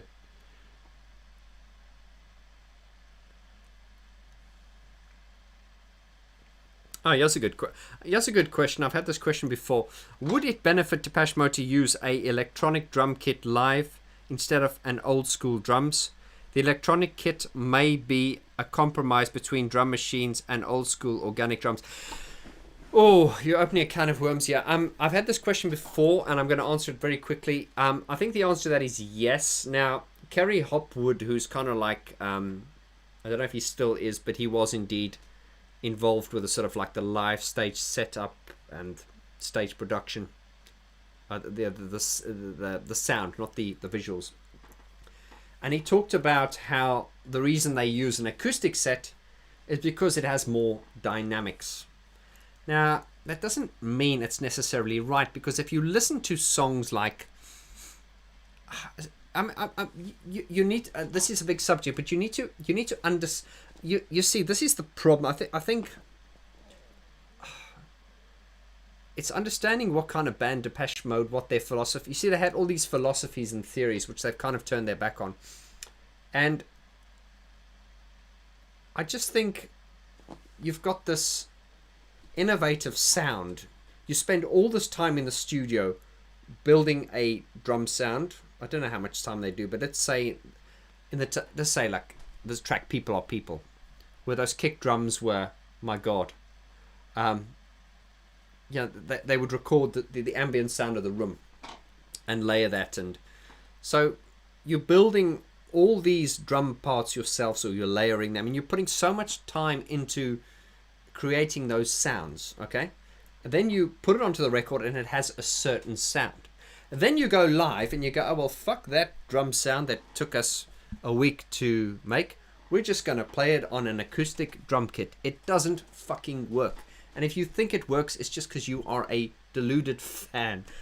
You know what I mean? It's just like, oh, that's what I always say. I don't want to get onto the subject because I'm so passionate about the subject, so I just get really annoyed. It doesn't work. It's understanding what kind of band you're in. So I think if they wanted to use drums, probably use electronic drums, or just have it triggered in a certain way. It's just the problem is like, even if you look at the way their keyboard playing was done, a lot of it involves holding down one key to play a whole phrase. And then people go, "Oh, Alan Wilder's a great keyboard player. He could," but then I have to explain to you is that the complexity of that sound, it's so complex that you wouldn't be able to play it. It needs to be programmed onto a key, and that's just talking about keyboards now. So the same applies to the drums. There is such complexity in building those sounds. So you spend all that time building this drum sound, and it's amazing. And then you go live and you go, "Mute the drums, we're going to use a drummer." No, you cannot do this. This is not a rock band. So this is why I think the live drumming is always impressive visually. It just looks good. And I think Dave Vaughn, who's a real sort of like rockhead these days, he encourages it. But I don't know. I just don't think the whole rock drum thing is working. I see Technomatic is saying, Simon's just going, yeah, there was nothing wrong with the kit Alan played during the devotional kit. It's not the kit, it's the musician. You're right there. You're right, Simon. You see, the kit, he was just using a Yamaha kit, and I think he had some Zildjian cymbals, but it's quite funny if you look at the kit that Alan was using. It was very small, very modest kit. I mean, look at Christian's kit. It's massive, and he sits there like us. He reminds me of Kermit the Frog. He's like this, I don't know why he reminds me of Kermit the Frog, but he's just a small little guy, and he's like, this is his massive kit. And Alan had a really small, modest kit, but I think it would be possibly it could be good to implement some electronic drums, but I really think, just to end this question now, I think the fundamental problem is not so much the sound of the drums, although that is important. I think it's more just the what detracts is just this overplaying of certain parts, just like fill-ins and little frills and stuff like that. It just doesn't belong. Depeche Mode's music is not an improvised music. It always has a degree of predictability and rigidness to it. It's because it's electronic music. So you see how the whole drumming thing just pulls me completely down a rabbit hole. Yeah, George says, unpopular opinion, World in My Eyes is one of the songs Christian got right. Once again, I don't think that World in My Eyes is benefited by live drums. However, you are right in saying that when he played that song, he kind of respected the groove. It did work. I don't know what they were doing with Black Celebration with that sort of like half beat, and it's like, oh, there's a lot that I could say.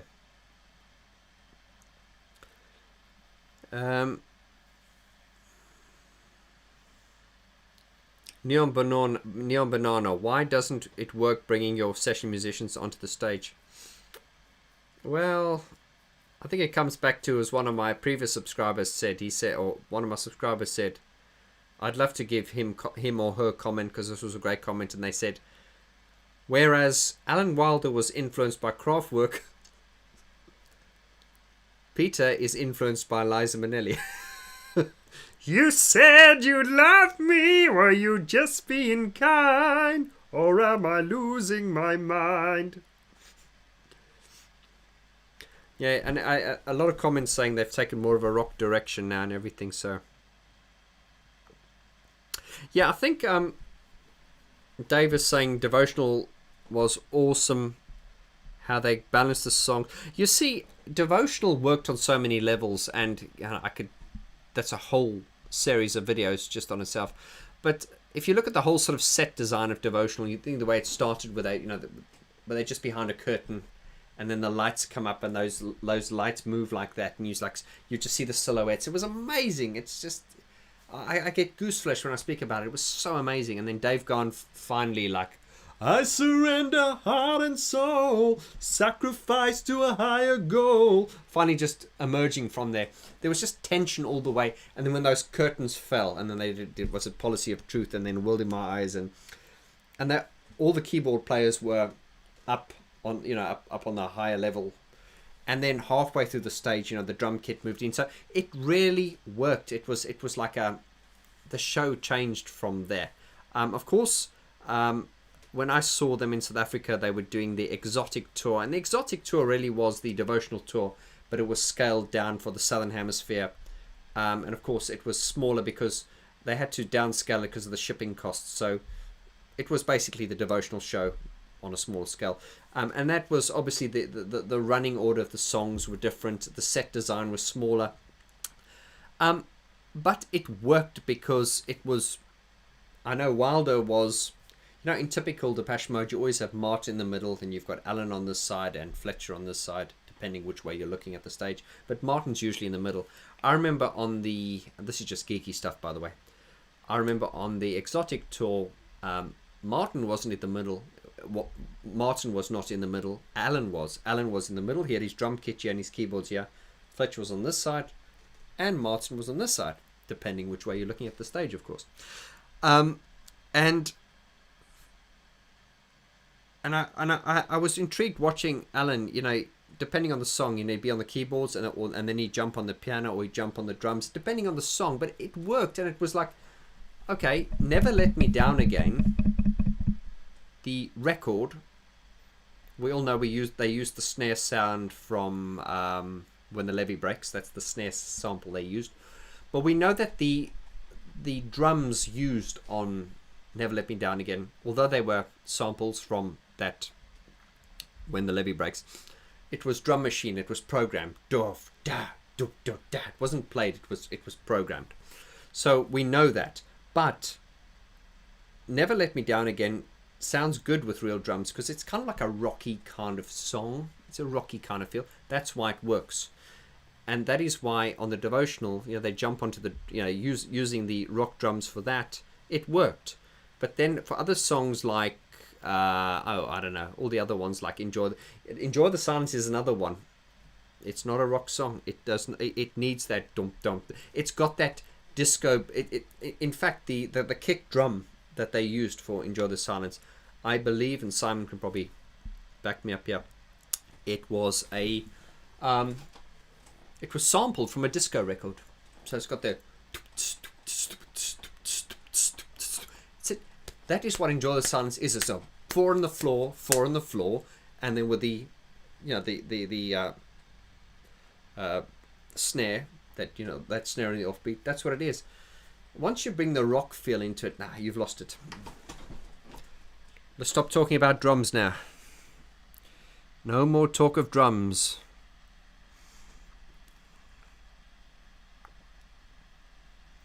Matt says, I think they have more years of them. Yeah, of course. Remember, and I just, I sincerely, I drink to their health, and I hope we see them for a long time still, because, time flies, and they are our legends. So let's hope we see them for a long time still.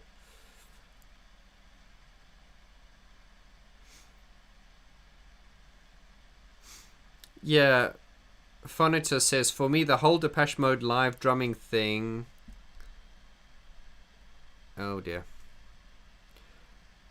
He says that the whole Depeche Mode live drumming question is, will you play with or for the music? I think, yeah, I get what you're trying to say. Is it's like, you giving the song what it needs, or is this about your ego? And I get that.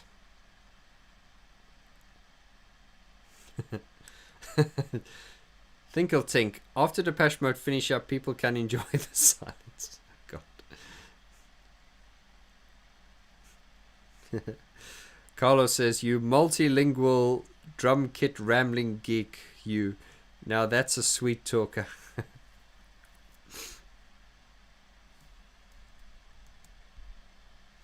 Why are Depeche Mode so underrated in the UK? Oh, I don't know. What can I say in the UK? There's a load of shit artists here that get a lot of recognition, but it's not for me to judge people's tastes or other people's lack of it.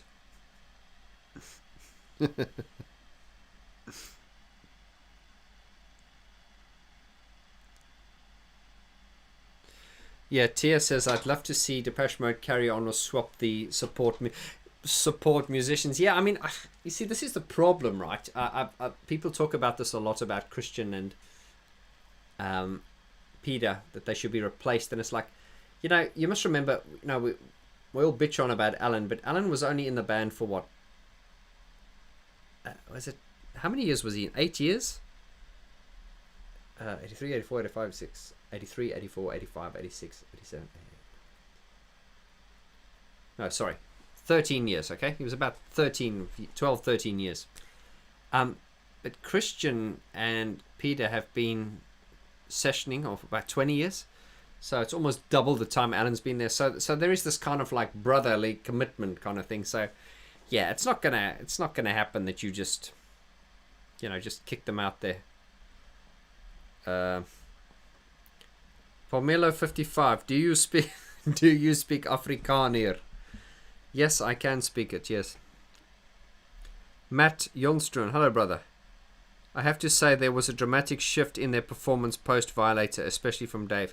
Oh yeah, it just was, yeah. And then of course then he died and came back in Ultra, and it was like, and then it changed the game. He was never quite the same after that, was he? I call it Dave Mark II. As soon as he died and came back, he changed a lot. Why did Depeche Mode never collaborate with other artists? Well, that's one of those questions. They just don't do it. Is Alan Wilder doing music? No, he's not. He's just enjoying being a father, as far as I'm aware.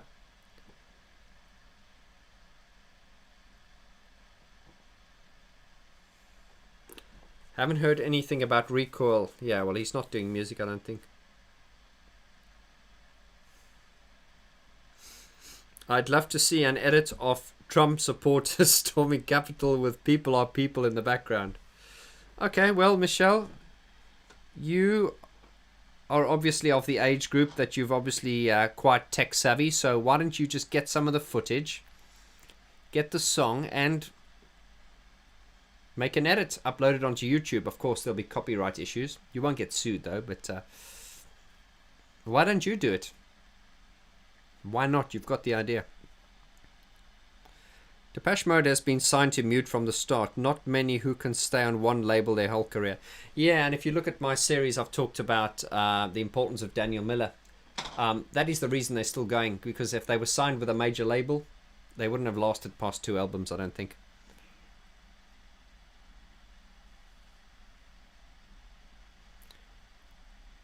Michelle says, Depeche Mode have not collaborated because no one else is worth collaborating with them. Okay, so you're obviously a huge fan.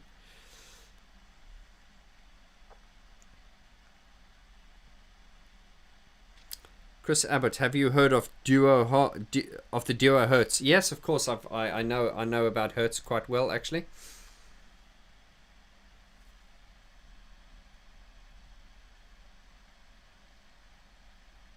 When do I predict the new album, Depeche Mode album? Probably this year, actually. Probably later this year or early next year. We'll probably get an announcement at some point. I know Martin is apparently hard at it, apparently.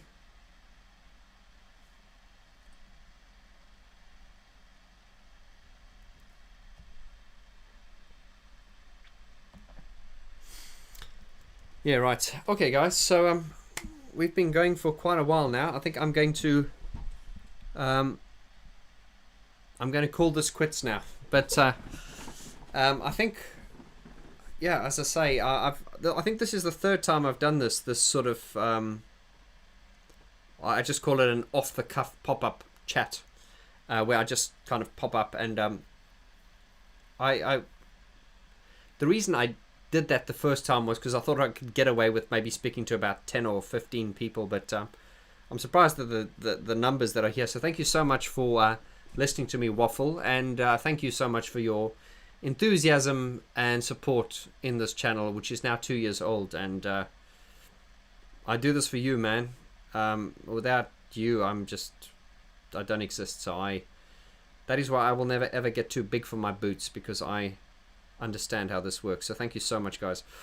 So just to recap, 2 new songs coming out from me this month: Sleeping Dogs under my Vorti alias, and VG, my new alias called VG, the song called Remember Me, instrumental synthesizer type music, coming out soon. If you still want to get behind the Gareth Jones vinyl campaign, there's about 10 days left. Check out the Indiegogo campaign. Join the Vaughn George Facebook group if you're enjoying this chat here. If you're on Facebook, head over to Facebook now. Just type in Vaughn George and request to join. It's a closed group. We only take the best. And if you're here, you're probably one of the best. So I'm just going to sit here for a while and say thanks and good night to all of you. Thank you. Cheers, George. Thank you.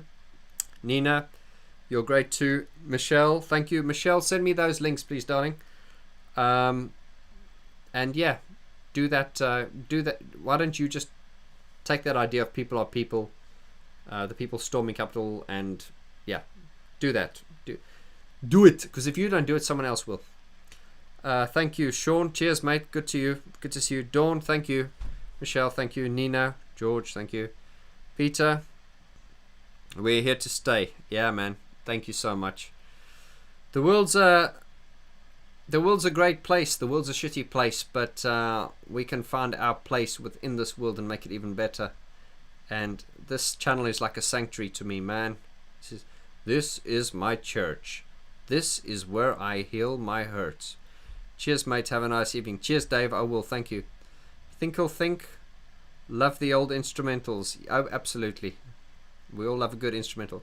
Nina, yes, I am on Instagram. I don't know what it... I think... Yeah, just go onto Instagram and go... Type in Vaughn George. You should find it. Thanks, Nina. FD, thank you, man. Good night, lovers. I love how there's always Depeche Mode references in everything we do. Thank you, Dave and Pam. Hello, thank you. Tudor, see you then. Alright, well, you guys have a good week. Catch me on the next video. As I say, I'll probably announce a new live stream some point and let you guys know. Otherwise, I'll probably just pop up. And if you want to do a face-to-face, or if you want to speak to me about anything, just reach out to me through info@vorti.com if you're interested in coaching or YouTube tuition. If you're looking for coaching on music production, vocal tuition, or if you're looking to start a YouTube channel, reach out to me at info@vorti.com and we can have a chat and see if there's anything I can help you with. This was a nice way to spend an evening. Thank you, Aslak, and thank you for being there from the beginning, man. Appreciate that. Alright, lots of love to you guys. See you soon. Adios.